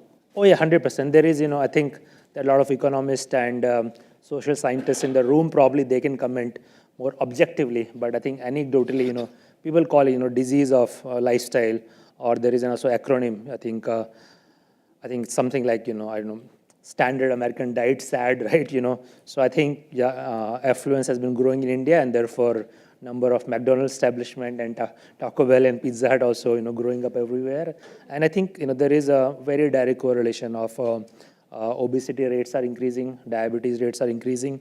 And I think India will have to contend with that, or better still, learn from the history of the other developed country who kind of went through similar cycle. We have all the data. I think we talked in other sectors in the morning. So we can learn from that and try to prevent that from happening. That's where I think proactive policy, etc., and just consumer evangelism and awareness can play a big role. So we don't need to, first get all the way there and then, create a whole healthcare system to be able to deal with the, highly preventable lifestyle diseases. Okay, thanks. Neeraj, where would you like to see PATH in 10 years? And also, how would you like to see the situation in India? Yeah, I would like to see PATH exiting India. I don't think we should be there after 10 years. So that would be ideal. But I would really, there's a lot of expectation from the health system in India. And the two areas that, I want to just focus on, and those are the two which we think are going to make the maximum amount of impact. One is in the primary healthcare space. So you might have heard of health and wellness centers, the whole primary healthcare, the entire ecosystem is changing. The policy is all there. We do have to implement, parts of it is getting implemented. So if that gets implemented the way it's been written, I think that's going to be a huge success for India. And we are on our way to do that. Now, within that, it's about diagnostic, right? So if people walk into a primary health center in the middle of Bihar somewhere, they get the initial diagnosis, they get escalated. So are we diagnosing at the primary health care facility? That's getting set up. Every block, there are about 7,000 blocks in India. Every block is getting a laboratory, a public laboratory. Every district is getting a laboratory. That's about 800 districts. So if that system starts working, to me, that would be huge success. And it's been written really well. But especially with the shortage of healthcare professionals, do you see this as a real opportunity for telehealth? So that's the second part of what I want to see. We're going to have the challenge of healthcare professionals is going to remain. The challenge of population-level health management will require technology. And that technology is going to come in multiple forms. And a lot of it is actually getting rolled out as we speak. So for example, there's this digital public backbone that's been set up, the Ayushman Bharat Digital Mission, which has open APIs, private companies can connect onto them, etc. So that's getting rolled out, and we're getting individual ABHA IDs. These are Ayushman Bharat health cards, which you have a number, a unique number. So the electronic health record system is getting established. Now, so that's the digital side of it. Telehealth already has been rolled out to a great extent. But diagnostics which are connected is where we would go. Diagnostics which are very simple to use, a frontline worker can use them, and they go into a system where they're getting analyzed. We're already doing cervical cancer screening through AI in public health facilities in India. That's starting up. Breast cancer screening for tuberculosis through chest X-rays, screening for lung cancer. So, this whole technology piece is being tried out in different places across the country, but this is going to be the game changer. We will have to use technology to be able to do that. I think just want to quickly also talk about something which got launched during the G20, the Health Working Group in India, which is the Global Initiative for Digital Health, which is a South-South kind of a partnership, platform, which is going to provide low, middle-income countries with funding to go digital. I think the realization, Richard, is that without digital, without technology, most low and middle-income countries, not just India, but across the world, the entire global South, is not going to be able to leapfrog their healthcare services. So India has this opportunity also to lead on some of those conversations, and that's the excitement here. So I really have to ask if Stanford Biodesign picks up on this. Yes, so in fact, that's a great segue to my comment that two things I would love to see in 10 years. Number one, that India has transitioned to community-centered care through technology, through ASHA workers, last mile workers, that will actually obviate the need for 10 million more doctors or whatever we may need. So more community-centered care, more home-based care. 80% of the conditions caught at home or near home, so that only 20% or fewer conditions actually need to actually go on to secondary and tertiary care. If India can get to that, it can actually provide healthcare to its 1.4 billion people at the rate it's spending on healthcare. So that's number one. And second thing that I would love to see, again, building on the point that you made, Neeraj, is I would like India to do the same thing with health technologies that it has been able to do with vaccines. Become a net provider of innovative health technologies and this model, community-centered care model, to rest of global South. There are 5 billion people in the world that don't have meaningful access to healthcare. In this day and age, what's the role of kind Stanford Biodesign? Innovation in this regard? So I think you cannot bend this cost outcome curve. We spend 18% of GDP on healthcare. Europe spends 10%, considered to be gold standard. India spends 2.5%. There's no way India can get to 10%. So the only way India can provide, India and Africa and Latin America, all of these regions where substantial proportion of underserved populations live, the only way they can provide care to all of their people is by bending the cost outcome curve. And there's no other way to bend that cost outcome curve other than innovation. Thank you for setting up international development. Mark, your comments about where India should be in 10 years, how to fund this. There's a whole plot I can feel here, right? So my wish would be to really, maybe let me give you a premise. Countries like India are the forefront of climate change. If there was a theater, they would be sitting on the front row. And so they have an exposure to challenges that other countries might eventually feel at a later stage. So I would love to see more research on how, while we're transitioning, we're also climate adapting and mitigating with the right level of technology and understanding the impact on agriculture with the changing climate. Let me try to give an example. With a significant rise of temperature, the number of proteins, for example, in rice, they decrease, which means people will need to eat more but have less actually protein in their body. It might actually likely lead to overeating because we're trying to compensate. So on one side, we might want to see this as a habit or as a cultural norm towards a healthier style, as it was mentioned by Mukesh before. But it's also true that there's a significant amount of work in the science on how climate is fundamentally going to impact agriculture. I'd love to see more work in this nature. I'm going to give you an example. I was doing a training for policy in Qatar. This country was in the blockade through the region from 2017 until 2021, and then, of course, COVID did not really help. And it's a country that was importing 100% of agriculture from Saudi Arabia. Within 4 years, they have boosted up their vertical farming capacity to the point that when you go into a supermarket, as they in Qatar, half of the agricultural produce are vertically farmed. And this is a country that has hostile agricultural condition to grow food.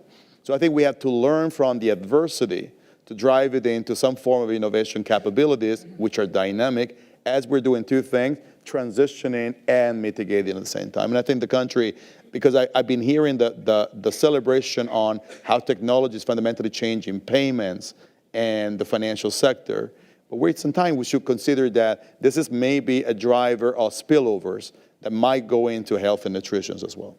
So lightning follow-up for everybody. How do you see the inequality that is resulting from India's economic development affecting this? Because a lot of the health problems, a lot of the nutrition problems are those areas that have not developed. Absolutely. And so look, one of the things where the social progress help us a lot, if you're looking at this in terms of also the opportunity for people that are in a more progressive or less country, is also life expectancy. Right? In country with larger inequality, and I remember when I think it was James who was talking about the Billionaire Raj, when you're creating this structural inequality that are difficult to eventually decompress, likely what you're going to have is the inequality that doesn't express itself necessarily just as economic inequality, but lifestyle inequality, life expectancy, food inequality. And so I think one of the ways for us to curb the tendency for system to become unequal is to provide a larger threshold on conditions like health and nutrition. So I think if we do that, then equally the conversation on inequality from an economic perspective can be curbed. So I think they're very intimate. Is that historically they're studied in silos that tend to be vertical and not transversal. And I think what we have to see is a country building transversal or interoperability across all of these different kind of R&Ds. Okay, excellent. So anybody else on the panel have comments about anything so far? Otherwise, let's move into audience questions. So have a hand up back in the back, and then I see the second hand right here. And several, okay. You first. Just one question for the larger group. What are some of the things that you think like ABDM can learn from platforms like CureFit? And also, do you kind of foresee any potential for a market-based solution catered to like low-income communities? Catered to what kind of community? Low-income communities. Okay. Market-based solutions like a CureFit or things. Sorry, ABDM is? Ayushman Bharat Digital Mission. Okay, Ayushman Bharat, yeah, right. Yeah. Mukesh, that's yours, yeah. Yeah, I think, see, again, I'm going to answer this more from, preventive point of view. And when your prevention requires, some kind of behavior change. Behavior change is very, very difficult for people. All of us struggle to make that change. And the only way to do that is to remove as much friction as possible and also have right kind of incentives. So a platform like Ayushman Bharat Digital Mission, I think while it's great that so many people are covered through insurance and something goes wrong, then there is a net. But I think if we can also layer on a lot of proactive communication and incentivization, I think insurance globally around the world is moving the direction where insurance providers are trying to incentivize preventive behavior. You do your 10,000 steps, over a period of time your premium will go up. You connect your digital watch, and so I think ABDM can also consider some such initiatives to just encourage. I think I want to go back to also inequality. See, on the cure side of things, there is massive inequality. You have a advanced diabetes or cancer, you can only go to really good hospital, you get good care. But prevention is very cheap. It does not cost anything. 2 years ago, I wrote a book on health. It's called Hacking Health. It's a 100,000-word book, but I summarized the beginning that the entire message of the book can be just 6 words, which is eat less, sleep more, always move. All 3 are free. Anyone can practice it. It doesn't matter what your income level is. So. Thanks, Mukesh. Anurag, you had a comment. I think that can apply. All 3 of those should apply to me. But I'm going to build upon the point that you raised earlier. What is the role of innovation? I think the underserved community, lower economic communities in India are the ones that are most impacted by the structural inequity, and that's going to get worse. And it's a vicious cycle. Health and nutrition go hand in hand with overall inequity. And if they are worse, then actually they get into the death spiral, these communities. Innovation can help it. And so Ayushman Bharat Digital Mission is a really interesting digital public infrastructure on which you can have really significant at-scale interventions that not only enable the last-mile health workers becoming quote-unquote doctors, which is the example I provided, but it could also do communication, health communication around better lifestyle, better food habits, and on and on. So I think that gives an opportunity to, again, I call it flipping the pyramid in terms of the health equity and health access. Thanks. We'll go on to a question over here, and I saw a hand. Your hand was the first one that I saw, so please bring the mic over here, and we'll keep going around. Go ahead, please.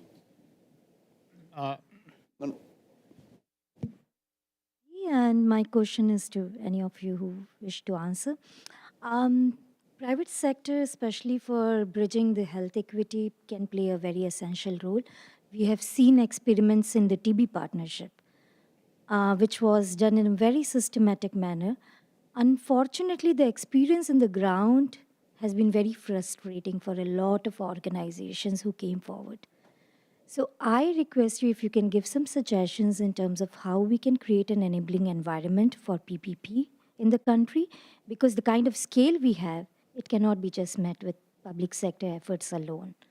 And second is, especially when we talk about universal healthcare, private sector does have a role to play. At the same time, there is a need for bringing in regulations and all, especially when it came to the digital health policy, and it was pulled back because there was a lot of hue and cry about it.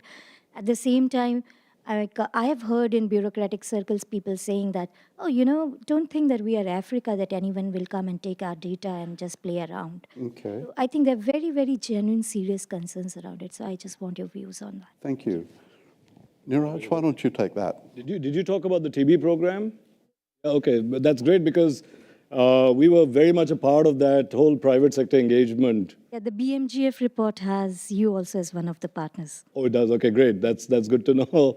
So, yeah, we started that program in the Mumbai slums. I think there is definitely a role for private sector. The challenge is, what are the incentives?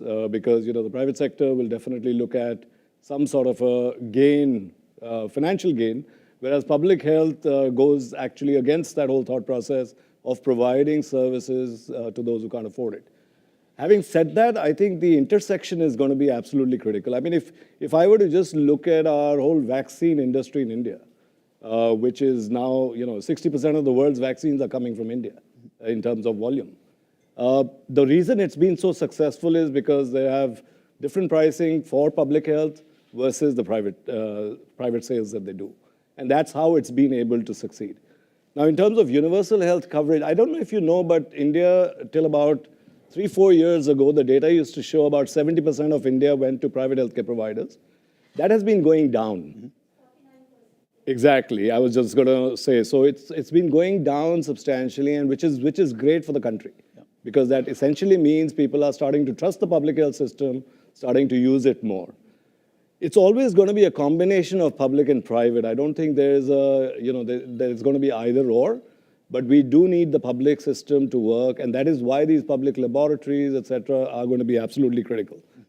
On your point of regulation, quickly, Richard, if you'll allow me, yes, when we were working in the slums of Mumbai, the challenge was many unregulated private practitioners who were providing services. And that actually was aggravating the problem of tuberculosis because you were getting drug-resistant TB, et cetera, et cetera. We need the carrot and the stick approach. In the TB program, we had the carrot and stick, and that's how it's going to move forward. But yes, we do probably need much stronger regulation, especially for practitioners who are practicing without any kind of, we call them the quacks, but that's definitely a challenge. So also, just to pick up on this, you mentioned the ASHA, and these are local health workers who are essentially public employees. And so I think you have a similar kind of incentive problem where they need to feel like they're taken care of. They need to feel like people understand their pressures so that they will do their jobs and not be absent on the job. Indeed, absolutely. Yeah. Absolutely. Yeah. So, please. really, we heard something very fascinating on diagnostics and prevention. I wanted to see if there are any big ideas on, because drugs and hospitals are a big part of this whole equation. Are there any lessons on the cost of drugs, overuse of drugs, drug regulation, and same questions related to hospitals? So how do they fit into this whole narrative, and if there are any lessons/ideas that you would like to share? Mark? Sure, I can share actually an insight from a discussion we we're having 1 year ago in this room.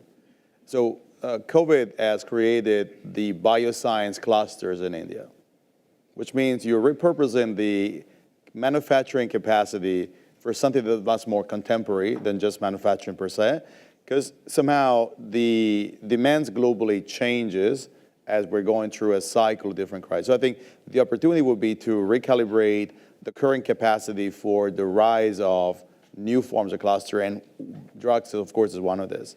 The other part which is interesting is how do we use research and development? There are a number of different initiatives right now in the country to start understanding from a perspective of prevention, disease that will actually occur as an evolution that we have been exposed to the climate. There's an entire amount of work on climate-resilient diseases that we're not addressing. No country has the scale to address it but a country like India. In the same way as when we celebrate the 2.2 billion doses of Pfizer that were administered during the COVID, what really it proved is that if you find some sort of like logistical nonlinearity that makes it work, you fundamentally can do what most countries can do, which is scaling. So there's almost like a moral principle around the fact that India has to start advancing through the cluster on climate-resilient diseases. I think this is an opportunity the country has. There's no competition right now globally by anybody. Just as a reminder, the vaccine are a direct spin-off of the DARPA investment of about 10 years ago. So it was a military technology that eventually got commercialized. India can operate out of the same principle where R&D goes in military, hoping they get commercialized, like it has happened in the conglomerates in the United States. So he has to follow a slightly different approach, which is likely following the wind of change, where the country is exposed to the Southeast Asian dynamics, the relationship with the Gulf, a relationship with the West, a relationship with the East, and a relationship with the North. So I think it's fundamental where India has a role that can move forward, looking at the example of what happened before, and moving forward in what will actually be the policy in the next few years. Neeraj, do you see the pricing difference between public purchasing versus private sector purchasing for drugs being sustainable in India? How do you see that? Yeah, Richard, I mean, that's why I said that the public and the private will operate in parallel. I will probably, I don't know how many of you have ever been to a government primary health center, but typically when I walk into a room, most people haven't. So, there's always going to be two different markets. There is regulation, which is in the private sector, which is there. In the public system, I can tell you that we are working with 6 states in India to actually reinvent the entire supply chain. And our partner in that is a company called Tata 1mg. So they're sort of the gold standard in the private sector. So we're kind of saying, help fix the supply chain and the procurement processes. But they will always operate parallel. They will be purchasing from the public to the private. That's going to happen. And I know a lot of hospitals are very, very unhappy about the pricing that has been set up. But that's the pricing. And the government has done enough homework to come up with that pricing. I think the challenge is that a lot of payments don't happen on time, and that's something which sort of troubles the private sector at times. So that we need to fix probably as we go forward. Thank you. Next question. Question on actually payment. So India is typically, even now, a self-pay model, right? If somebody wants care, they have to go and pay. Will India eventually move from the self-pay model to a more sort of coverage model like other countries? Is there something you're looking at? And how would that also be related to value-based care? That's also something that India is not looking at. So those are the 2 questions.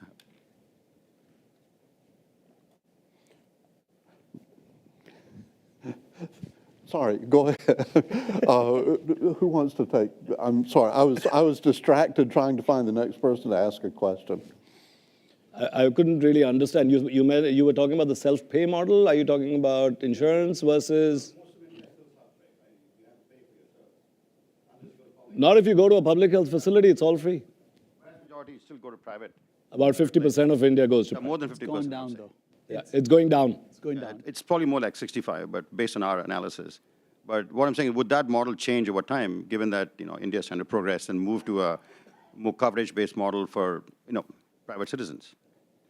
So if the quality, if the quality in the public health system is going to improve, and that's what's been happening, the quality has been slowly improving, then it will change.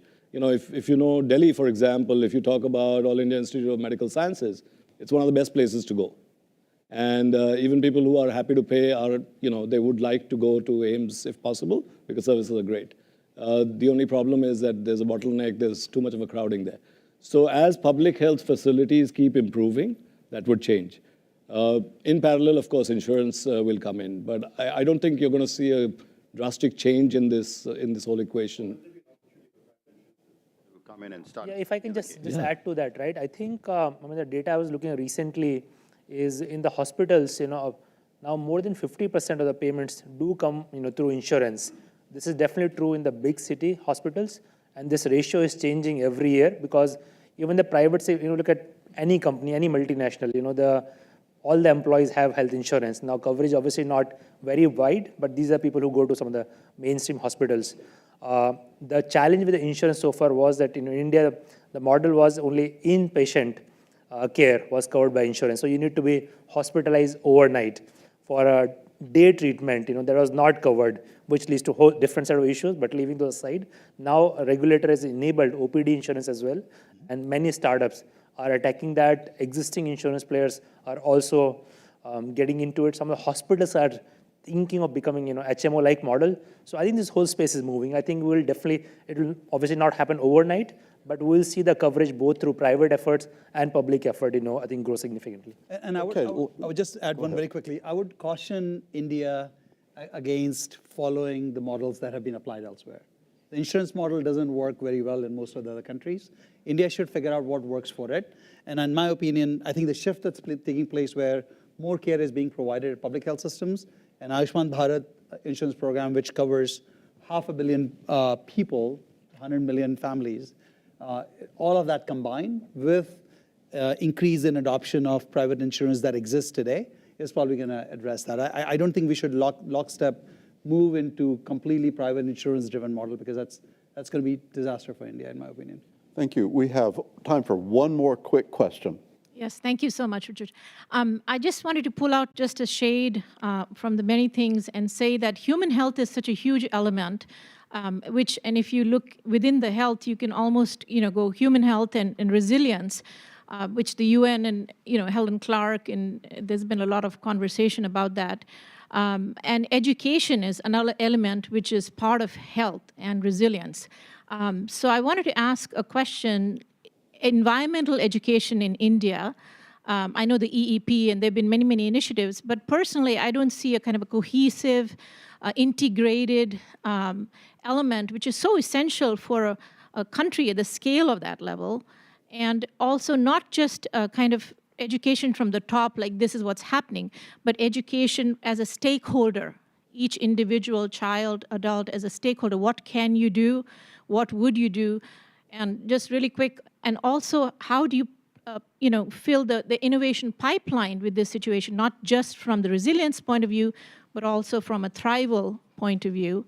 And then, so I think those are some questions that occurred to me.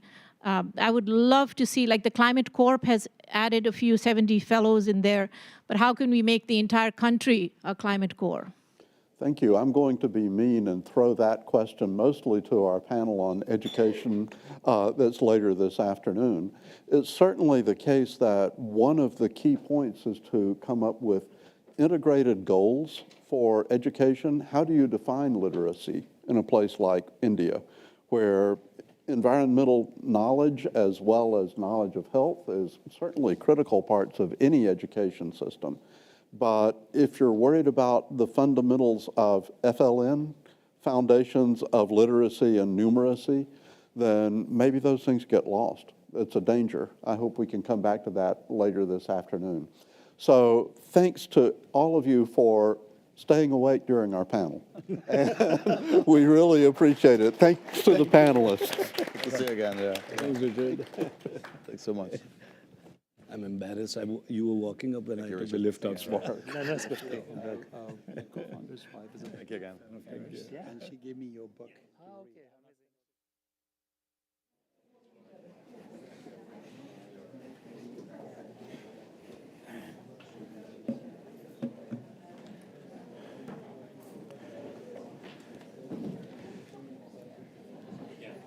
So whatever time you give me, just tell me 3 minutes before. मैं 5 minute पहले आपको इशारा करता हूँ.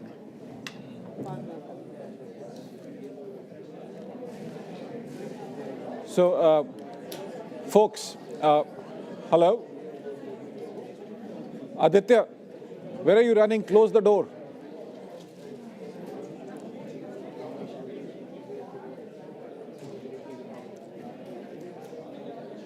Okay, good afternoon all. Can I have your attention, please? Can I have your attention, please? Thank you. So we have Subhash Chandra Garg, who is going to be talking to us right now, and he's going to be sharing about India's dream of becoming a high-income country. Subhash Garg is somebody, if you do not know, then that means you do not understand India or know about India. In fact, he's the former finance secretary to the government of India. And of course, if you really understand the structure of how the government works, the chief economic advisor, as you would call it, falls under the finance secretary's dominion. So a lot of people think that chief economic advisor is very important, but it is incidentally the secretary who's his boss and who runs the thing. So anything that is said right or wrong by the chief economic advisor has been approved by the finance secretary or whatever.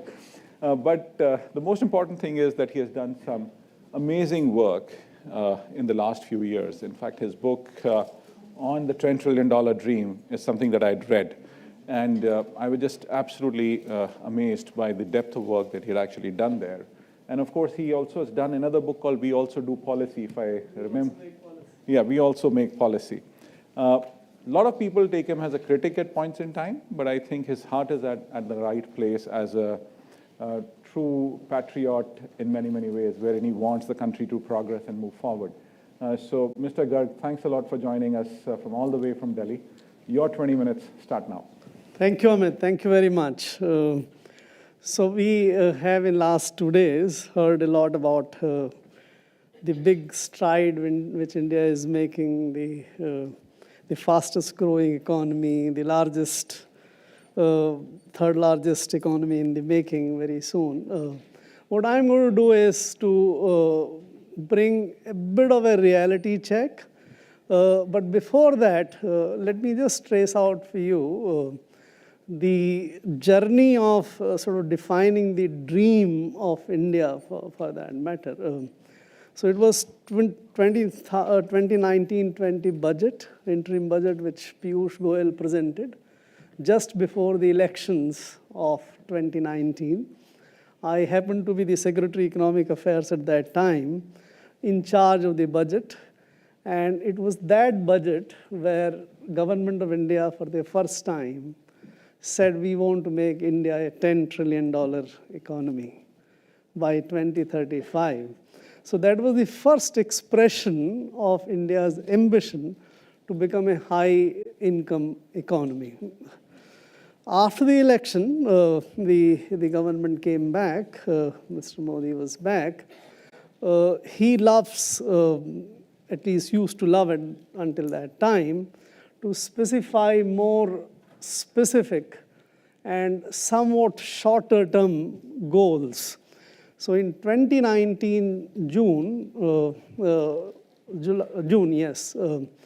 the Niti Ayog's governing council met, and in that meeting, a decision was taken that let us have an intermediate goal of $5 trillion economy by 2024. So we had set these two goals, which was repeated in the budget, which I was again instrumental in presenting the regular budget in July 2019. So we had two specified goals by the government $10 trillion economy by 2035 and $5 trillion economy by 2024-25. Certain developments led me to leave the government after that, but that dream stayed with me, and that is what led to my first book, this $10 trillion dream. So I am showing this only to say that I'm very deeply wedded and committed to this goal of making or seeing India a $10 trillion economy as soon as possible. Now that is where, after that, something like 4 to 5 years have gone, we had 2 bad years in a way. In 2019-20, the growth was only about 3.7%. Next year, it was, in fact, a contraction. For last 3 years, we have been having amazingly good growth, plus 7% or so. So what has been the journey of India's growth in last 4 years? Where are we with respect to our $5 trillion economy goal, which is just approaching, 24-25 is coming, and how are we moving towards 10 trillion? And in the meantime, now we have a larger, longer concept of Viksit Bharat also being sort of presented to us. What I'll do is, while Mr. Kant, he's the biggest salesman which India has, or Indian Administrative Service has produced. So he can sail a communist Kerala as God's own country. He can also sail Atal Bihari Vajpayee and Manmohan Singh's government as incredible India, when India was a lot of the broken roads, potholed, and that kind of thing. So it's easier for him, to my mind, to sail the India as the largest growing economy and very soon to be. But that is what it is. But I also heard yesterday Mr. Burman, who I found quite reactive and extremely negative. I thought it shouldn't have been the case. He was entitled to present the other side, but perhaps it went a little overboard. But yesterday at the dinner time, I heard J. Chaudhary, who, to my mind, presented a very sensible approach that whenever we want to do or whatever we are doing well, let us spend 5 minutes to pat ourselves at our back, but for 55 minutes, we should actually be doing a very critical kind of analysis. So 10% petting and 90% a deep dive into the critical side of it is what I'm trying to do. I like that approach. So first, let me speak about the growth, the reality of the growth. So India is growing at 7% plus for last 3 years, good growth. Globally, the growth is only about 3 to 4% or even lesser, and at 7% plus, it is very good. Yesterday, a very good mention was made about the third quarter number coming, where 8.4% growth, very nice growth, it looks like that. So it seems that we are on a very high growth path. But 3 checkpoints. Number one, if you looked at a little more carefully, the data which was put out yesterday about the growth, 8.4%, tucked away inside that was a number that the GVA growth, I don't know, there are some economists here, definitely. The GVA is gross value added, which is the supply side contribution towards the growth. That was 6.5%, whereas GDP is 8.4%. The rest of the contribution came from the taxes, net taxes addition. So real economy grew only by 6.5%. That's one.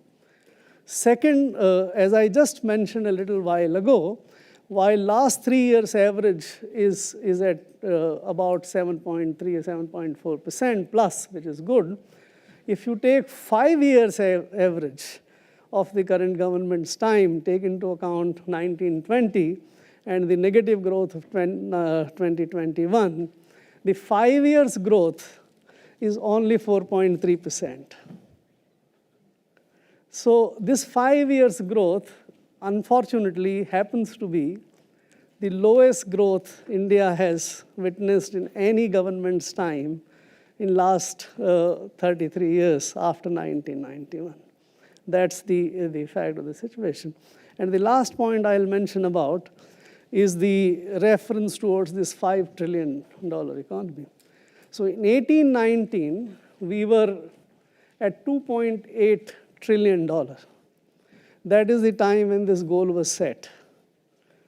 Right. Today, after 5 years have gone, we are at 3.55 trillion.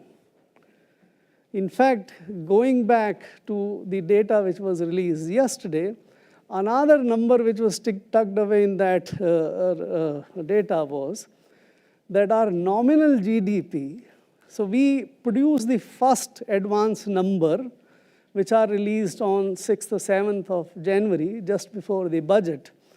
And then we release the second advanced number at the end of February.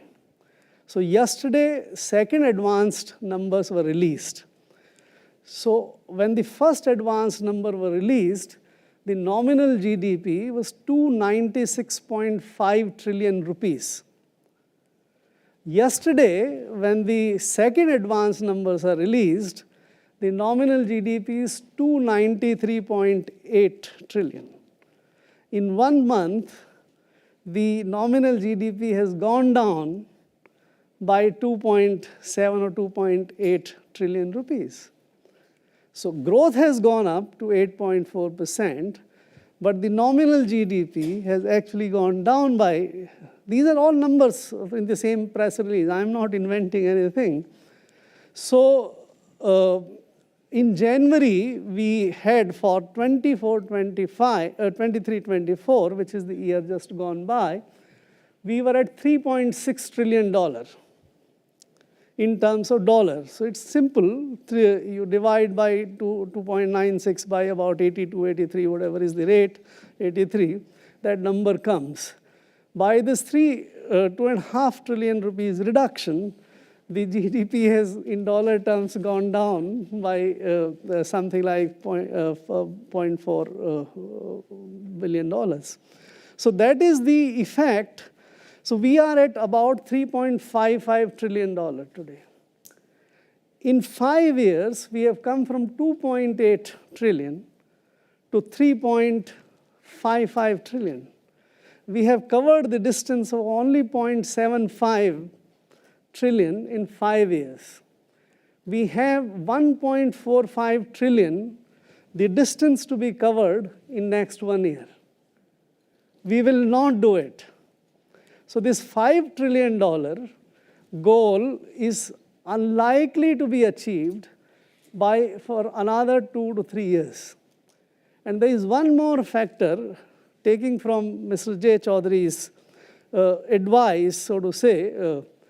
This $5 trillion goal was set in 2019, and it was in 2019 dollars. The dollar keeps on depreciating also. In last 5 years, the dollar has depreciated by something close to 10%. If you neutralize that, we are virtually where we were in 2019. So please keep this in mind, the reality whenever we talk about 2047, $35 trillion economy or 40 trillion, all these are meaningless numbers. Right.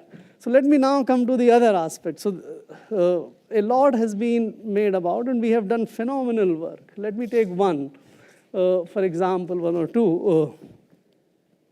The digital India. That is a very big success story. We have created a massively functional, working, digital public infrastructure. What we have done basically is we have created these stacks of Aadhaar identity, the mobile connectivity, and one which is our biggest innovation is, which is nowhere else, is that we have brought all the bank accounts in all the banks of India together into one single digital bank, literally. And therefore, since there is one single digital bank, you can make the transfers very easily by the click of a button. And that's why it happens very fast and very good. And it has become universal, literally. You can go to villages also where people have started making digital payments. 2 cross-point checks. One, who has enabled most of this?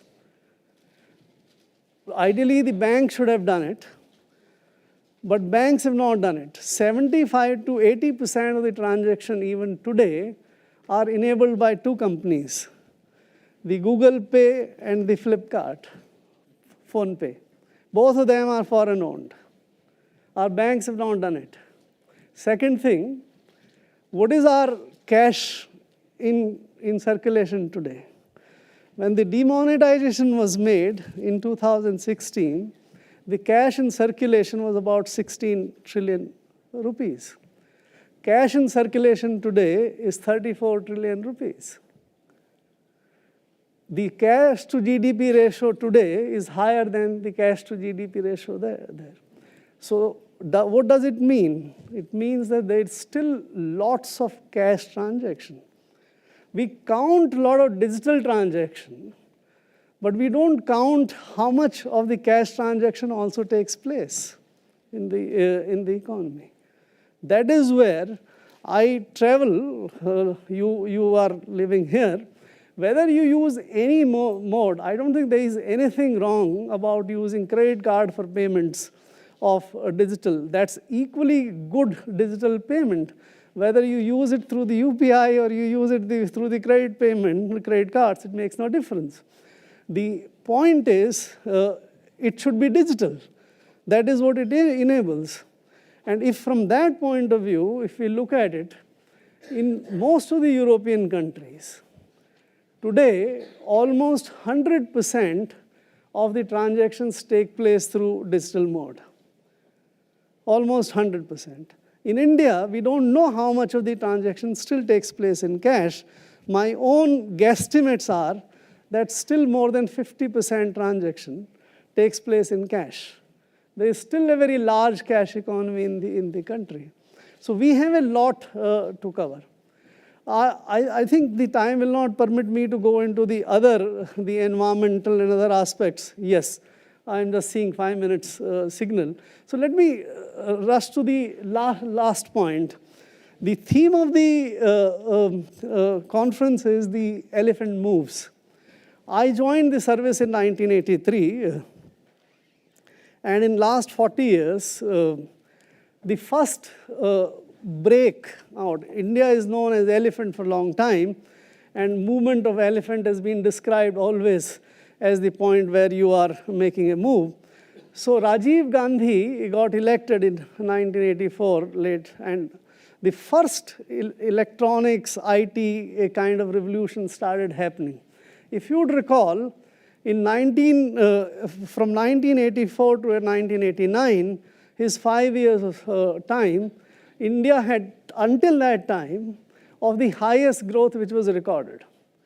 6.5% to 6.8% was the average growth. And it was, at that time, described that India, the elephant, has started moving.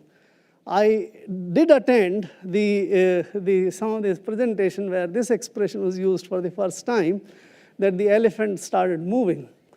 But what happened? 89, VP Singh and other things, and we had 1991 as our biggest crisis ever. So the elephant stopped.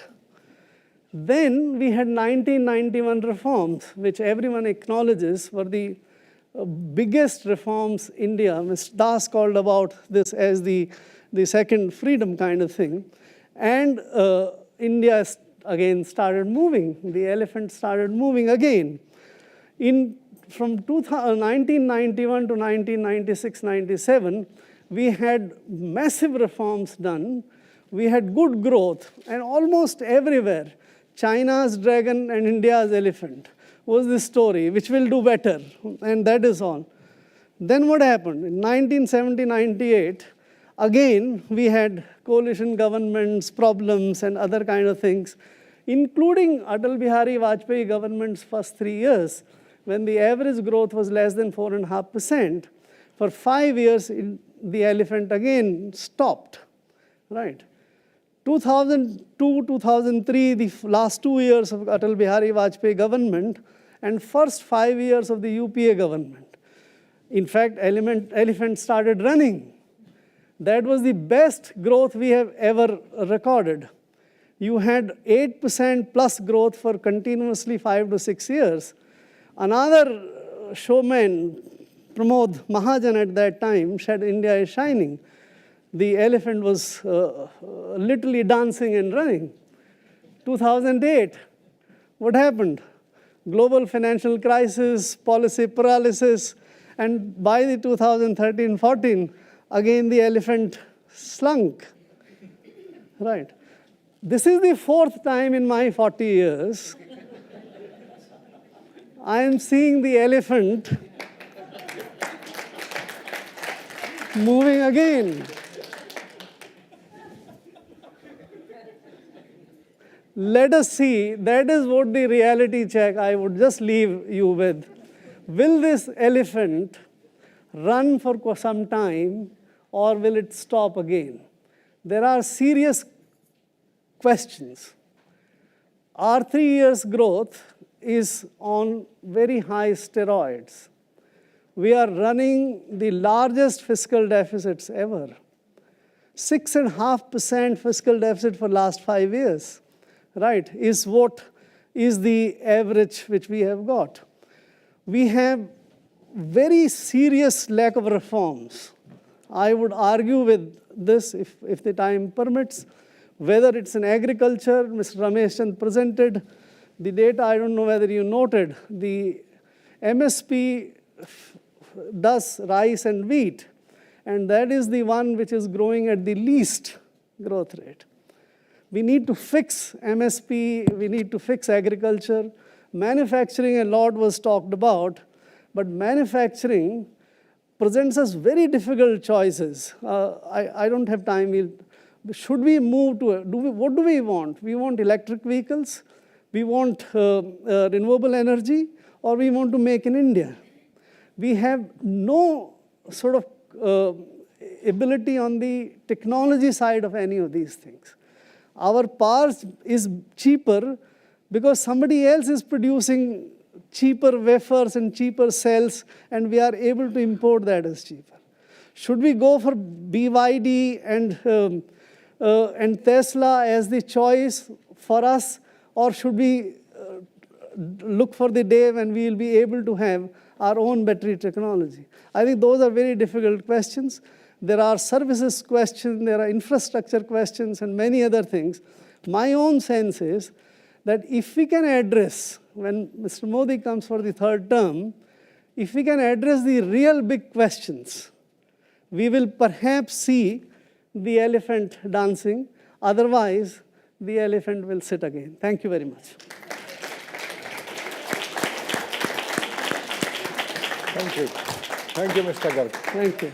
I think we really don't have time for questions, but I would request you to talk to him on the sidelines, but a very interesting set of numbers that were shared and things. So that's, but I think we should do that. Let's have a question, please. Like, just speak aloud. Just speak aloud. I want to ask you about the informal economy. Is it counted in the GDP? See,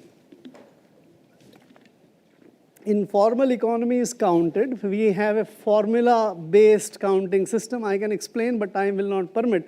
It's counted, number one. But today, a lot of what we call informal economy is actually becoming a formal economy. The distinction between formal and informal is going away. As you move towards more and more payments, being moved towards the digital payments, everything gets recorded. Do you have a preference for any section? I mean, is there a segment that you think is a good driver? So even if the GDP doesn't grow that fast, if a segment, like let's say a new, like AI, right, if that grows, you know that it's going to have many network effects and ripple effects for many years. Do you guys differentiate between that? See, India's challenge, I don't think only one sector or one thing can address. We will have to sort of grow everywhere. Agriculture is very important. Industry, we need to manufacturing. But our biggest opportunity, to my mind, lies in services. That is where the biggest employment opportunity is also, biggest value creation opportunity is also, and biggest export opportunity. But some other day. Thank you. Thank you, Mr. Garg. So we'll quickly move to the next session. And so today we have somebody who's impersonating Amit Kapoor for moderating the panel. His name is Pranjal Sharma. So Pranjal. Not Amit Kapoor, but just to clarify. So Pranjal is, thank you, Pranjal, for really taking my space here. Like, I just think he's a great moderator. He's so tired of disciplining everybody, I think I have to take charge. So. Thank you. So can I request all the panelists to actually join in? Bhavya, Omar, Karen is there, and Michael. Please. Right here. No, there. It's right here. Mr. Das. Mr. Das, Gurcharan Das ji. Where is he? He's missing in action, but I'm sure he'll join us. Sure, we can just get started. Yes, so we're going to do this as a very rapid fire thing, and I can see that this afternoon is a reality check afternoon. So we're going to do a reality check on education, but before that, a quick thing we are announcing and releasing a report. So Amit, over to you. Yes, sure. So this is the Foundational Literacy and Numeracy report that we have been doing for a number of years. And this is the third cohort. The first two cohorts we had done with the Economic Advisory Council to the Prime Minister. But this is the one that we are doing as an independent report this year. So that's where it is. So could we just do that, please? The honors. And of course, I must mention that this has been supported by Room to Read and USAID. So all the follies of the report are mine. All the results are, I am taking care of it. So it's my research. It is just that USAID and it is just USAID and Room to Read just supported the work. It is our work. So that's please be clear about that. We're in it together. Perfect. So record Karen. So we are in it together. She has endorsed the results, and she is part of it. Perfect. Thank you. Thank you. If we can just quickly do the picture, and we're all set. And over to the panel, Thank please. You. So I'm going to quickly begin by asking Michael, give us 2 good points coming out of your report and 2 things which we need to worry about. Thank you. And first of all, thank you, Stanford and IFC, for the invitation. It's a pleasure being here. Room to Read has a tagline, "World change begins with an educated child." I think after these 2 days, I can also modify that tagline and say, "World change requires an educated Indian child." And in fact, this is what we're speaking to today. I mean, first of all, the policy set out by the government is entering its 3rd year. So I don't know in policy life if that makes it still a juvenile or still a child, but nevertheless, learnings are being received on how well the policy is doing to reach foundational literacy and numeracy in India. I think the report sets out, in classic sense, progress is being made. It's a progressive policy, and some of the assets of it are, of course, by district, state by state, you can see progress being made on numeracy, on fluency of literacy. Where policy is still being serviced not so well is in inefficiencies and gaps. And those occur typically, I think, around, again, more technical terms, how fluency is being used in addition to comprehension. And they're not against each other, but when we talk about making overall gains in literacy and numeracy, they're not opposed to each other. They need to be seen in correlation. So I think some of the gaps where we're seeing in delivering the services are occurring in other topics that we've already discovered in the last 2 days. There is an accountability problem sometimes in the middle tier between say the state government and the district government.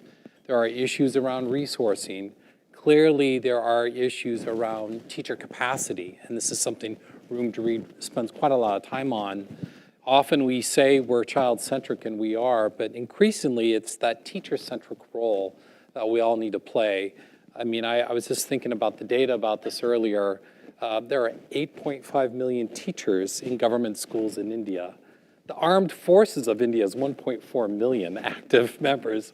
So literally, this is an army of teachers in the country that are requiring different levels of service and training and mentoring. And in that classroom work is where I think the policy is starting to see, we're not reaching the goals. That instructional work, that mentoring work, of course, training, technology clearly plays a role. So those are some of the less desirable things that we're seeing yet district by district. I think on the positive side, and you always want to do a cookie approach, which is sweet, not so sweet, and sweet, the policy does certainly embrace a multilingual aspect to India's need around FLN. And this is clearly a requirement in such a vast country that has multilingual needs. Children do not walk into these rooms as a blank slate. They come with their culture, their own mother tongue. And increasingly, as we have been hearing as well, with internal migration, you're going to see more and more mixed classrooms where language is not matching to what the language of instruction is. So how we approach in India a multilingual approach is going to be very important. The policy does not get into that layers yet of the how. So clearly in the how, we have a ways to go on this. Thank you. But do you recognize an intent and recognition of these challenges from the authorities? I mean, my colleagues could speak to that much better than I. Yeah, the short answer is I think the aptitude, the receptivity around this is quite high. Now, of course, when you are still dealing with from school level, district level, state level, and then a national policy, you're going to find different levels of acceptance and understanding of how to make that work. Part of our role as an implementer in India is making some translations to that and trying to share those results at a demonstration model, at a There is a will to experiment and try new models and to see what's going to work. So I think that's a very important positive takeaway. It's not like the government has said, we know what to do and we're going to do it our way, but it's ready and open to look at various models. I'm going to turn to Bhavya because she's the most recent graduate from a school, right? Not all of us, we are beyond post-millennials. But I think the conversation is not just about early childhood, it's about how to lay the seeds for learning for generations, to how to create good, professional, solid citizens in the country. Your thoughts on where you see the focus on learning today? So picking up from what the last speaker said, Mr. Garg said, whether the elephant moves, dances, sings, I think it's dependent on one very key demographic, and that's the adolescents and youth. It's wonderful that the national education policy considers children and is reimagining how we are thinking about education in the country, but we are not considering all of this entire demographic that has potentially been left behind when it comes to foundational literacy and numeracy. So if we look at some numbers, between 14 and 18 years of age, only 42% of young people in rural India are able to do basic math. They do not have arithmetic proficiency and are not able to read basic text. So even though the NEP talks about the concept of catch-up, are they actually being able to catch up? And is that not flatlining their curve of skill and upskilling themselves to actually compete in the real world? Let me ask you, what would you have liked to have learned in school which you think you missed out on? Lots of things. I think today data is so important. We are not taught anything about data analytics. We are not taught computer science in the best way. At least when I was in school, I don't know what's happening right now. Public speaking, that's something that you learn on the go. It's not something that is soft skills, transferable skills. You're not just supposed to have hard skills. Yes, that is important, but there are things that are transferable and that you're supposed to learn throughout life. which we are not taught in school at all, and it's not something that is even focused on. So a lot of hard and soft skills that are not focused on in school, which should potentially be brought in.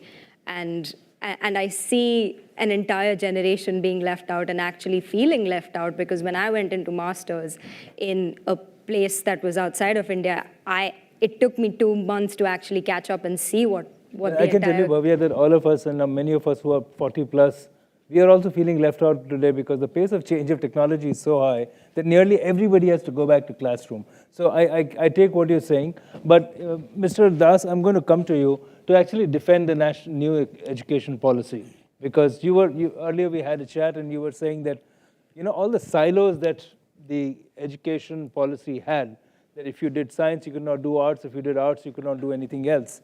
I think there's a fundamental shift in approach today. Can you, for those who don't know, can you give us the broad framework? Yeah, just very quickly, I think we have a very good, and after a very long time, a really good education policy. And inevitably, it will lead to a much better form of learning, because it is not, it's saying burn the rote method, which has governed India for 75 years, rote learning. And they said inquiry, all the things, questioning, encouraging independent thought. Critical thinking. All these are, there's music to our ears that this policy has brought. So I could talk more, but this is the bottom line. What my concerns are really the same concerns I expressed before lunch. The basic issue in K-12 education is governance. And this was brought out by a very, very landmark study done 20 years ago by a Harvard economist, Michael Kramer. I think he went on to win the Nobel Prize too. And he showed that government schools in India, 1 out of 4 teachers was absent illegally on any particular moment. 1 out of 2 who was present was not teaching. But this was in which year? I think it was 2003 or something. Right, so we are in 24. So my point today is that it hasn't changed. What my understanding is, and I don't know if anybody from can respond, but my understanding is the same Aadhaar biometrics has also brought some kind of controls on teacher attendance in schools. I would like to have some facts, but these are the only facts that I have. I've been involved in this for 20-odd years because as a writer, I have been writing my Times of India column every year. At least 1 or 2 deal with education, so I do try to keep in touch with what's going on. And secondly, I'm also associated with an NGO, which is focused on education, primary education. So let me just quickly sum up. 30 seconds, please, yeah. Quickly sum up that the issue also is teachers, that only 6% of teachers in the largest state in India, UP, qualified in the TET, which is the teacher eligibility test, meaning that 90%, more than 90% teachers were just not qualified. Qualified meaning they were unable to answer the fundamental questions that they were meant to.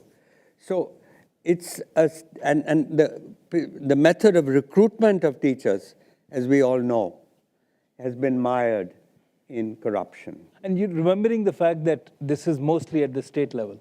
Yeah, this is all. It's not a national government. No. It's all, education is a state subject. Which means that there is variety and diversity in the way each state government addresses education, which creates some kind of, mismatch as well. Yes, so, as a result. No, but wait a minute. What does a poor person do who has a child in a government school where teachers are not teaching and teachers are not qualified? You then do what the my helper at the home does. She takes her daughter and puts her in what we call a budget private school, where she pays 500 rupees a month salary, fees for her daughter, hoping that there she will get a good education. And she's particularly keen for the child to learn English and computers, which is what the school also promises. Now, certainly their teachers show up there, there's a lot more motivation, but the outcomes are not commensurate. This is hard-earned money that I think, Mr. Das, we should also look at what has changed in the last few years and look at what are the ways in which things can be improved. So but let me just, I'll just take a minute to finish 30 seconds, argument. Sure. Why is it, India has the largest number of children today in private school. 47.5% of India's children are in private schools. When we conjure up the thought of private school, we think of elite schools. But these are private. And why are government schools, private schools not performing as well?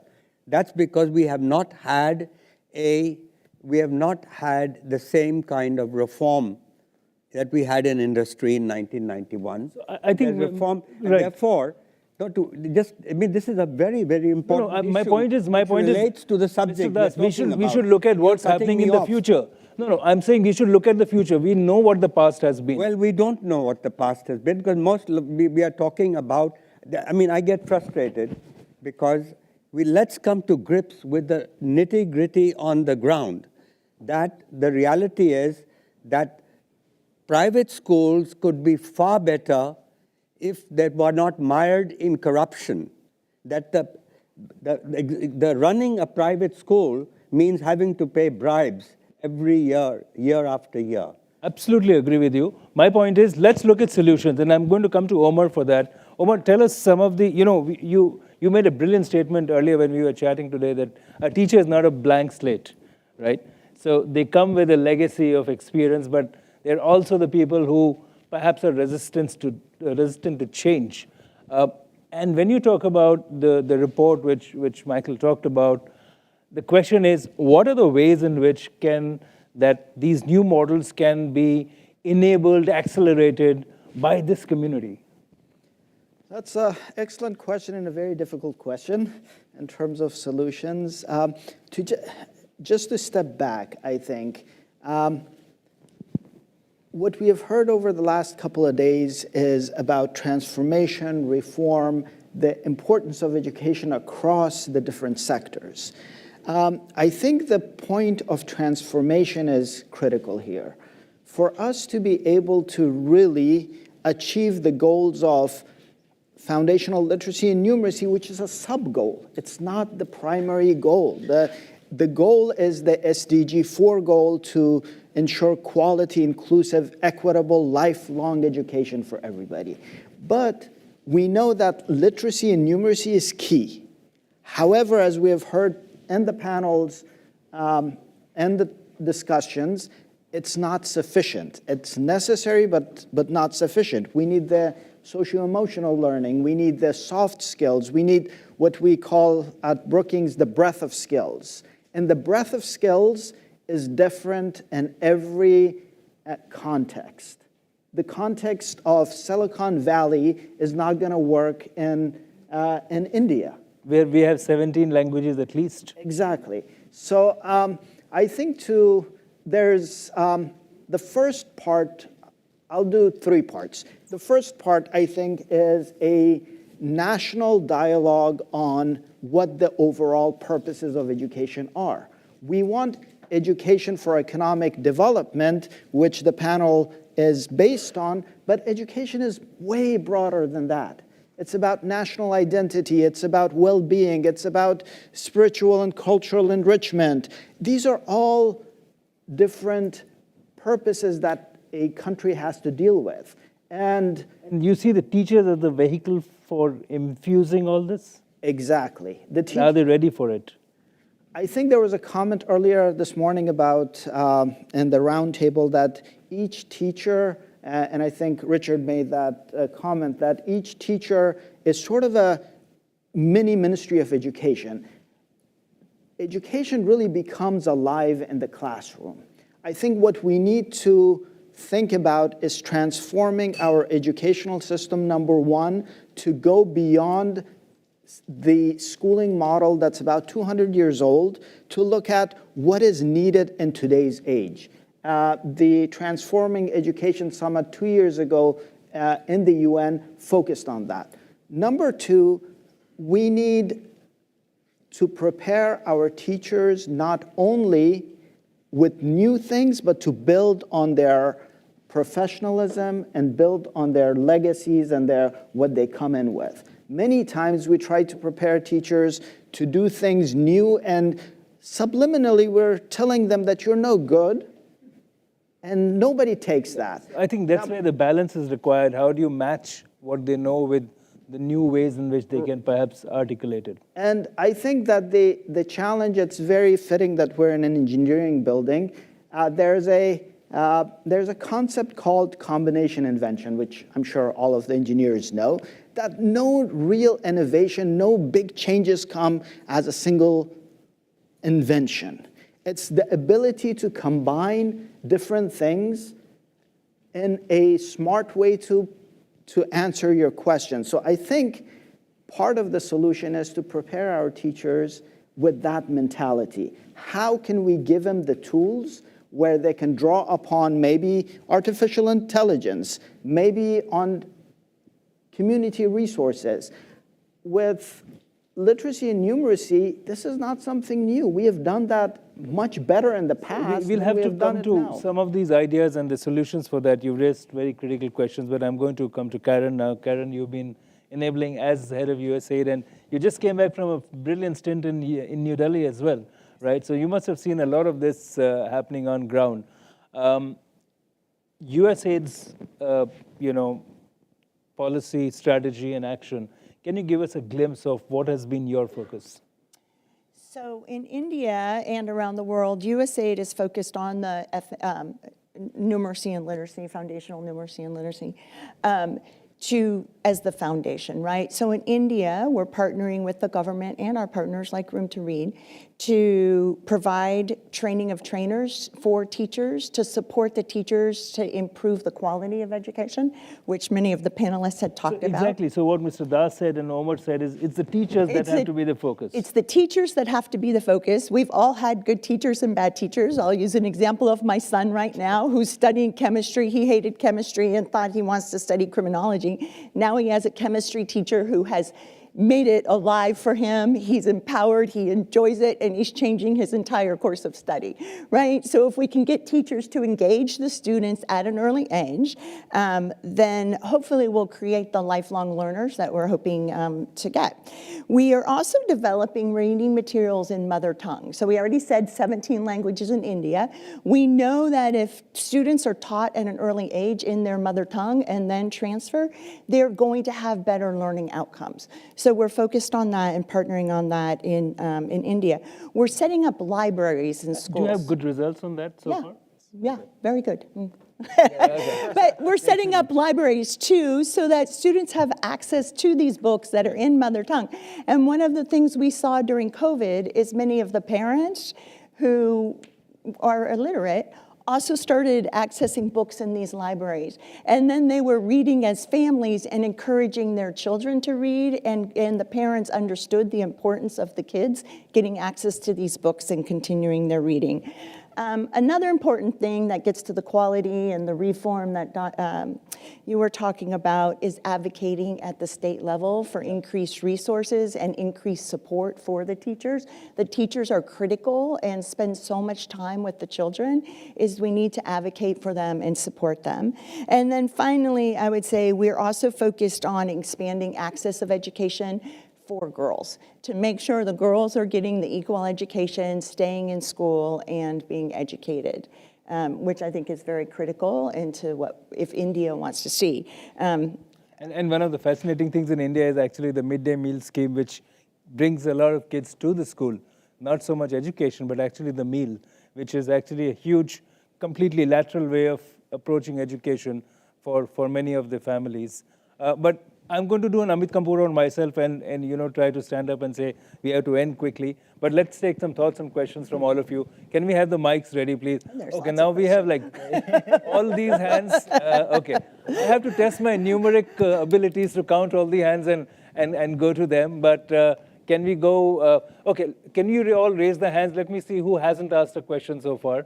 Okay, the lady in the corner over there and the lady in the corner over here. Let's begin with both of you. We'll collect your questions and come back. Kindly introduce yourself. Hi, I'm Mary Albert. I'm launching an education innovation collaborative, Thrive Town, and my question is, everything you've just talked about is almost identical to what's going on in the United States. Thank you for saying that. Really, thank you. Because people will think that India is this crazy basket case. No, it's not. No, totally. And I almost think there might be more going on at the central level in India that's good, that we need to replicate. But one of the things I heard that jumped out at me was, how do we sort of model, I forget the term that was used by one of you about demo it, right? Demo it and do it the new way outside of the existing school, because the existing school structure and sort of policies and practices of the teaching workforce is so different than the inquiry-based and the project-based and the SDG goals, right? We want every kid to be doing that. So do you see a model where we could, I'd love to have like a prototype demo Thrive Town here, one in India, and we could kind of do a parallel study of how we can actually make significant major change. Excellent. Thank you for the offer. I'm sure the panelists will come back to you on this offline as well. But the lady here, thank you. Kindly introduce yourself. Okay, I am Indrani Singh, and I have been associated with education for more than 30 years. And out of which 12 years, I was a principal of a K-12 school in India, and that was a private school affiliated to CISC. So I have a number of points which I've written down. Quickly, I'll begin with one only, please. Yeah. No, just quickly.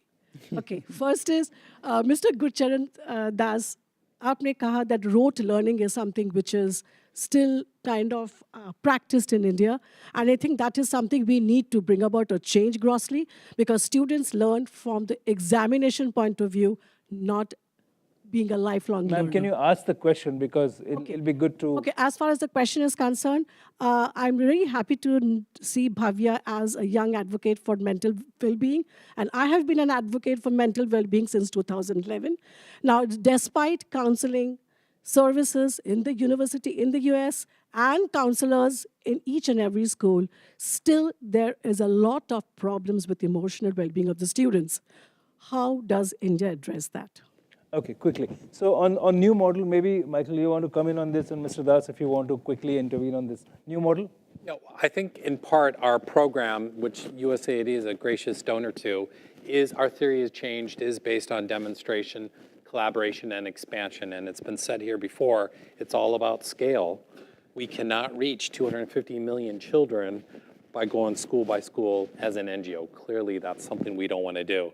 So it's all about government seeing the results, feeling the results, and using that for themselves and resourcing it, more importantly. So our model is definitely based on that scaffolding of demonstration, collaboration, and expansion, where it's all up to the state to take that on after they see the demonstration value.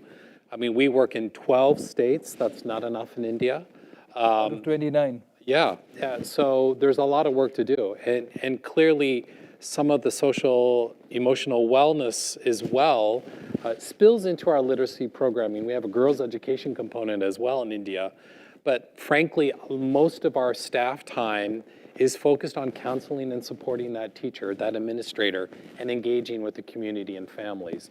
And you're ready to work with the new partners as she's offered? Oh, absolutely. We work in the United States as well. Mr. Das, on rote learning, how can we really address that? Well, I think the big step is taken where the policy now is very clear. They want to burn rote learning out. And nobody has said it in such clear, simple way as this policy does. So one has to really congratulate these people who came out with this a couple of years ago. I think it will take time. The teachers are not prepared for it. they have not learned, but it will happen in due course. And this has to happen both in the private sector as well as in the public sector, because government has imposed that rote learning also in the private schools. And the point that I was making is that while all this is very good, the pedagogical thing to go for, what we need is the same kind of 1991 type reforms that we had in industry to bring accountability. And you know, it's heartbreaking that people spend hard-earned money to put their children into private schools. They give up. In a government school, they get free uniforms, free school books, free midday meals, and still they're willing to forego that in order so that the learning outcomes improve. And so this is almost like to me, the biggest priority is to remove the license Raj out of it and break up the government ministry with a regulator who regulates the whole of industry and those people who run government schools. See, there's a conflict of interest. Right.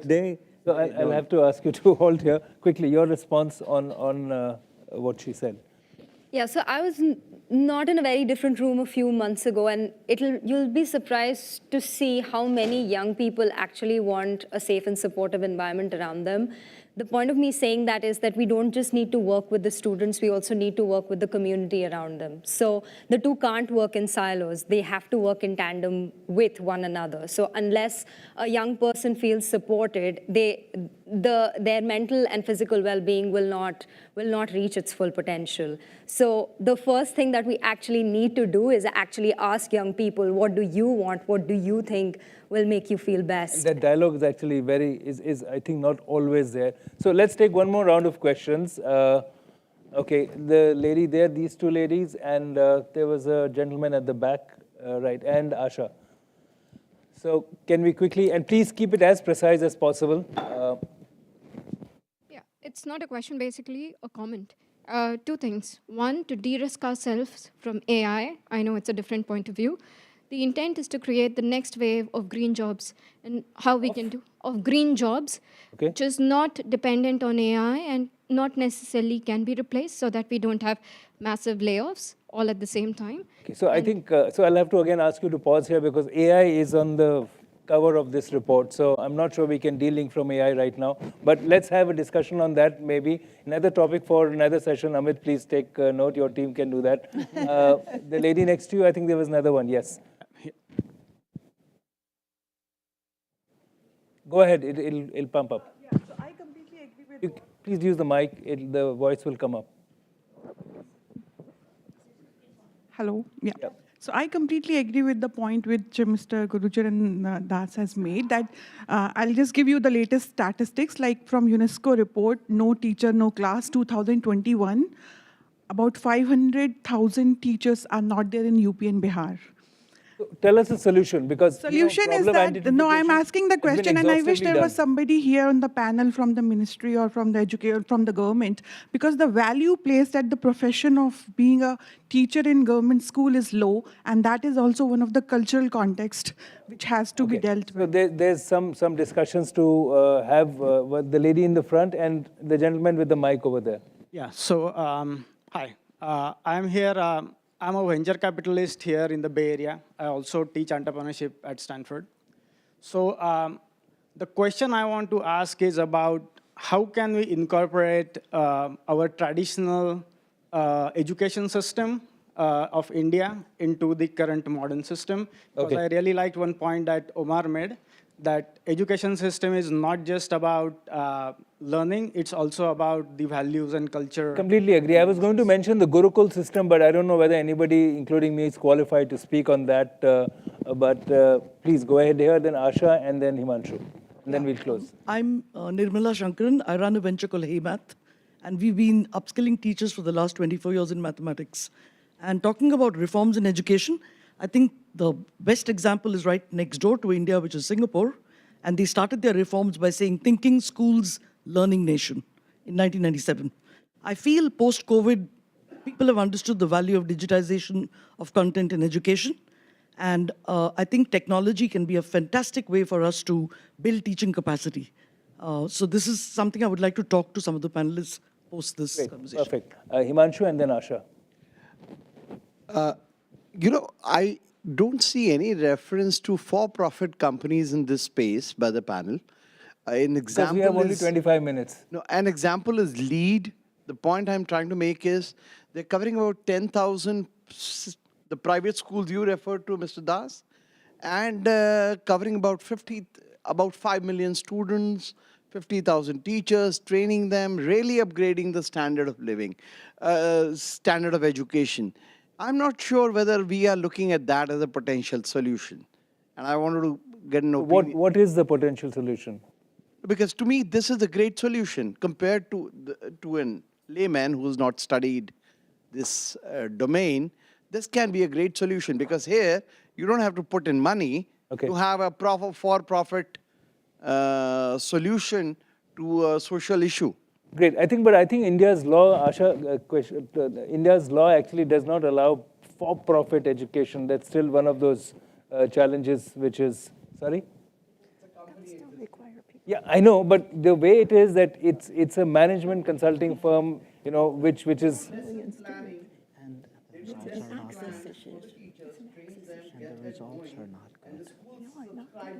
Got it. Okay. A question about the school in the cloud.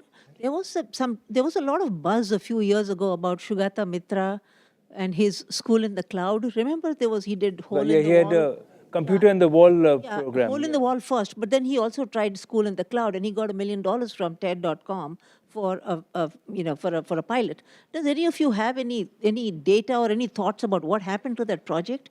It was very popular a few years ago.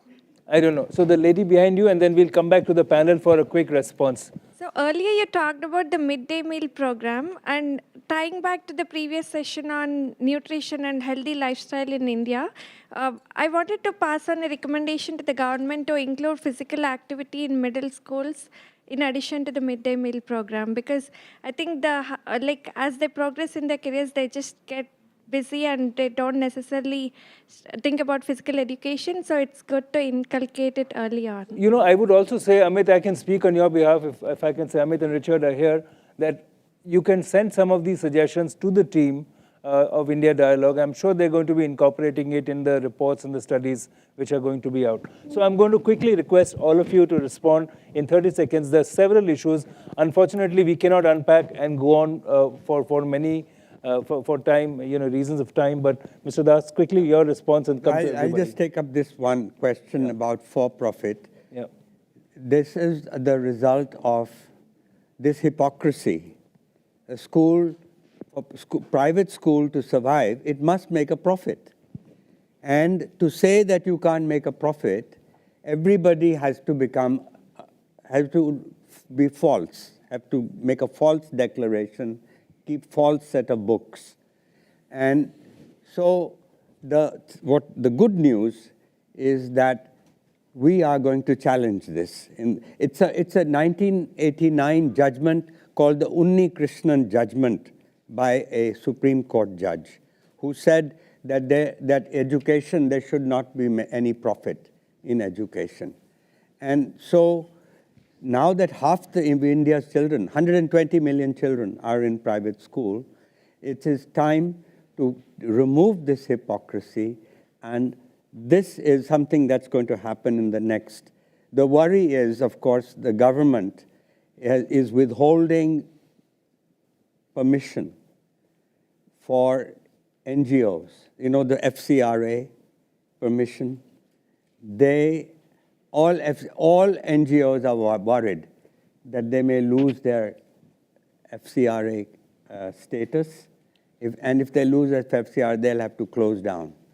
And that includes the NGO that I referred to. Right, sir. And so, but we are hoping to get our FCRA in the next 6 months. That's an issue to address urgently. But the reality is that now the whole industry or education, private education industry, is ready to challenge this hypocrisy. Thank you. Omar, 30 seconds. 30 seconds, okay. So we're trying to accomplish all of this with one system that is a schooling system 200 years old. The education system across the world needs to evolve, and this includes connecting traditional educational system, connecting high-end artificial intelligence, connecting private schools, private courses, and rethinking about education in terms of an ecosystem. I think we cannot address these questions and these challenges by trying to fit a solution into a system that is bureaucratic, that is got issues of accountability, and last point, there's a lot of points, but last 2 points. There's an issue of accessibility. We need to make sure that education is equitable, accessible, and quality for everybody. Otherwise, you're going to have problems down the road that are going to come back at India at a large, in a very big way. The last point being that, going back to teachers, making sure that our ecosystem is supportive of teachers in a way where they can actually feel incentivized. The fact that teachers are not going to classrooms, it's not only an accountability issue. There are many other factors that are there. We need to figure that out. Thanks. I think I'm at my 30 seconds. You can say so much more over, but I'm going to have to ask you to pause. Okay. Yes, yes. Some of the stuff that Right, Karen. But I will say reform takes time, just like development. And if you're reforming from a road system to a system of inquiry and thought from teachers that were taught through the road system, it's going to take time. So you need to invest in the quality. You need to ensure equal access for everyone. Oops, my mic. You need to ensure equal access of education for everyone so that there's no child left behind. Increase the quality, support the teachers, demonstrate successes and models that work, and then use that to advocate at the state level for increased funding to support those teachers and to bring in models that work within the system. Thank you. Yeah, just picking up on the for-profit point, I think if there is a law that doesn't allow it, we should figure out a way that it gets figured out, because if we don't want to invest in strengthening the demographic dividend, then we won't be able to leverage the strengths of those demographic dividends at all, ever. Okay. I'm not going to ask you to respond to anything, but my question to you is about tech. You put AI on the cover, and there was a concern about that. So again, 30 seconds, what role can tech play in this? I think tech continues to show a role on where we make things more efficient for teachers in particular, and for administrators, digitizing things for one.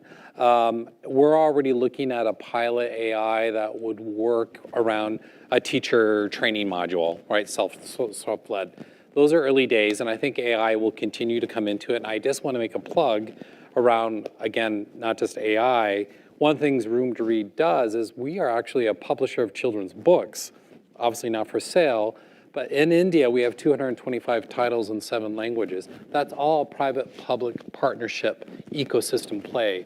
They're not brought in.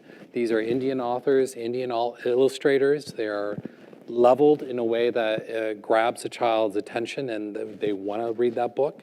So that's the level of innovations in digitization that we're on a pathway to continue to scale in India. Thank you. Apologies from me. My apologies if all the questions were not answered, but the idea was to raise as many thoughts as possible in the hall so that we can connect and work on them and look at collaborative efforts. Please join me in thanking everybody who participated.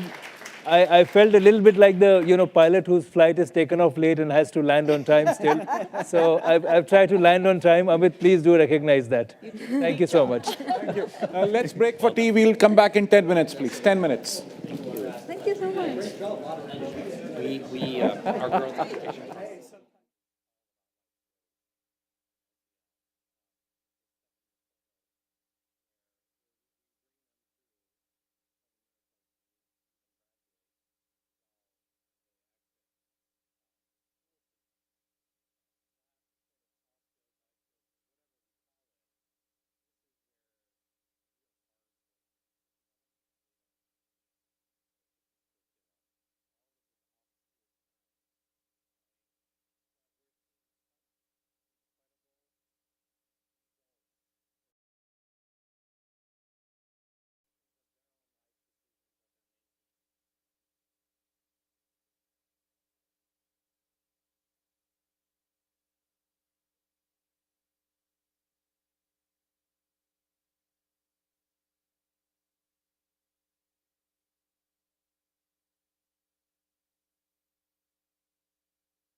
Can I have your attention, please?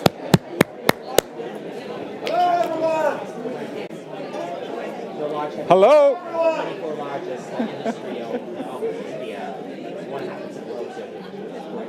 Richard. Richard Dasher.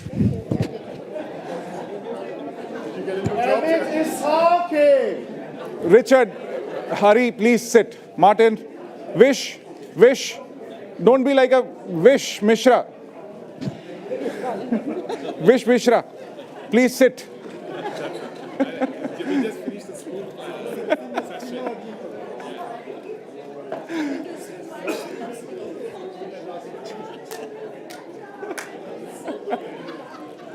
So, can we get in the front, please? Yeah, aage chalo, please. Can we? Please. I think we need to get started, please. Yeah, bithao, please. Yeah, please.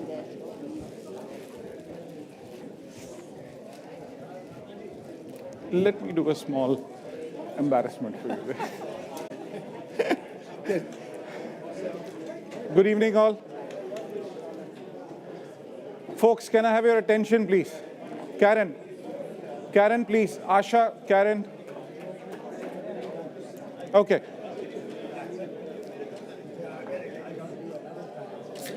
Hisham, Bhavya, I need your attention, please. Okay, thank you. There are two gentlemen at the back having coffee who are just not going silent, please. Yes, the one with Nehru jacket or a black and blue shirt, please sit. Okay, thank you. Avinash, you're a bottleneck now. Thank you. We have a very dear friend, Param Iyer, who is going to be speaking to us today. Param is somebody I've known for a few years. Incidentally, just as a very quick introduction, if there was this whole thing called as the Swachh Bharat Mission in India. If you do not know about that project, that means there is a mistake, or you're just not informed, or you're absolutely ill-informed about India. Because if there was one person who was responsible for the success of that program, that man is just exactly standing behind me, who's just trying to hide himself right now. So a large-scale project, which was a transformational project for the country. Of course, he has worked across the world. He was CEO for Niti Aayog, but now he's actually the executive director at the World Bank. But somebody who's actually created impact with large-scale projects within the country. A lot of us, we were talking about Amitabh Kant. He is more or less like him itself, not as a marketing salesman, as Subhashji was saying, but somebody who's a great doer and things. And it's just an honor to know him. And as I said somewhere in the beginning of the program as well, he's the person who actually created this idea in our minds that we should have dialogues or we should have conversations about India. So anything that goes wrong here is his responsibility. Everything that is right is my thing. So, but anyways, like Param, thanks a lot for joining, and it's just a pleasure and an honor to have you here today. Thank you. Thanks very much, Amit. And I've also got to blame Amit for, it's fantastic to see so many people here. I told Amit that, look, post-tea on the second day, there's going to be no one here, but maybe Amit has just brought in a few students or others, I don't know. But it's really nice to have all of you here. And I also have to say, Subhash spoke about Amitabh, being a great salesman, God's own country, and in communist Kerala. So I'm hoping that this product, which I'm going to give you, doesn't need too much promotion. Hopefully, it'll speak for itself. So wanted to frame the discussion. We've had a lot of, over the last couple of days about big macroeconomic reform. We heard about GST. We heard about the insolvency and bankruptcy code, a lot of, the GDP growth. And then in the morning, Sanjeev spoke about some process reforms, how things actually work on the ground, how we are streamlining processes. So I'm going to talk a little bit about a very big idea, a big, hairy, audacious goal, which the Prime Minister threw out early in his tenure, when, in fact, my wife and I were in Hanoi in Vietnam in the World Bank, and we heard him talk about, in his Independence Day speech, about the Swachh Bharat Mission. And it's a very ambitious goal. So how, I'd say over the last decade, some very big ideas and policies have been translated into reality. And we spoke about scale and speed across the conference in different sectors. And I'm going to give you an example of the Swachh Bharat Mission. It's about sanitation in India, which I think the lessons from which, and there are many colleagues here who are associated with this, I think the lessons go across different sectors, education, health, we can learn from this. And today in the World Bank, we're talking of a new knowledge compact where lessons from the global south, how they can be translated across the global south, but also to the global north. And so I'm going to take you through the Swachh Bharat Mission, from the beginning, the lessons we learned, and how they can be applied to other sectors. So this was the challenge when this program started. You can see very big numbers here. You can see the magnitude of the problem, where coverage was very low, less than 40%, and not much had happened, over the preceding decades. And so, with that big number, more than 60% defecating in the open. We've got 600,000 villages, districts in a federal country. So a huge challenge, which needed to be recognized. And so far, incremental change had taken place. So now here you're going to see this one change, game-changing moment. I wanted to take you back to this clip. भाइयों बहनों, आपको लगता होगा क्या लाल किले से सफाई की बात करना, लाल किले से टॉयलेट की बात बताना, ये कैसा प्रधानमंत्री है? भाइयों बहनों, मैं नहीं जानता हूं मेरी कैसी आलोचना होगी, इसे कैसे लिया जाए, लेकिन मैं मन से मानता हूं। मैं गरीब परिवार से आया हूं, मैंने गरीबी देखी, और गरीब को इज्जत मिले, इसकी शुरुआत यहीं से होती है। और इसलिए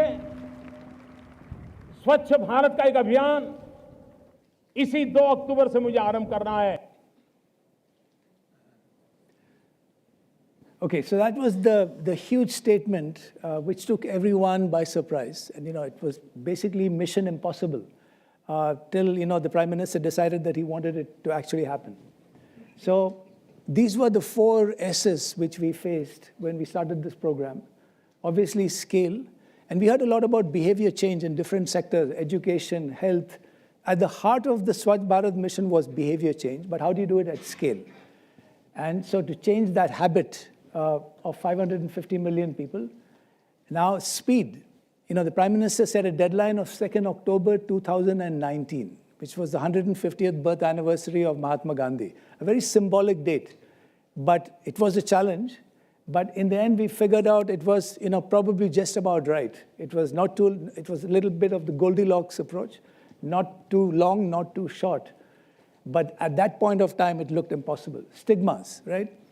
And many of you would have seen this movie, Toilet Ek Prem Katha, which Akshay Kumar made.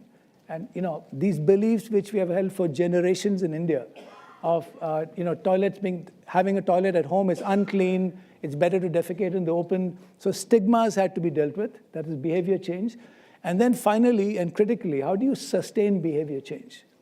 And Cash Sunstein, his good friend, the co-author of Nudge, he came to India in 2018, and he was telling me, he said, Param, this is nudge at scale, but you got to make sure that you put in place mechanisms to sustain behavior change. So that was another challenge which we needed to face and which continues to be a challenge today. So briefly, how did we deal with each one of the S's, the scale? And, we heard a lot about technology, which is critical, and today's world, and as Amitabh said yesterday, technology helps to scale. In this case, technology was useful. We used it because we did virtual teaching on behavior change, but you also need boots on the ground for a subject like sanitation, which goes all the way down to the village and household level. So school students, by the way, we heard about retention of girl students. Girl students became huge ambassadors for Swachh Bharat. And in fact, the dropout rate of girls from primary to secondary significantly decreased because they had usable toilets in schools. But we used them as ambassadors. We had masons, right? Many women became masons in Jharkhand. They called them Rani Mistris. And so they went from being beneficiaries to actually getting an economic benefit out of sanitation. Swachhagrahis, again, the term coined by the Prime Minister himself. These were village motivators, one in every village, trained in behavior change, and retrained again. And so the PM said, why don't we call them Swachhagrahis, on the lines of Satyagrahis. Sarpanches, the elected local body leaders, district collectors, 700 played a very crucial role in this. Then we had young professionals. The Tata Trust funded these young professionals who made a huge difference. So we put them in every district. They worked with the collectors, and they managed to get the whole behavior change thing moving. And then, of course, our brand ambassadors, from Amitabh Bachchan to Sachin Tendulkar, Akshay Kumar. So we had to whip up a lot of excitement. So we had brand ambassadors. And to be very honest, one communicator in chief. I mean, the Prime Minister had lost no opportunity to talk about Swachh Bharat. And that was really the wind at our back. And so, you know, he was leading this. Now, speed, right? Important, we've heard in many cases, we needed to get some low-hanging fruit, some quick wins. So when we started, we said, there were only about 15 or 16 districts out of 700 which were ODF. That word came into the jargon, right? Open defecation free. And so you can see that the middle part of India is all brown. We had basically, Kerala was doing very well, Himachal, Uttarakhand, and there was a district in Gujarat and one in Bengal. So we said, let's get those things moving. Let's get other districts. Let's get some quick results which can demonstrate that this thing is doable. And so we focused on that, demonstration effect, created some champions, and got young collectors to speak to each other. Okay, on stigmas, again, you know, this was obviously the major challenge in Swachh Bharat. How do you get people to understand the importance of using toilets from a health point of view? You didn't need to convince the women and girls about the stigma and the shame of going out in the open, in the dark. But overall, targeting elderly men, why do you need to use toilets, was quite challenging. So we also came up with the concept of a twin pit, leach pit toilet. And this is actually an environmentally friendly toilet where the water leaches into the soil, the pathogens don't spread, and it's two pits. One pit closes, and you can actually empty it after a year and a half. So I entered a pit in Warangal in early 2017 to show that you can clean your own toilet. And salesman Shaucha Singh was another ad we used to promote sanitation. Neeraj knows about this. Neeraj was working with us before he moved to another job. And then, of course, Toilet Ek Prem Katha. And Akshay Kumar was a super brand ambassador for us. We used him to talk to collectors. Sachin was rewarding the best collectors. So it was a whole movement, but top-down communication by the brand ambassadors, but critically bottom-up, village-level interpersonal communication to make sure that every village understood the importance of sanitation and took it upon themselves to make their village ODF. So this is about the stigma. That's the twin pit which I referred to, which is still going strong. It's a low-cost individual household latrine, IHHL, and it costs about 12 to 15,000 rupees. So you can see here how the bottom-up, on the ground, the sarpanches, the community approach, the face-to-face communication, but we also use technology. You see the virtual classrooms. We had a digital database of 180 million beneficiaries. And you know, we could get in touch with them, find out from them if they had any complaints, they could refer it to the district. So I think this part of the program perhaps was the one we focused upon the most. How do you change behavior and how do you do it at scale? And then, of course, as I said, how do you sustain behavior change? Very, very difficult. And because you can sort of campaign in poetry, but when you govern, it's in prose. And so on a day-to-day basis, when the village has become open defecation free, how do you know people are not still going out? How do you know some toilets are not being dysfunctional? And people would report, hey, this village has been declared ODF. I see 3 people going out. It'll happen, right? It's a dynamic process, and you've got to keep working at it. And therefore, we thought it would make sense in the next phase of Swachh Bharat, which is going on now, to focus on what we call ODF plus, which is looking at a broader definition of sanitation, not just on open defecation free, on toilets and usage, but also on solid and liquid waste management, whether it's plastic waste or organic waste. And actually, that's being funded by the government again. Under the 15th Finance Commission, there are funds earmarked for sanitation to sustain all the gains which have been made. So now it's functioning at an ODF plus stage, and we call that Swachh Bharat Phase 2. Okay, so now it's late in the afternoon, and I thought I would share some of these insights, but also make it a bit of, and please don't, if you know the answers, please don't respond. I was going to ask you, some of the lessons we learned, what is the A, B, C, D, E, F of implementation at scale? Okay, so anyone can guess what is A? Anyone, let's see how alert you are and how good you are. Okay, this is a big program thrown out by the Prime Minister, announced. So what is A? So as the implementers, what is A? Not awareness. Not aspiration. Not action. No. Not ambition. Okay, let me give you this one. A stands for align. So look, it's very, very important to align with the vision of the head, the CEO, right? You got to align. And to be honest, when I joined my ministry, so I came back from the bank in March 2016, and we didn't have alignment in my own ministry because my additional secretary, and Subhash will probably know his name, so I won't name him, he said, sir, sanitation is a state subject, right? So if Government of India announcing this program, state governments have to deliver. Why should we be held accountable for something the state has to deliver? He had a bit of a point. But I said, listen, I've just come back. And Subhash was also instrumental in getting me back. So I've got to thank Subhash, who was in my job in the bank at that time. And I said, listen, we've got to deliver. The PM has announced these programs. I'm not going to go and tell him this is the state government's responsibility. So I think alignment is critical.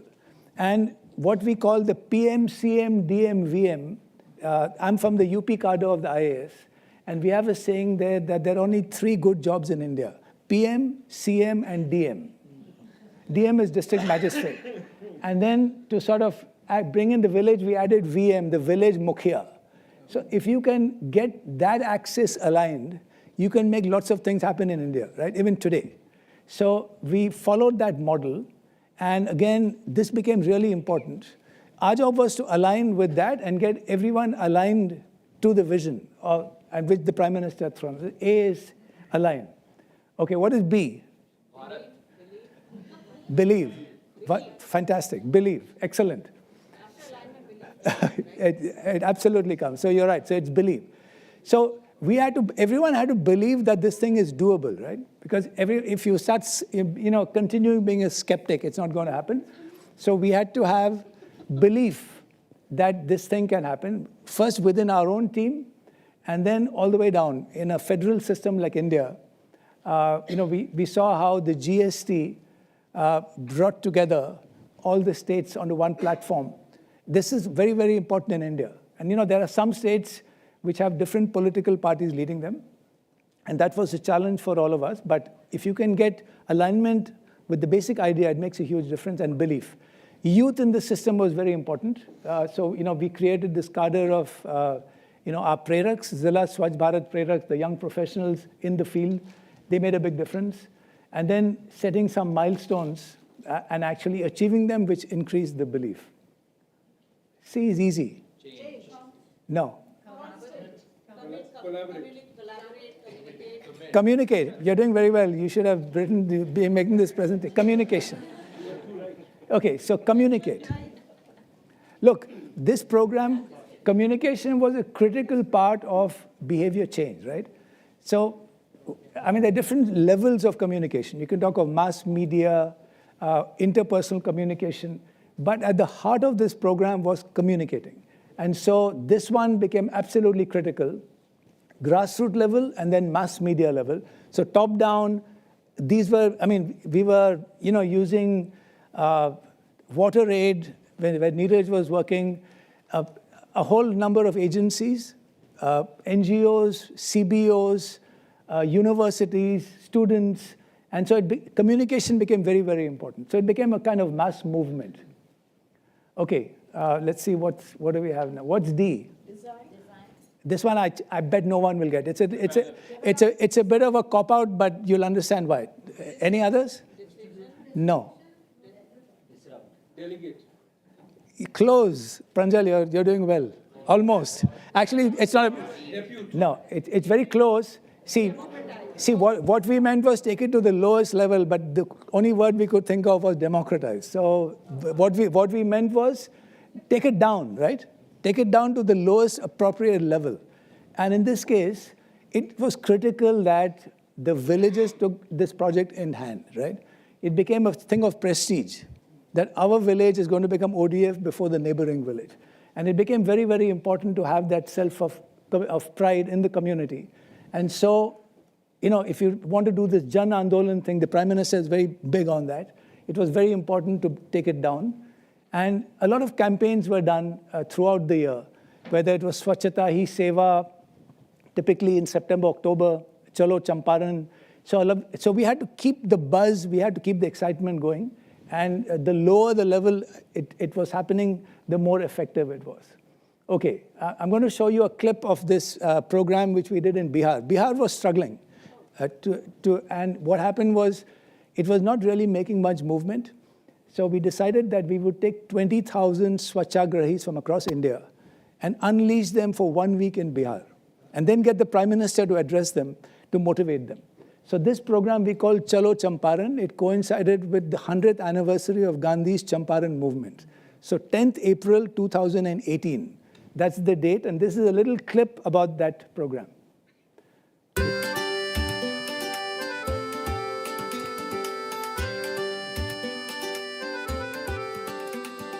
गांव-गांव और गली-गली,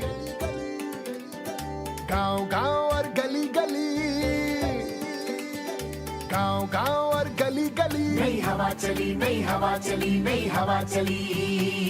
हर दिल ने ठानी है, हर दिल ने ठानी है, सफाई गांव में लानी है। अब काम करेंगे बात नहीं, साफ नहीं तो माफ नहीं। अब काम करेंगे बात नहीं, साफ नहीं तो माफ नहीं। अब काम करेंगे बात नहीं, साफ नहीं तो माफ नहीं। काम करेंगे बात नहीं, साफ नहीं तो माफ नहीं। काम करेंगे बात नहीं, साफ नहीं तो माफ नहीं। So, I already revealed. E is evaluate. Okay. So we found out very early, look, there are skeptics, and people will say it's not happened, it's all bogus, et cetera, et cetera. So it is important. It's not perfect, but I can tell you it's pretty good. So evaluate. And we had a lot of studies done by external agencies. So if the government says something, maybe you won't take it so seriously. So some very interesting studies. So for example, there was a study by UNICEF, if you see the top right one, which found that every household would save about 50,000 rupees in an ODF village on account of avoided medical fees, time saving, real estate value. It saves lives, WHO study, environment. So we did a number of these. The World Bank was monitoring it every year. And so it was important to evaluate, E. And the last one, F. Let's see if anyone gets this. Who said follow up? Fantastic. Perfect. Follow up. Brilliant. So you got to follow through, right? Because if you see this cartoon, we had Sudhir Dar. We used to bring out a Swachh Bharat cartoon calendar till the government finally shut down all calendars. Subhash, I don't know whether it was after your time. They said no more non-sarkari calendars. This one is Sudhir Dar at his best. And you can see here where the young kid is pulling back the grandfather and saying, please use the toilet. So it's important to follow through what are the mechanisms to sustain the continued behavior change, the capacity building. So, and it's not a destination. So many people think at any point of time, There will be people who are still going out. It's a dynamic process, but you got to keep at it. Okay, so this is just to show you once again what is the ABCDEF. And now, since you're hovering around Amit, I'm going to go through very quickly. Now, again, these are the outcomes, right? So when we started, you can see the red map and then the green map. And of course, that green will change a bit, but broadly, this is what happened over those 5 years. Okay, now, important to share these lessons globally.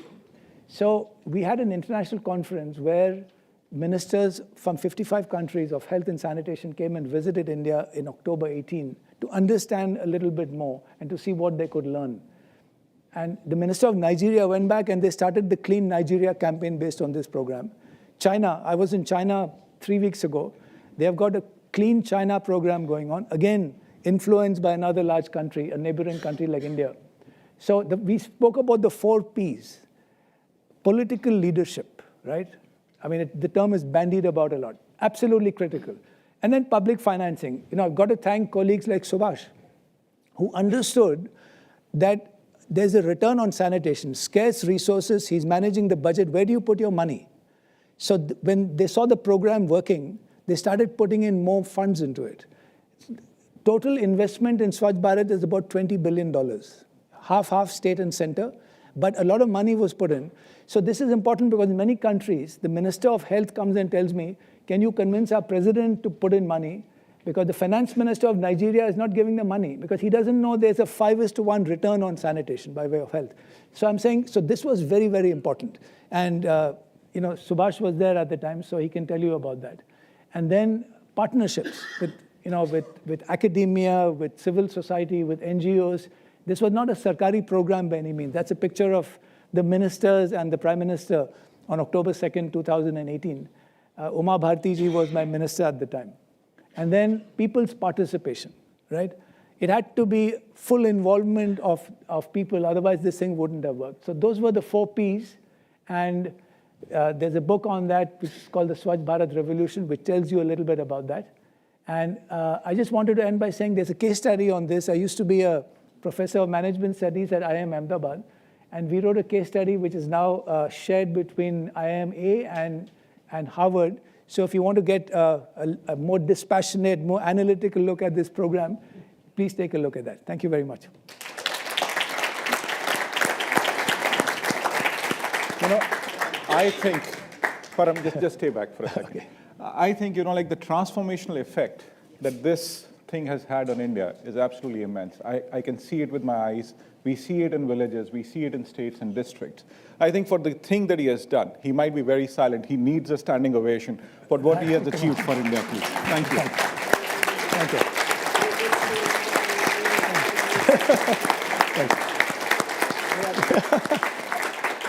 Thank you, Param.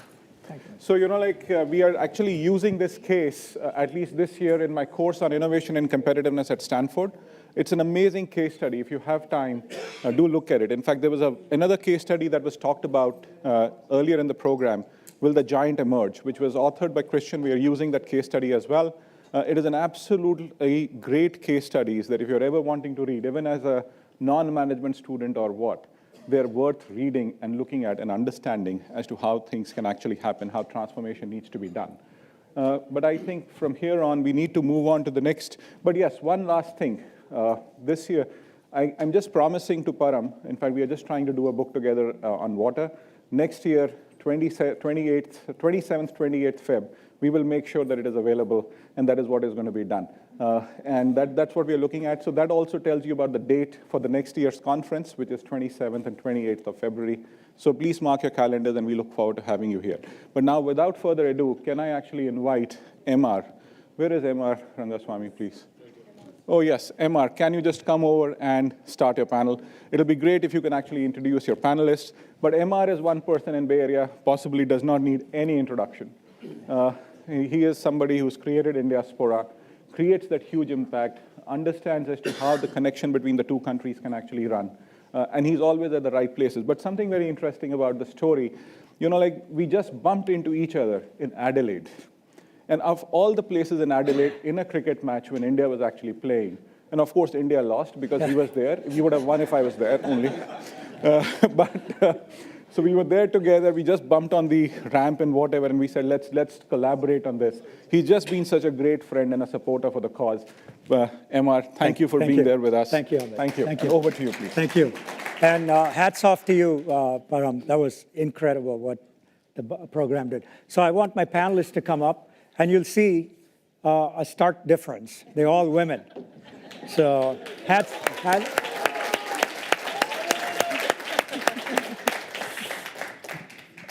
So again, we have done lots about India, but now we're going to talk about the diaspora. So we won't be talking much about India at all. But I want to bring up India in one context. In diaspora, during COVID, we had a program to raise money for COVID relief in India when Wave 2 happened. And in 1 month, the diaspora raised $15 million for relief in India, okay? And sent it for all kinds of programs. But then we continued that program to say every year, let's give back to India. You don't need a crisis, right? So a year ago, we got a whole bunch of nonprofits together who work with India, and 35 of that, last year it was like 20 different groups got together. And in the US, there's something called Giving Tuesday. So this is a US custom, right? On Thursday, you eat turkey on Thanksgiving Thursday. Then Friday is Black Friday, you go shopping, right? Saturday, Sunday is football. Monday is Cyber Monday. And then Tuesday, you feel really guilty you've spent a lot of money, right? And so Giving Tuesday is aimed at giving back. So everybody goes online. It's only online. You use your credit card, you go online, and you give to a charity of your choice, okay? Last year, and it's been around 10, 15 years. Last year, I think they raised about $3 billion in one day. Huge giving, right? So we modeled something after that called India Giving Day a year ago, where 25 charities got together. We have a website, and people give on one day. Last year, we raised $1.4 million. All the money goes to India, different nonprofits in India. This year, today is India Giving Day, so you can go to indiagivingday.org. If you so desire to give, there's still time. But today, so far, we have raised $5.2 million in one day of giving. So we want to repeat this, and hopefully in a few years, it's $100 million a year going to different organizations in India. That's kind of the vision. So I just want to start with the Diaspora Connect with India as we start this panel. But we're not going to talk about India much, and we're not going to talk about stereotypes much today, right? So one of the things that has happened with the diaspora is the common refrain is they're a doctor or a lawyer or an engineer, right? And now we have 100,000 doctors in the US. It's 7% of the doctors in the US are Indian. In the IT workforce, 10% of the IT workforce who are engineers are Indian. So that's the kind of the stereotype. But today we have very different people here. Although they may have started in some of the stereotypes, they've kind of broken through and gone to different places. Tonight, I'm going to an opera in San Jose, Rigoletto. And the main singer of that opera is Melissa Sondhi, an Indian-American girl singing the main character in Rigoletto. And one of our friends, Pravesh, is one of the choir members. So, I mean, we get into all kinds of professions, and that's what we're going to talk about today is how your life goes into many different areas, and that's what we call identity in the digital age. It's just to say we can be anything we want to be. And so with that, I'm going to kind of start with the three ladies here. Just have them give you briefly their journey to date, and then we'll get into some questions, and then we'll open it up to all of you as well.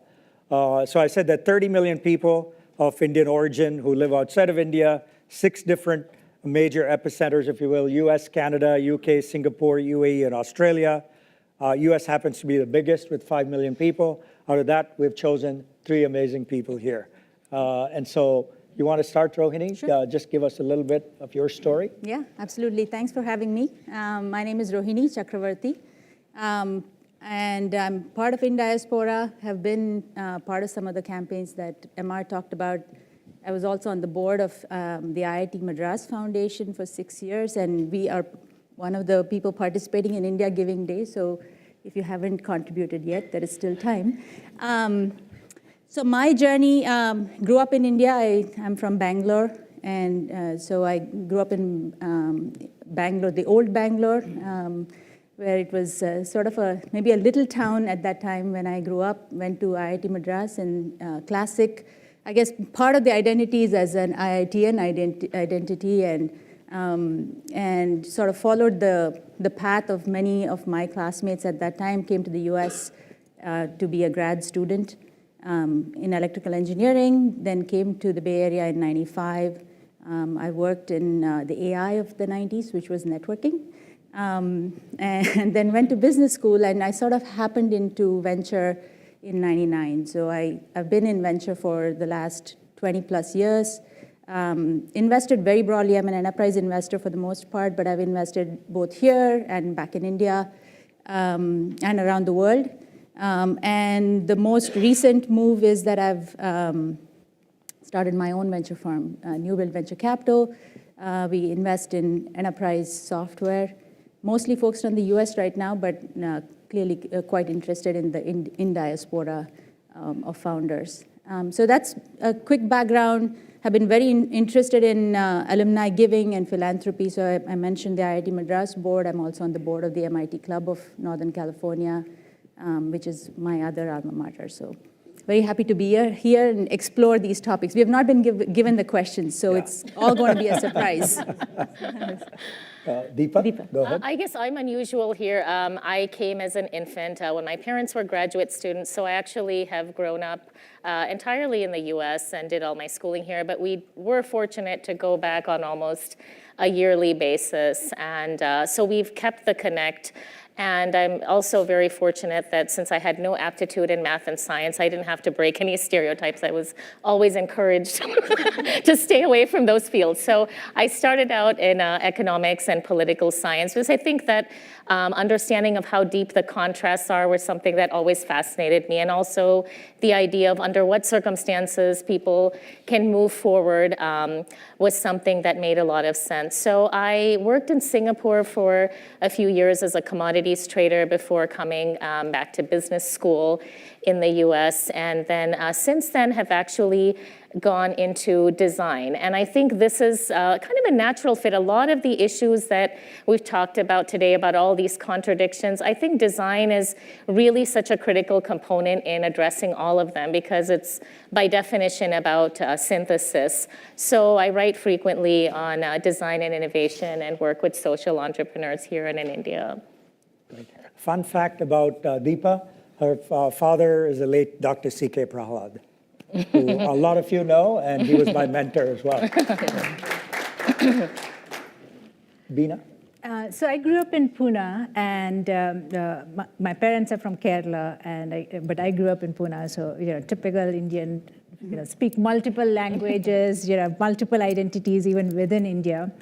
I actually studied computer science when it was brand new in India. There was engineering, but computer science and software engineering was very new. So it was, I think I was one of the first batches to graduate in computer science, right? And I didn't come here for any kind of career advancement or any of those reasons as for personal reasons. I needed to get out of India for personal reasons, and that was a big reason. I did come here during the time to catch the tailwind of the startup bubble bursting. So, came here as as a software engineer, but always anchored on data, analytics, AI, and just I never thought, things we would talk about in theory sitting in Ferguson College in Pune would now actually becoming real. Like even personalized marketing in the early 90s was considered a far-fetched dream, and here we were doing it.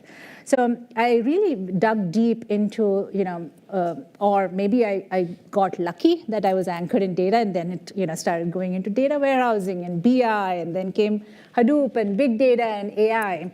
And I didn't do it intentionally, but I was very interested in how data was being used in different companies and different industries.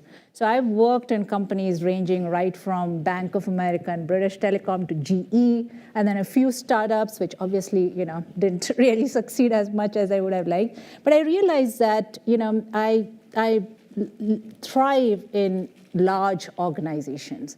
Being more of an entrepreneur, right? Driving change, identifying new business opportunities, completely new revenue lines within large enterprises.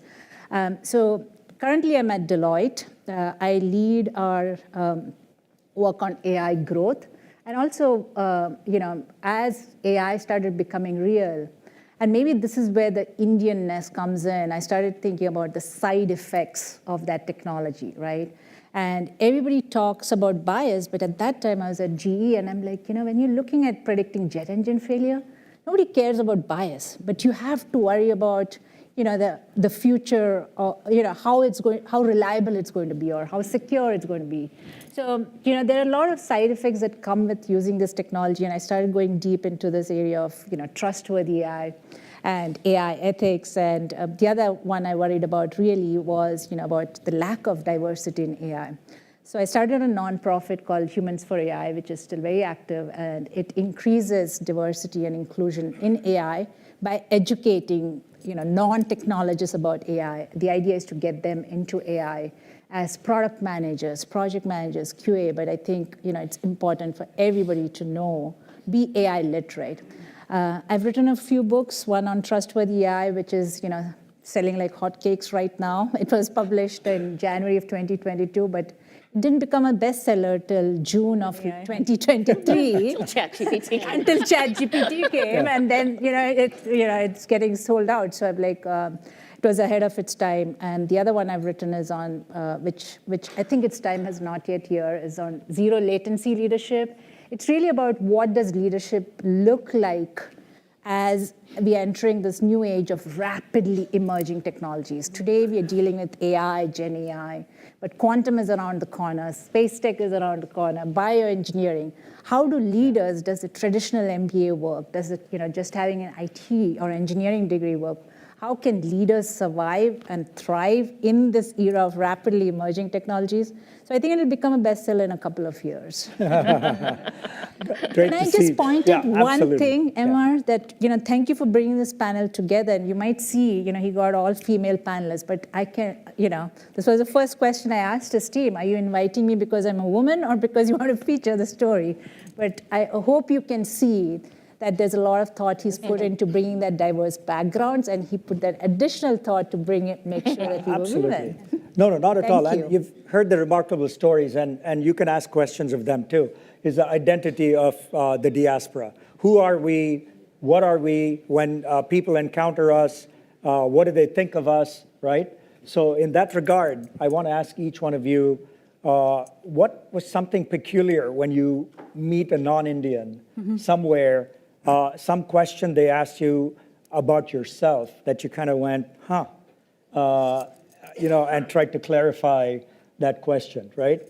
A lot of times when it's happened to me, they go, I'm a techie. They'll say, oh, you must be in the technology industry, you must be an engineer or something like that, right? Yeah. So what is it you guys encountered? Because you're not only Indian, but you're women, so it puts you in a very different light. Tell us something that happened to you. Usually like the first reaction is they see my last name and they are a little like, a little frazzled by 12 letters. That's that's, I think that's sort of the starting point. And I do think names do signify your identity. And of course, among Indians, we can tell where people are from based on their names. So many times when I encounter Indians, they ask me, are you Bengali Chakravarti or are you, Tamil Chakravarti, actually. But yes, I think people do kind of try to figure out who you are, where you're from based on your name, and they make those assumptions about that. And interestingly enough, to Beena's comment, most times when they see a woman in the 90s, they didn't assume that I was a technologist. I think over time, I think Indian women have also, there's much more of that assumption about it. But I think that those are probably the first couple of things that people wonder about you. How about you, Deepa? I guess I get more confusion when I go to India than here. So, people always want to know why do you come back? What do you like about the place? And for me, I always find that an odd question. I said, well, I was born here. I have family here. Why wouldn't I want to come back? And be just for its own sake, not with any particular agenda, right? And I think I'm very blessed in the sense that a lot of immigrants who came, some of them had different reasons for coming, and we were blessed that we got to go back more often. And one thing that always stuck with me is that, in the 80s, nothing worked, right? The airports were terrible, and, all of these beautiful things you see now didn't exist then. But whenever we went to any, monument, temple, I think one thing my parents did was they packed magnifying glasses for my brother and I, and they said, excellence isn't always going to be presented in the most obvious ways. Take a look. Is there a mistake in the carving, in the weaving, or anything else? And so I think because of that, we were always much more optimistic and proud about our identity.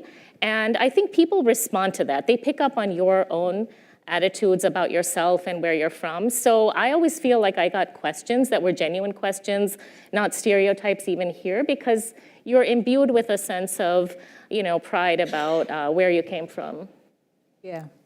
So 2 stories come to mind. One, I had just joined a small bank here called First Republic Bank in their IT department to lead their data team.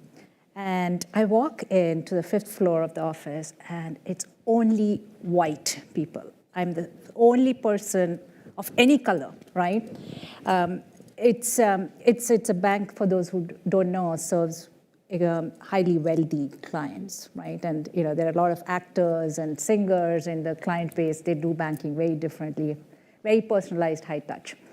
And even the IT team was set up that way. And I walk in, and then the new employee, and they gather for lunch. We are in San Francisco, so we will go out for lunch. And so I still remember my colleague Matt. So he was kind of the food expert, and he's like, oh, I don't know any vegetarian restaurants around here. And I'm like, okay, so he said, you're new here, what kind of food would you like? And then he goes, I don't know any vegetarian restaurants. And I said, who's vegetarian? Because I thought one of them is. And I'm not. I actually, so that's the number one thing that always comes up, the assumption that you are a pure vegetarian, whereas India is so diverse. Right, and there are so many. So, and I can tell you, by the end of the, in 6 months, he came to me and was asking me for the best burger place to go to. So that is one story that comes to mind, the food one. And then the second one is really, I think being an Indian woman actually has been my secret superpower to succeed in corporate America. Because there's always a bias. Oh, she's not going to be, assertive, or she's not going to speak up if you mansplain or do whatever, right? And it is so fun to prove them wrong, being nice, being kind, being all Indian about it, and being really nice, but at the same time succeeding very, very well. I think that that their biases actually fuel me and actually help me play the games that you need to play in corporate America to succeed. Yeah. I think that's one, that bias is still very strong. Yeah, if I could add to that, I would say that that's actually probably the most common thing, because when you think about like the external perception of India, and actually it's true to, in the internal perception of India too, is that at a population level, it is a very patriarchal society. There's obviously a big difference in how the two genders, of the many genders, the two genders are treated, and your outcomes are defined quite heavily by the fact whether you're born a man or a woman, a boy or a girl in India. But within that, there are so many contradictions within India, like, our own experiences are quite unique, right? So many times when people look at us, the perception is about like the population level differences. So they assume, for example, you must be sort of conservative and submissive because you come from what is largely a patriarchal society, which may or may not be true for people like us. We are, ambitious go-getters. And I think that is a very, very common, misperception. I was talking to Marsha yesterday at dinner, and I was telling her sort of in India, there's this feeling of like the future is already here, but it's not evenly distributed. Like, so in my own family, I was not even the first person to go to IIT. Right, so first woman to go to IIT. So, when I went to IIT Madras, we were 10 women in a class of 280. But my aunt she went to IIT Bombay for a master's in 1978. She graduated in 1978. And so within our family, we were sort of, there was already like a little, there was a little bubble where women were achieving and were dreaming big dreams. And that may not be generally true of all of India. But I think that is sort of the general gap we see in interactions. I came here in '82 to Silicon Valley. I was the first Indian in my company. Yeah. Right? There was nobody. It was all 100% white. Yeah. Right? Yeah. Now you go to any company in Silicon Valley, Yeah. it's the founder is Indian or half the company is Indian, right? It's changed quite dramatically. And there are now 400,000 Indians in Silicon Valley. When I came, there were 10,000 in 1982. In 40 years, we've grown 40 times. Yeah. Okay. Yeah. So that's happened with Indians in general and has given us a certain stereotype. Yeah. But then within that, there's all kinds of nuances, right? Yeah. So any questions for them too, please raise your hand. I don't want to hog the stage, but if there are any questions about identity, gender, how does the diaspora deal with issues of being first generation? And I'm sure some of you have kids as well. How does the second generation work? We can even discuss that, but any questions? I think there's a couple of questions back there. Go ahead. Hi, Amar. Hi, wonderful panelists and experts, and thank you for sharing your comments. Really inspiring and worth listening to. I think my feedback and question would be, so what unique perspectives and values you think each one of you bring, being from an Indian origin or having ties to India, that you think has really added value to the US economy and overall the US-India bridge-building landscape. So I really want to hear your values you bring and your perspectives that's, creating and making this world a better place, I'd say. Yeah. Who wants to take that? Deepa? I think one thing that is maybe more unique, is that America, I think everyone came for this idea of having more choices, more freedoms, but it's not an individualistic framing in an Indian family, right? I mean, you are always taught to follow your dreams, but you're also made aware of your debts, right? So you have this real focus on individual excellence, but there's also a collective focus. Your kind of motivation to succeed is not purely for yourself. And I think that's interesting. And the other thing I think is that regardless of the particular tradition, we're people of very deep faith and also a deep risk aversion. And it sounds contradictory, but I think that's what actually helps you become an effective leader, because you're always looking at protecting what is and then deciding, how you can make things better. So I think in our particular family, we didn't have much in terms of gender stereotypes and things to contend with, but I think that idea of like, if you're going to do something different, you have to be focus on excellence. Not necessarily conformity, but excellence is like the non-negotiable. So you have to really swing for the fences, do something in a fashion that not only serves you, but helps your community see things differently, be different. And I think like one of these 10-year-old spelling bee winners said something so interesting, because President Obama called her in for a White House visit after she won, and he knelt down and he's like, well, can you tell me, why is the Indian community so successful? And she said, President Obama, the answer lies in the question. The Indian community is so successful because we are, in fact, a community. And I think that should not be forgotten. And, sometimes it's annoying when people cast doubt on what you want to do, but at the end of the day, there is a bank of goodwill and trust and capital, frankly, that you really can't replicate anywhere else. Great response to that. Yeah. I'll just add, it's the groundedness, right? When we sit here in the Silicon Valley and talking about AI and all these cool things, one visit to India, I distinctly remember this. I was at a GE factory and it was fully automated, and this was the AI, IoT coming together. And you step outside the factory and you're like, there are people, who don't have anything. I can sit here and talk about all this, but if to drive real social impact, there needs to be much more focus put on that, right? So I think it keeps us grounded, and we bring that perspective into our careers, our jobs, because it's just being an Indian. Let me ask a follow-on to that for the next generation, which I brought. I'm sure some of you have kids. I don't know if all of you do. But how are they different than you? What is their identity in the United States? Yeah. Right? Yeah. No, I think it's, so we do. Thanks, Amar. So I have two boys. They're 23 and 20, so they're grown boys. So they've grown up. They're American boys, men. But I think, so clearly they're very, they are different, they're generationally different. I do think that they are closer. It's interesting because of how, and Amitabh yesterday was talking about like the young generation in India too.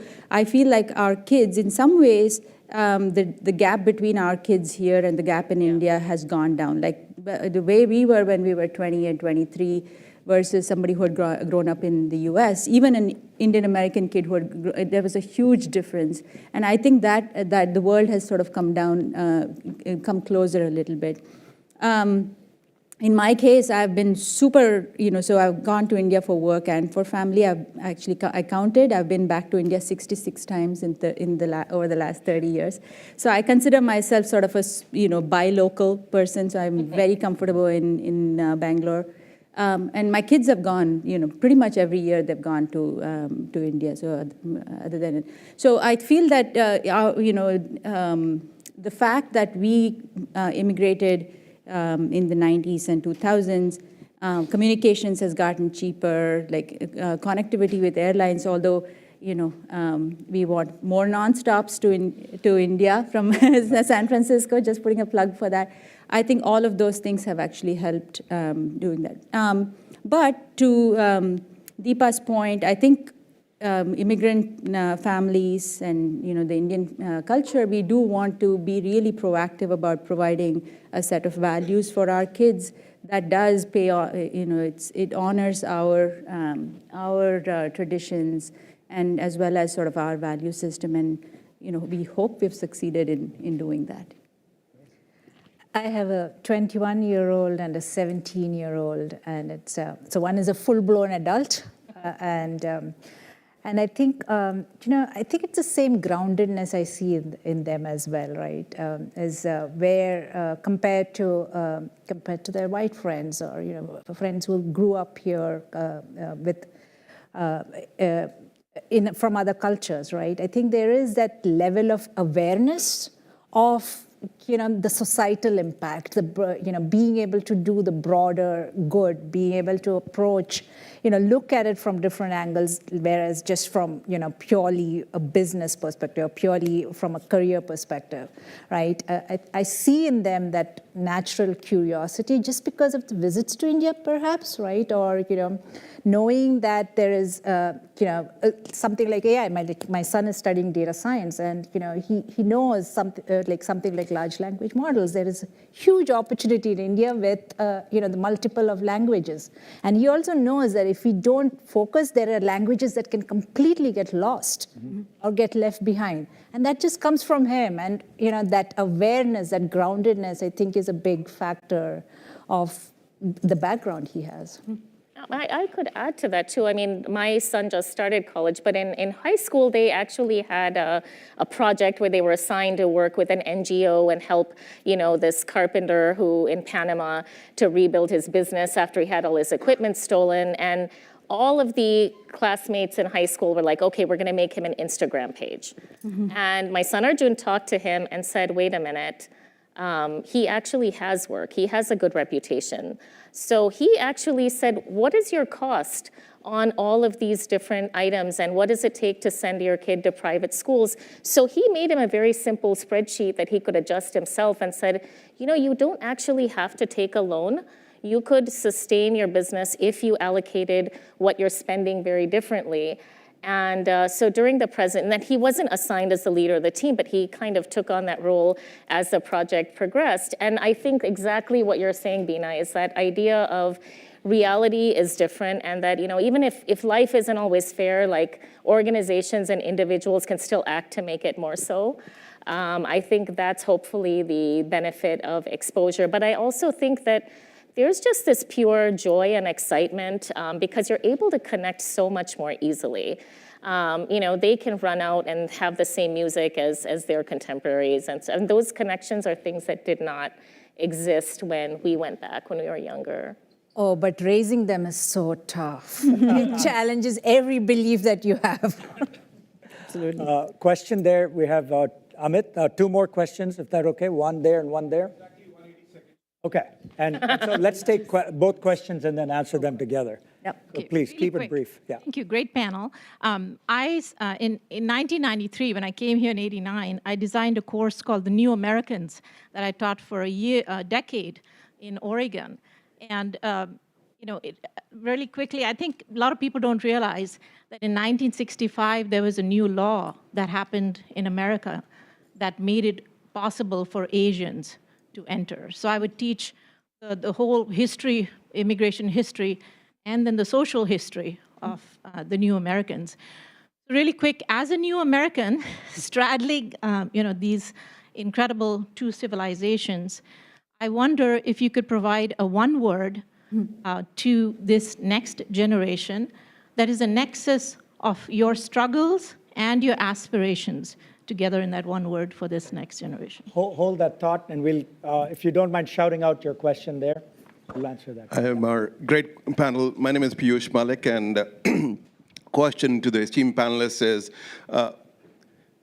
back in India, we used to think about engineering and medicine as the professions our parents would drive towards. Now I see a lot of venture capitalists as well. After the Silicon Valley debacle, what's the thinking of parents today and our parents guiding their kids towards venture capital? Let's answer that question first, and then we'll come to the one word after. Okay, so my 21-year-old is traditional Indian path, data science, the whole science and math path, right? The younger one is quite the challenge. He is more into, he likes to draw and paint. And now I remember if I did that when I was young, my parents would be like, forget it, right? You need to go down, one of these to thrive. But, but he has the whole world open. Like if he wants to study art, great. He's more worried about, is AI going to, will there even be human art needed in the future? Or is AI going to do it, right? So the concerns are different, but the avenues are all open, whether he does art or he studies psychology or history or completely new fields are evolving. I think the opportunities are huge. The challenges as parents, we may not be as equipped because I grew up in a generation where engineering or science were the only paths that were highly recommended, right? And I am from that background, so I'm really struggling on how do I help him choose one of these multiple options he has. Especially since Jensen 5 years back made a comment, coding will be dead in 5 years. I doubt it. I doubt it. Yeah. She go ahead. Yeah. I know. So I think maybe I'll answer the one-word question. I would say it's opportunity. I think it is like that is the mindset, and I feel like that is true for both India and the U.S. And I would say, Piyush, the attractiveness, broadening out from venture capital to entrepreneurship in general, like I think the attractiveness of entrepreneurship and the belief that this is the innovation engine and this is the way you kind of manifest both kind of your potential as well as your desire to make the world a better place or do something good for society or to really achieve.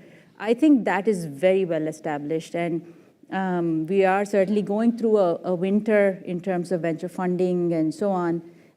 But the innovation rails are totally intact. And I think it's a very attractive career for this next generation.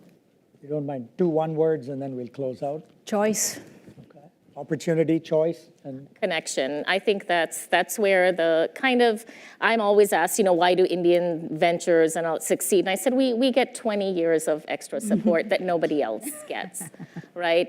So I think that business case for connection is particularly strong. We don't have time to delve into it now, but I think that the connectedness of diaspora, the connectedness that we are kind of looking for between extremes are something that Indians actually manage masterfully.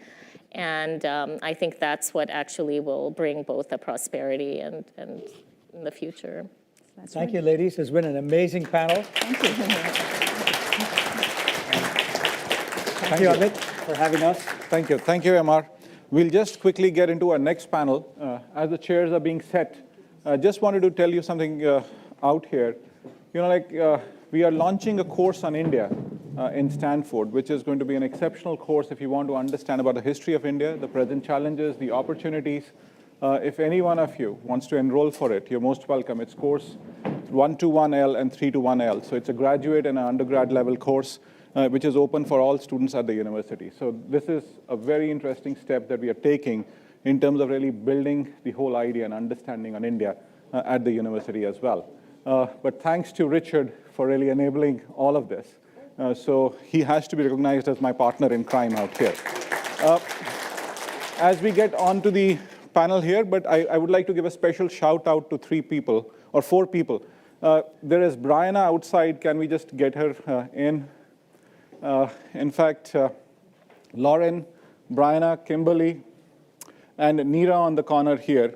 So I have to really say thank you to these 4 ladies to really making this possible. Could you stand, Neera, please? Neera, could you stand? So these are the 4 people from the team who really made this possible. Thanks a lot for being with us. Thank you. So we'll quickly get into the panel discussion now. Richard, could you please join us here? Amitabh Kantji, Dr. Chand, Paramji, if you could just actually be on the dais with us. And Christian, please, most of all. I'll take it.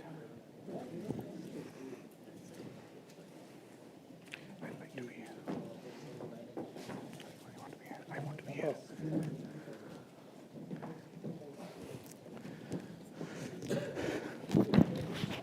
Thank you all. So, we have had a very sharp set of insights and sharp set of interactions that we've had over the last 2 days. But as you were sitting through these last 2 days, my question to you is, what do you think are the key takeaways? And what do you think India should need to do more? What is it that we can do more to really make India a more prosperous country? Dr. Chand, if you would like to go first. I know you have to leave at 5:25, so why don't you go first? Thank you, Amit. My takeaways, first of all, during this 2 days dialogue, we got very diverse perspective. How Indian think about future of India, how Indian living in US think about future of India, how Western experts think about future of India, how skeptics see about future of India. And I feel the actual future may lies somewhere where you will get the confluence of these perspectives. That is the first takeaway I have. And I also feel that there was a lot of discussion on this growth versus equity.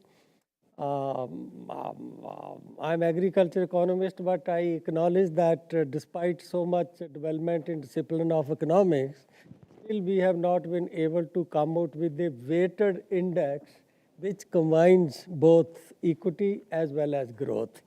So as a result, it becomes subjective that which situation you feel is better, which situation is not. Like I would like to give this example. And this, I think, comparison India will face, whether we are emphasizing more on growth or we are emphasizing more on equity, unless we resolve that how we come with a combined index, which give weightage to both these. Like suppose there is a situation A, per capita income is $200, Gini coefficient is 0.6. From here, you go to situation V, per capita income increased to $400, Gini coefficient increased from 0.5 to 0.7. There is a situation C that you go from per capita income of $200 to $150. But Gini coefficient go down from 0.5 to 0.4. So how do you conclude which situation is better? So I think this ultimately left to the judgment of political class. And my own, if somebody asks me which situation is better, I would say that you ask a poor person, he will accept higher income even if there is higher inequality in the society. So this is again how we balance this growth versus equity that will remain there with India. I also find that as India grows, the choices are becoming more and more difficult. A large number of speakers emphasized what will happen to climate change, what will happen to greenhouse gas emission, what will happen to sustainability, and even social aspects. So in my view, the goal of achieving 30 trillion may be much easier, but the goal of addressing climate change, the goal of addressing gender empowerment, the goal of addressing climate change as we go along, which will be much more challenging than achieving the goal of growth. The last point I want to make is what Gurcharanji mentioned, that Margaret Thatcher said that I spent 20% time on doing reform and 80% time on selling reforms. That is one area where I feel so far our government did not succeed. The government abandoned most of the reforms because it could not sell it. The first phase of NDA, they started with Land Acquisition Act. There was strong opposition in the parliament. As a result, the act was withdrawn. I think that is the major reason that unless you address the issue of land, it is very difficult to promote manufacturing. Finally, it was left to state, and we know what happens. Then we have this farmer agitation. Again, they were withdrawn. And we also know that on labor reforms, the central government again could not go much in terms of reform. Ultimately, it is left to the states, and this absence or lack of reform in labor market, to my mind, is the major reasons for much lower employment in manufacturing, and manufacturers preferring capital-intensive production rather than labor-intensive production, because they find it is very difficult to deal with labor in India. So like this, if you look at it, that we were able to do a few reforms like GST reform. It was a big reform, and there is huge return to it. But elsewhere, since those reforms were not done, any kind of transformational growth comes from reforms. It doesn't come from incremental kind of change. So I feel that if India has to meet its aspiration to become Viksit Bharat, India would need to muster courage to do reforms. Very, very insightful. So like some ideas in terms of what needs to be done. But Mr. Kant, I would like to get you here. Like what Mr. Chand was saying is that the government has possibly not been able to market its reforms well, or not been able to tell the people well. Since you've been at the forefront of really creating such solutions, what do you think we should do to take it forward? And the second point, what are your key takeaways from the conference, and what do you think we should discuss more in the years to come? So let me start with the second question first. And I think when we do an India Dialog in Stanford, especially with the involvement of US Asia Technology Management Center, it's very important to realize that if India is to grow at high rates, and I think that's really the challenge, of growing at 9 to 10% for 3 decades, on a consistent basis for a long period of time, that is the challenge for India. And that cannot happen without innovation. That cannot happen without India getting into a range of sunrise areas of growth. India has to drive growth in range of emerging areas, whether it's battery storage, whether it's electric mobility, whether it's quantum computing, whether it's robotics, drones, whether it's green hydrogen, all these areas. They are all critical for India. And for India to grow, because value acceleration will come in all these areas. And I think the need to learn from the innovative culture of Stanford is very important. And it's also very important to see what kind of work is happening in the startup culture here and what's happening in the startup culture of India. And how do we see that more resources are able to go into the startup culture of India. And it was good that you had a number of VC. I found that to be a very exciting session on the VC funding and the challenges for India. Those are very, very important issues. Secondly, I'm a great believer that it will not be possible for India to grow at high rates without the private sector playing a far more critical and significant role in India, and government taking a retreat in several areas. And I think there is a need for this dialogue to have many more champions of private sector on how they've excelled in areas, new emerging areas of growth on manufacturing side. It's not just the services side, but the manufacturing side of what has happened. And in the afternoon, I went to a electric tractor company, which was very impressive, and the impact that it can have, where the battery can itself work like a substation. And those are kind of examples which should be brought out here of the cutting edge work happening in the valley and what kind of implication it can have for India. And thirdly, my view is that there should be a lot of work that is happening in India in terms of huge amount of transformational work that has happened in India in a vast range of areas. We should get a couple of good researchers or academics who've done work in those cutting edge areas of work to make presentation here, so that we can also keep the Valley people fully informed of the kind of excellent work that has been done. And we should get some younger lot of people. There should be far more younger energy in this dialogue, both from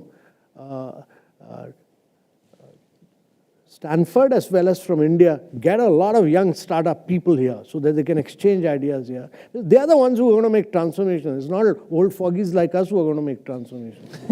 So get that young energy of both sides together here, and that'll be important for both India and for Silicon Valley to learn from each other.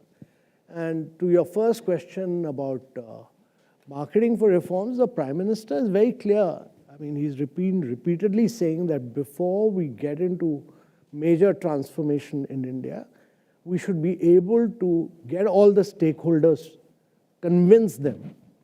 We quite often think that this is the right approach, and we go ahead and do it without getting a buy-in from all the possible stakeholders. And I think that is critical in an emerging market economy. And it's important because, today, if 80% of the growth is going to come from emerging markets, and in next 2 decades, emerging markets are going to contribute 2/3 of the growth, they have to do transformational work. And they will have to bring out radical reforms. And for radical reforms to happen in emerging markets, critical because many of these markets are going to move from socialist to private sector-led growth. For that to happen, you need a huge buy-in. It can't be done overnight because these countries have grown. We've grown. We went from a colonial Raj to a licensed Raj for 60, 70 years. For that to happen, you have to do a lot of disruption, but you need a buy-in of stakeholders. Otherwise, reforms will take a retreat. And therefore, it's incumbent upon all of us, whether we are civil servants, whether we are academicians, whether we are researchers, to be able to firstly believe in what you are doing, be absolutely convinced that what you are doing is the right thing, and then to be able to market that reform. And that's critical for each one of us, to do it with conviction and to do it with passion, and to bring all the stakeholders together. Very nice. In fact, I think we have to accept a point that next year the old foggies should be in the audience more and the younger ones should be there. But Richard, I have to get you in here. Like what Amitabh said. Actually, I was thinking I should wait and be the last one on this to comment, but I still have a question, and it's no. Certainly, I think that you're absolutely right. What I'm seeing, not so much about India, but about this community, because the first time you do this, we had an event. That was last year. The second time we do this, I start to see the seeds of a community. And I see the core of a group that can have a lot more impact and a lot more weight. Who's going to bring the young people in, okay? This becomes all of our job. So I think that indeed, we have to approach this as kind of something where we see the importance of the relationship between India and the US in order to improve the understanding of what's going on in India to other people in the United States, not just the people in this room, but also to really have the kind of impact that it takes the passion you're talking about to have. We have to do that. We have to be able to communicate it. I would very much like to see us move ahead with a little bit more on how India's place in the world is evolving, because I think that is one aspect of our discussion that's kind of the logical next step from where we've come over the last couple of India dialogues. We really need to focus on that and how we can all play the most kind of productive and constructive role in that process. Thank you. And Christian, you've been somebody who's been instrumental in terms of writing the competitiveness roadmap. You were listening to all the conversations. What do you think about the India growth story? You heard a lot of critics here as well. You heard some positive views. But as an academic, as somebody who's been looking at this whole economy from 35,000 feet, or as an outsider, what do you think we need to do more? And what are the key takeaways from the conference for you?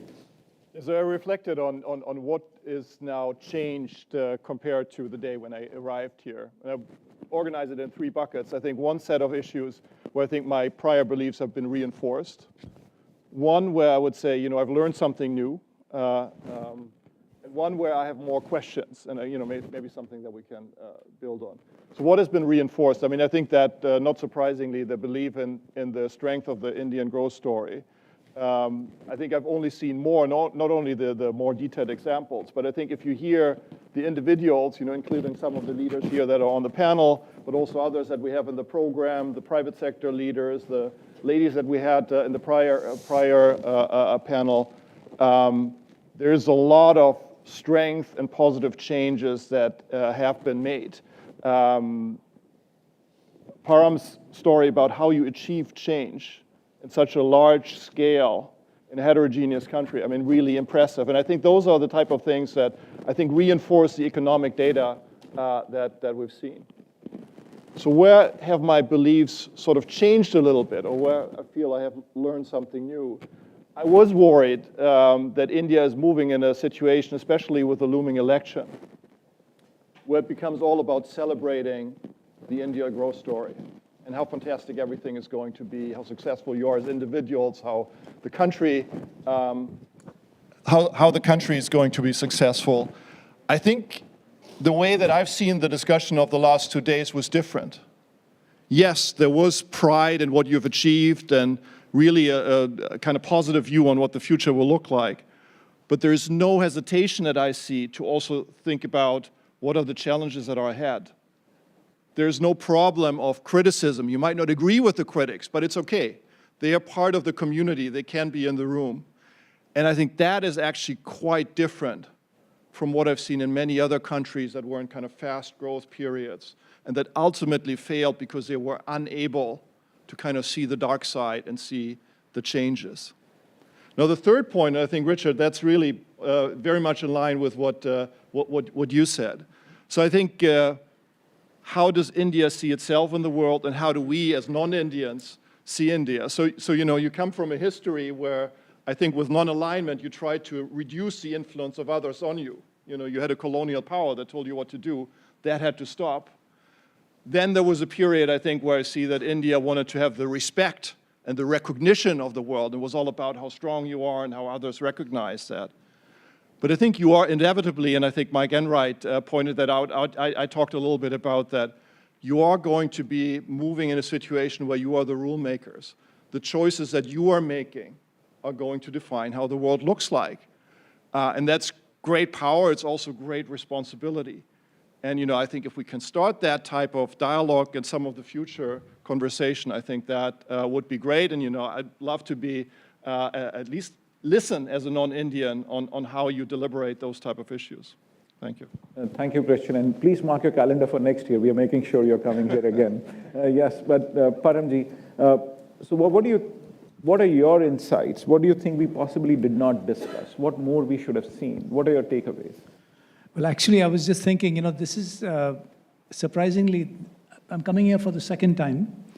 So I came here many years ago when my daughter Tara was offered a tennis scholarship at Stanford. She became a professional tennis player.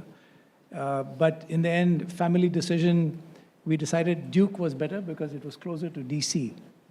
But it's been a fascinating visit for my wife Indira and myself to be here in the conference, to see the variety and the range of topics discussed. I thought that was fabulous, all the way from the economic story to, obviously, technology was running all the way through it.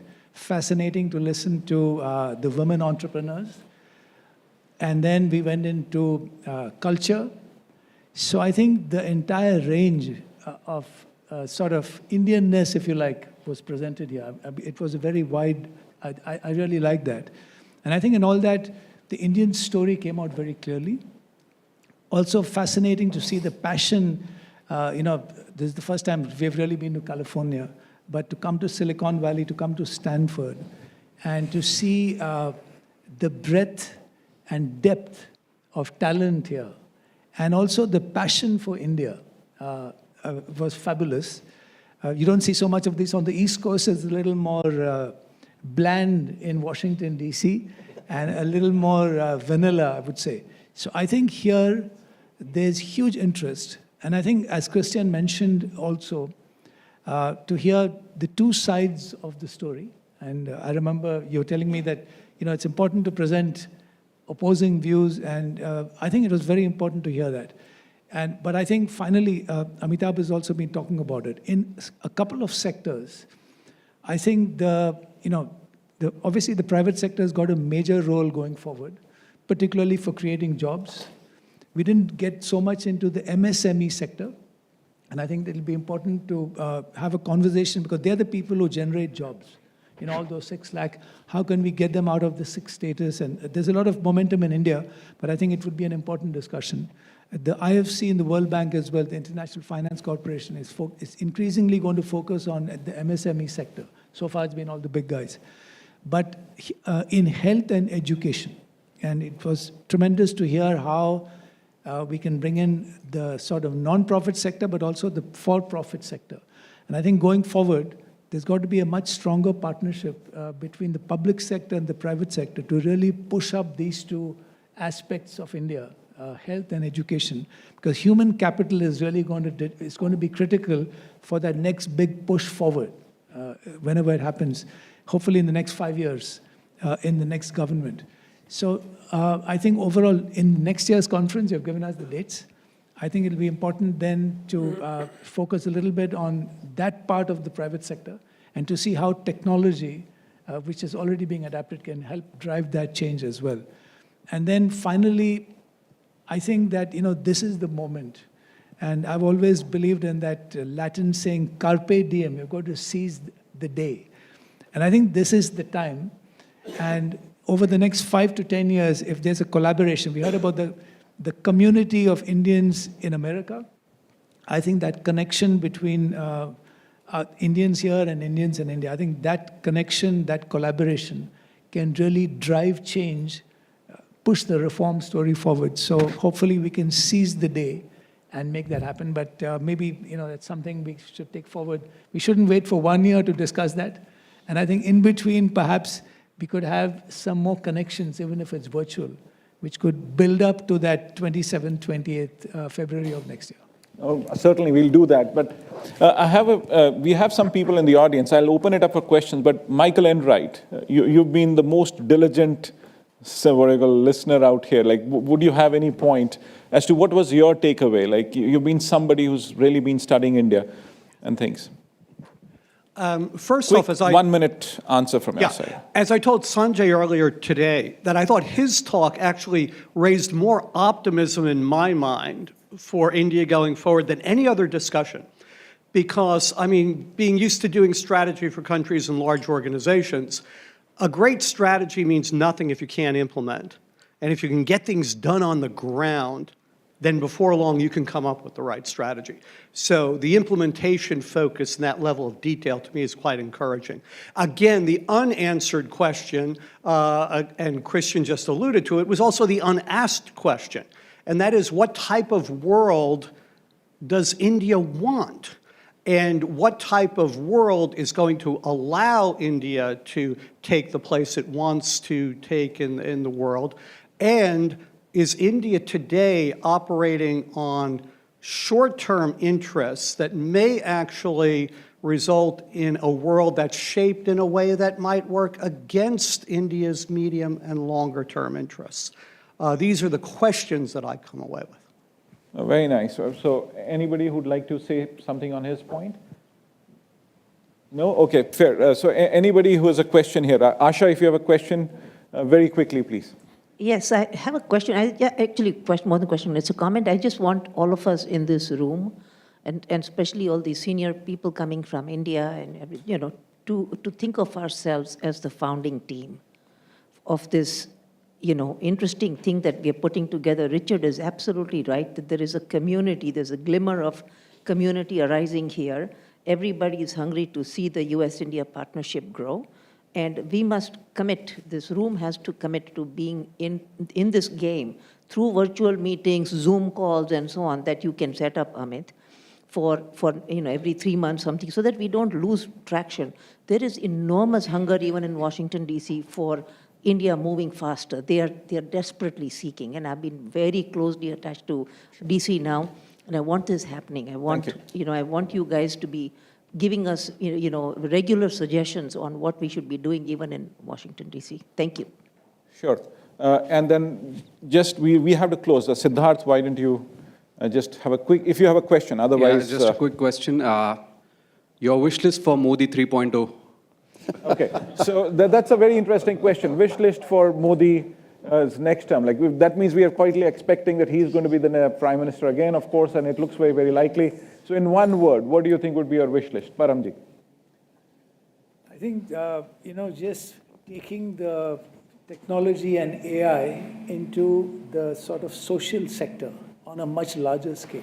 Very nice. And Rameshji. Again, I think learning from experience, one area which has been discussed very less is India's achievement in infrastructure. I think today infrastructure of India really indicate as if India is preparing for 30 trillion economy. And secret is involvement of private sector in that. If we need to apply same thing to innovation, you call it technology, you call it R&D. In India, the R&D expenditure as percent of GDP is awfully low, 0.6%. Main reason for that is private sector participation in R&D is very, very small. So I think we need to create environment for private sector to make investment in R&D, to come with the patents, to come with the technology and innovation. So this is my wish for Modi 3.0, more involvement of private sector in development of technology and R&D. Richard, you talked about India's place in the world. Now, how as an outsider, you would expect something that the Prime Minister should be looking at? Unfortunately, I've got a new job for Amitabh. I think India should be the next member of the G7. So, perfect. So like growth, and that's where the domination should happen. Awesome. Yeah. And possibly much more than that. Of course, Christian, what do you think? Yeah, I might have a very odd comment. I'd say I would hope that he makes himself dispensable, that we don't, that there's no shock when Modi leaves. I think, ensuring that the system is so stable, that India is on a track that's not so reliant on that one leader at the top. That's a very important point, because he's been a very charismatic leader who's been able to lead change. So create the second level or his people so that we're able to take it forward. Mr. Kant, the final word at the conference for you. What do you think you would expect or want Modi 3.0 to do? I think making the eastern part of India grow. It's very critical that all these states, UP, Bihar, Chhattisgarh, Madhya Pradesh, Rajasthan, they must grow at double digits for the next decades. If they grow, India grows. That's as simple as that. And their growth means education, health, literacy, all of that. Perfect. I think this is the most very kind of you. The next article that I'm going to write, or an opinion piece, is on this kind of a wish list that we are going to have. Thanks a lot for joining this conference. This has just been an exceptional experience. Thank you, Mr. Kant. Thank you, Mr. Araya. Everybody for joining us. Thank you. Enjoy. Very. Appreciate so much for participating.